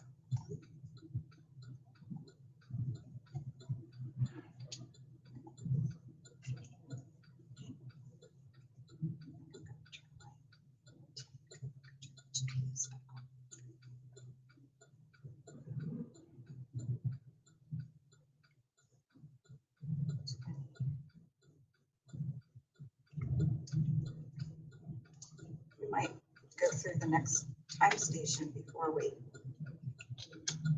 I'm thinking that's probably where the transition is going to be. Okay, 25, 20, no, 30, not 25. We don't want to go back to 25. 35, 36.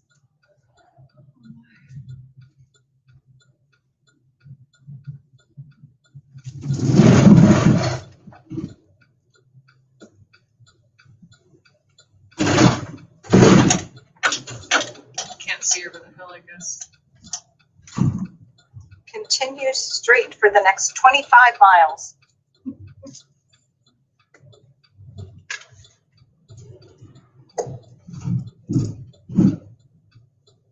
Well, actually, it's 25 miles.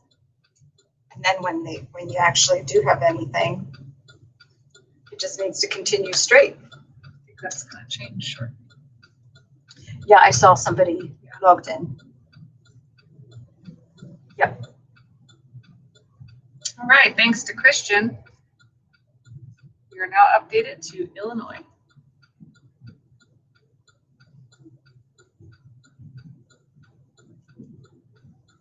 Two cars back there. Pardon? Are there 2 cars back there?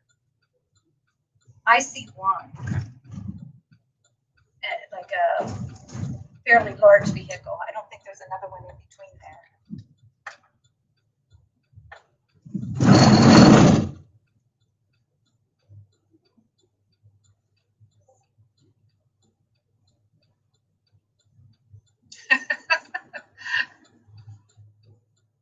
Oh, if he was just gonna, yeah.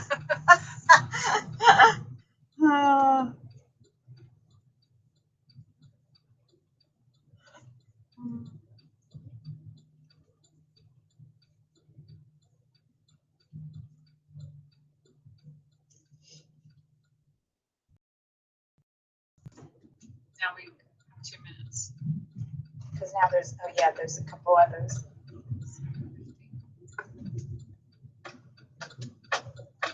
Because then we have to ask him to pull over then, right?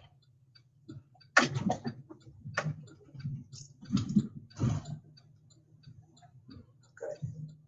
There's at least one. The other one gotta go. Other 3. Might get another one around.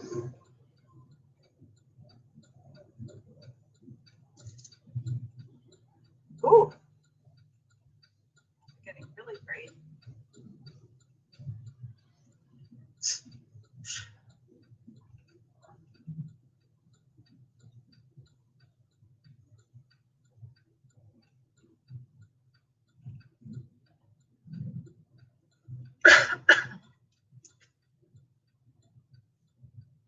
Oh my gosh.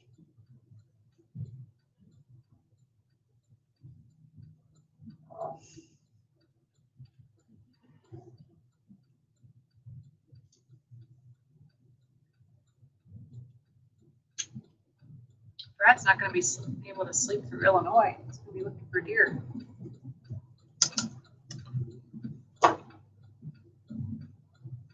Oh, this is the perfect time.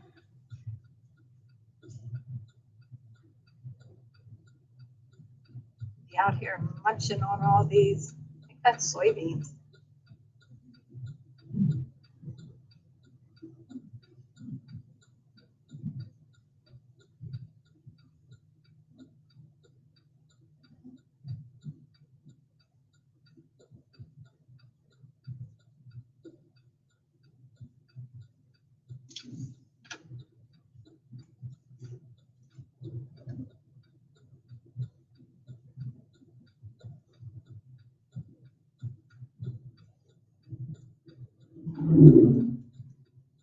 Actually, they can keep doing, because now we're getting a shift in early. If they can get 2 more shifts or maybe even 3 during the night.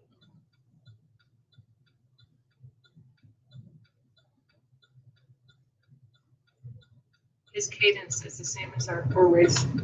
You said that before. I know. Well, like he always talks to me about like he gets a certain cadence and then that's what he keeps. That was like Nate's. He had that fast.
I think we dodged that little shower. We just got a couple little raindrops.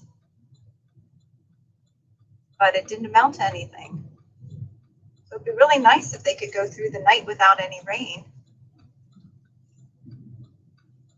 And temperature wise, it's still pretty warm. 77. Still 77, and there's not much breeze, which is actually pretty ideal conditions.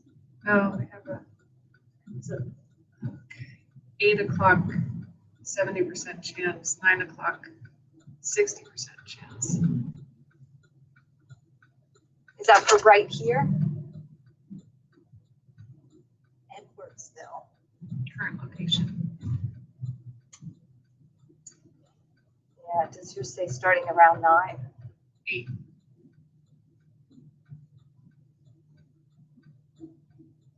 Doesn't look like Might get a couple. Yeah, it doesn't look like thunderstorms right now compared to what it did. it doesn't look like I'm gonna pull up storms. It looks like just a rain. Yeah. I'm gonna pull up the radar.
See how these storms are. They're not really storms, it just looks like rain. Looks like the worst of it is further south. Solution. Where's Greenville again? there's a Route 66 sign. Oh, yeah. Did you ever do that, travel that? Did you? Oh, that bunny is not dead. Did a bunny come out? I didn't even see it. It's still on the road.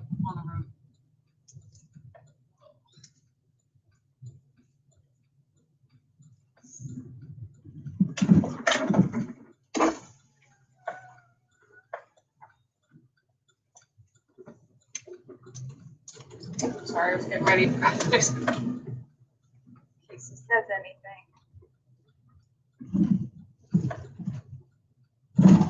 Yeah, he must be like got giddy up to get going where when he's really tired it's just very Yeah.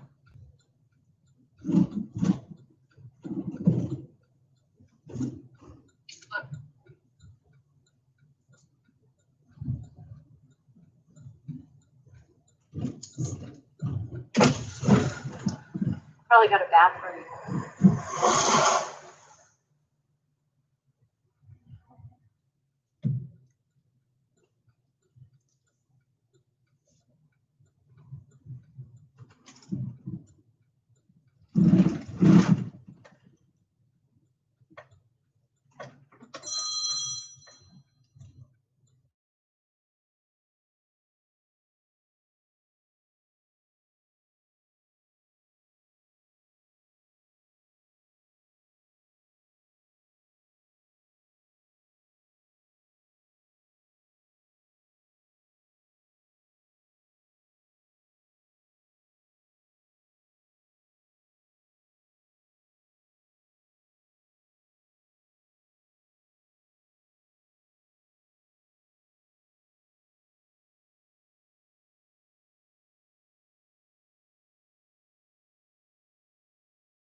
Yeah, they can talk about that later.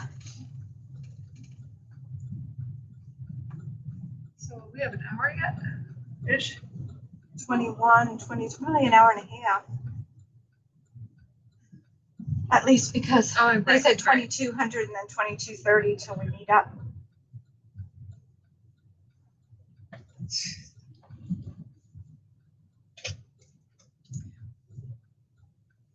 Well, it looked like in this, like Greenville, I think Greenville is where we're headed to. It looked like most of the rain was south of that.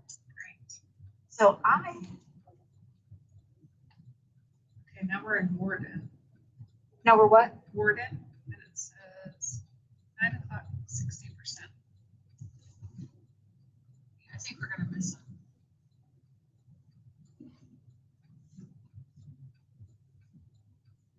Just because of the direction that the storms were going, but they can always, I guess, switch directions a little bit, but it doesn't look like we're in line for there's much heavier rain south of us.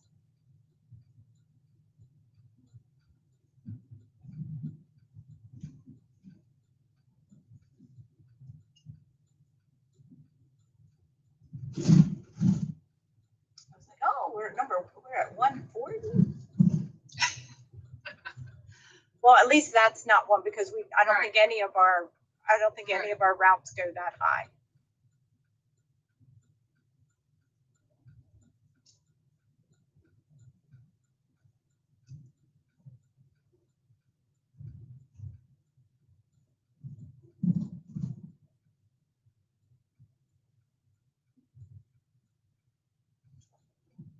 It's gonna be a lot of activity that day. Brad was asleep.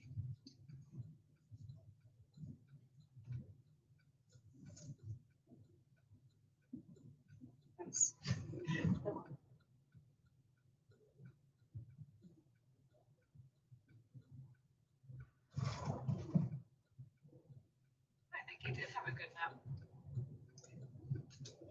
Yeah, I don't know. He has his headphones on and his what do you call them? I don't know. I forget what they're called. They just go against your Cheekbone. your jaw. whatever, yeah, that bone right in front of your ear. There's a name for them. I can't even find the words that I know. Try to come up with a word that Your kids will probably text you. I should say something about learning to drop them. You have to. Or just say, guess where we're at.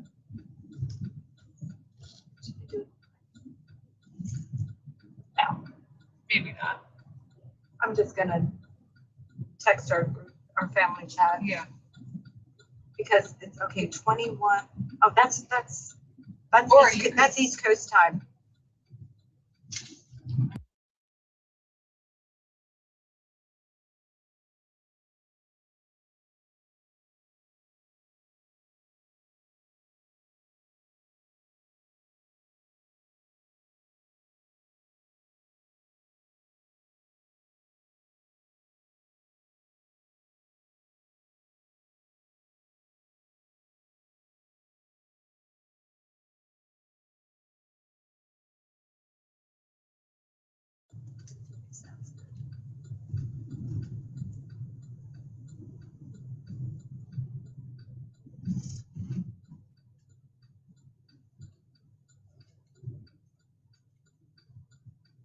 Okay, he's been out 25 minutes.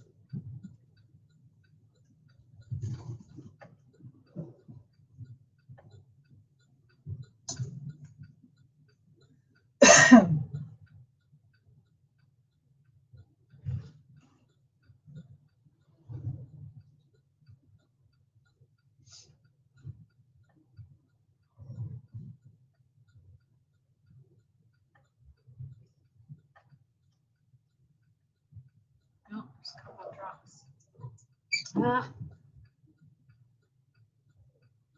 Guess we shouldn't have talked about the rain.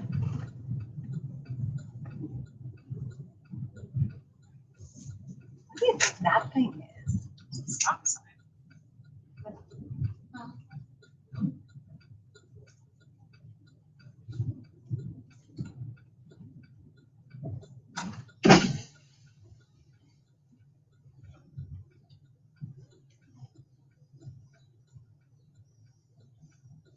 It's gonna go a little squeaky.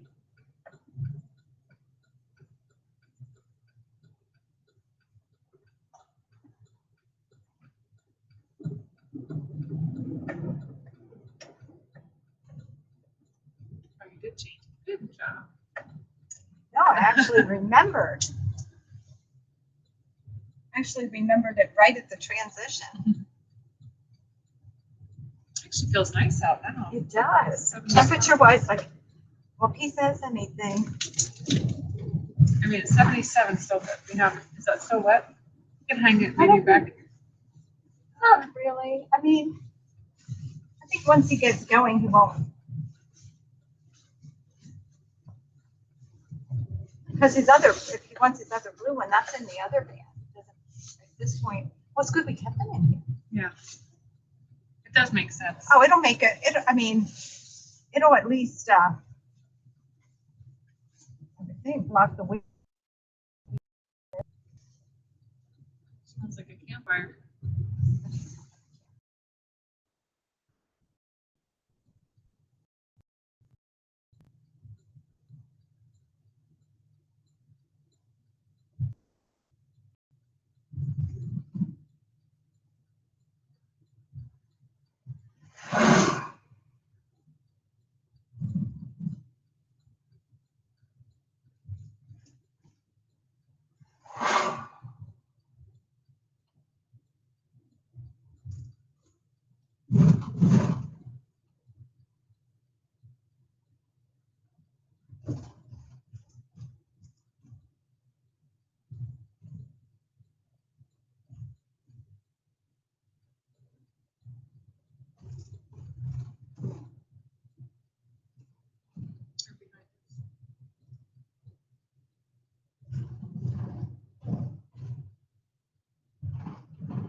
Did you do it? I did. I don't know if I'm getting any response. Yeah.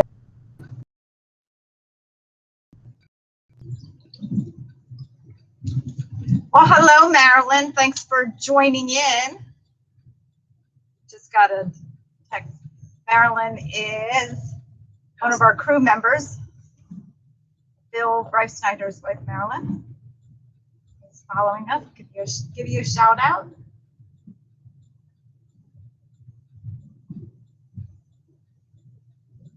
I've been sharing some pictures with her, but I think yesterday I took one video and, you know,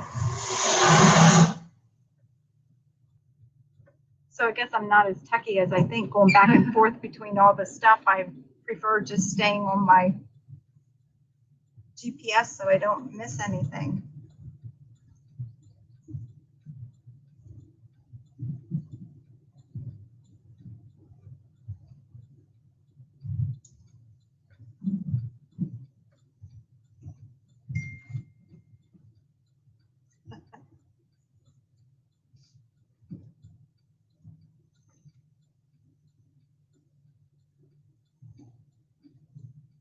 Okay, I've got to stop doing that. Lose power. Could be out here longer than we think. Yeah, I think I'm gonna plug in instead of practice. It does go down fast. Oops.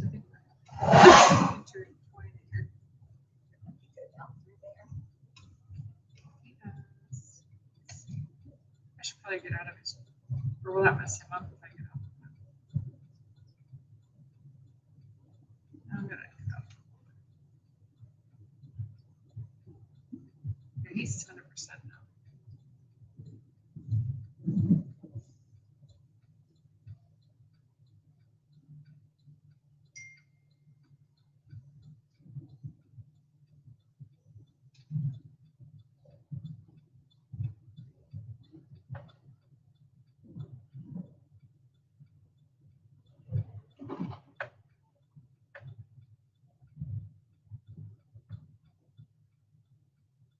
I wonder, did it go?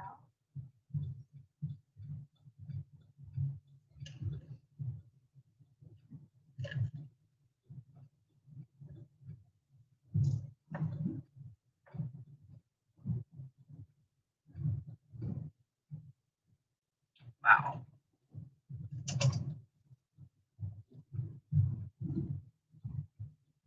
Oh my word.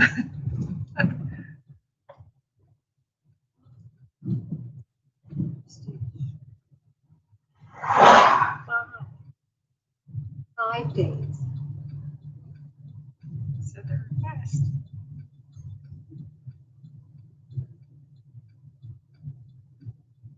Either one.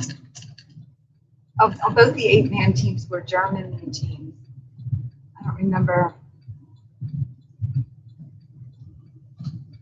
Yeah, they were in it to win it. Oh yeah. So Almost 25 miles per hour.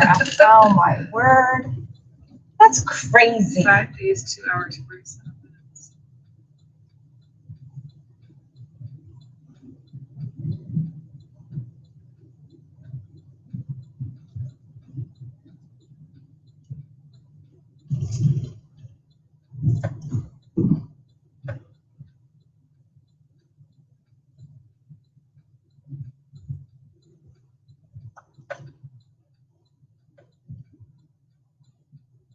So it's been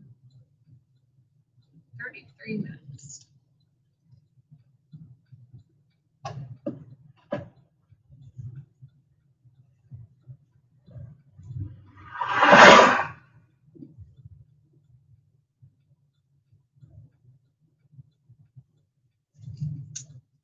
We didn't get out of the car much today.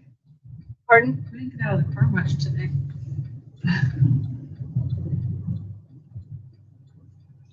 Did we only ever get out one time? Twice. Oh yes, we got out twice.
Move around a little bit.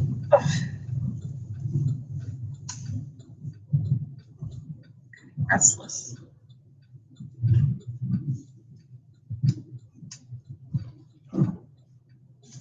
We at 35, 36.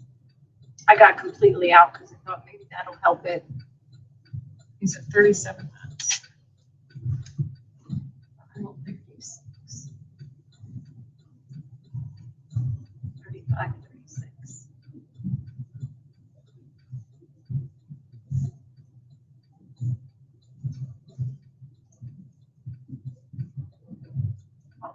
I think because we only have 30 more miles. No, because I didn't update this. We're at 20, 26. Yeah, we're at 26.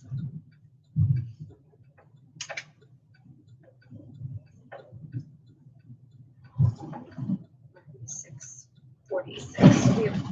We have 20 more miles in this time station.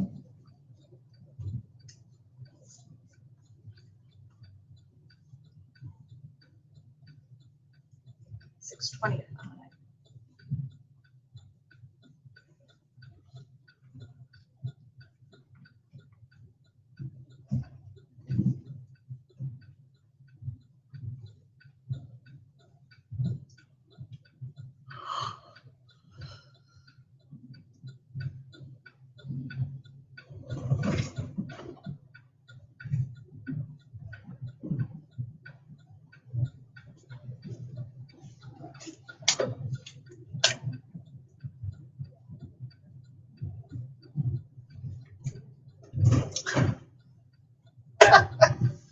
I'm like looking for my water bottle. It's right there. Kind of like looking for your glasses when they're on top of your head. It's down there with your pencils. With my pencils. Oh, he's gonna look at that. Stop and put his bike on top of that for Captain Quitter.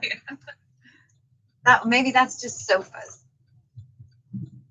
I think it's sofas. Yeah, Randy started doing that too now. Said they a little while ago. I don't know what that was. Maybe a groundhog. Maybe it ran across the road. Maybe it's just a cat. But he said he was riding along. I don't know if it was after work or something. And he passed this like sectional along the road. And he rode past it, and then he said, oh, "I gotta go back." He went back and stuck his bike on it and sent it to Kevin.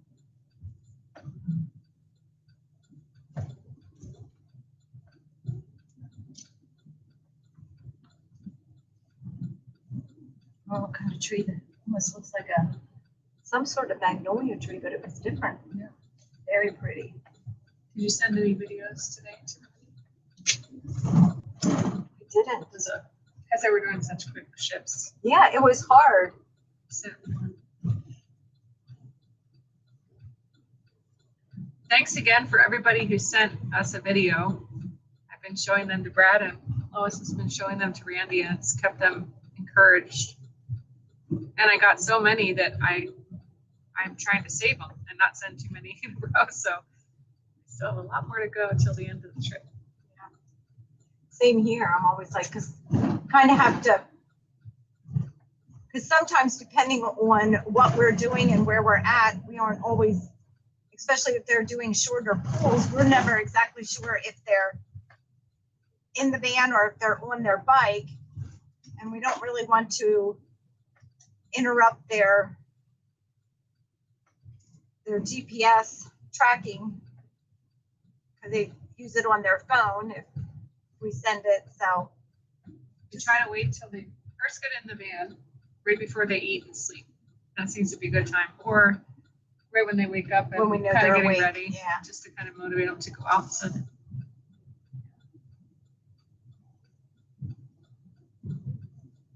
Everything's a logistical and timely thing.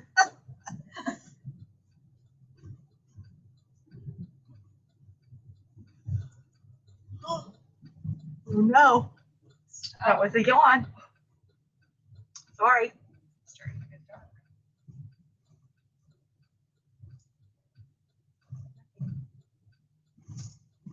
tell, does he have 2 bottles on there or just 1? I think he only has 1.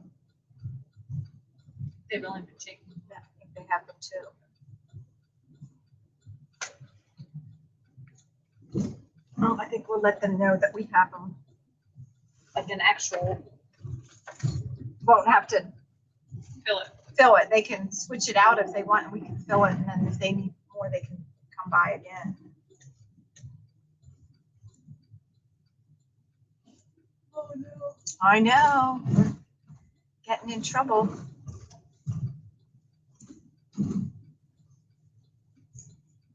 When I get home, I'm gonna sleep for a week.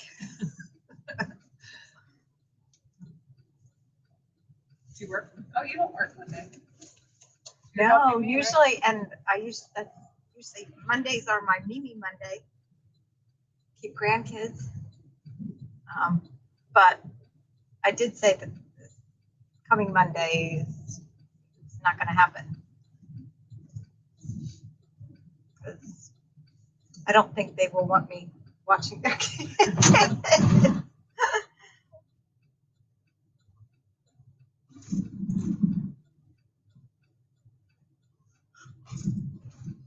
Okay.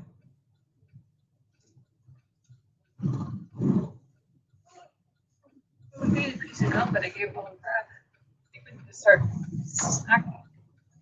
What do we have to snack? That's what we've got a whole thing. The thing is, it might have. Oh, coffee. You have to wipe the coffee. We have a little snack bin, but this morning we have a terrible time with our food, don't we? Past 2 days, our food never made it to us. We forgot to get it out of the shuttle pickup. And then today we got it, but our tote that we bring like dry snacks in, we had a coffee, Brad's thermos in there, and somewhere along the line it tipped over and wasn't as tight as I guess, but so the thermos emptied into the bottom of our thing. But our snacks for the most part are all wrapped, so I have paper towels right here on top. So anything we take out, we can wipe off.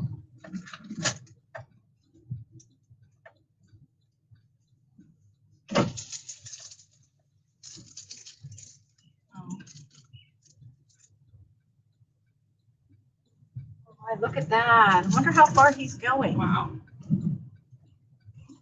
Should have given him your water bottle. Yeah. I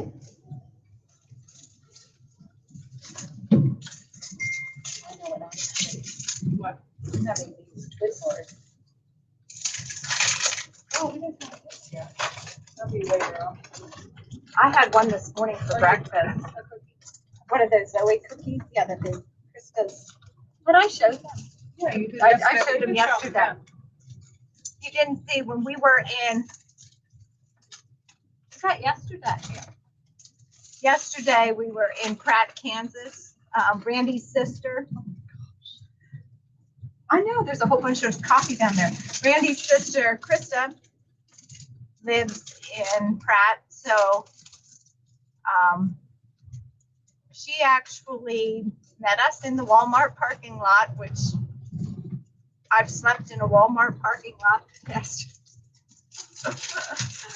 I don't know how many days, because I don't remember how many days we've been out. But she brought us tons of food, and a friend of hers made us these really cool sugar cookies for all of us. And I think this is the second or third year. Was last year? I think this is the third year. Is it? I think so. Okay. Maybe not, Might be. but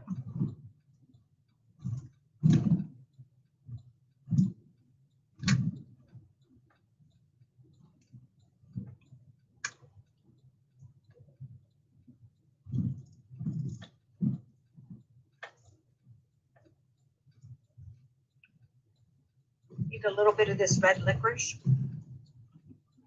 Randy would tell me it's not licorice. The only thing that's licorice is black ananas type.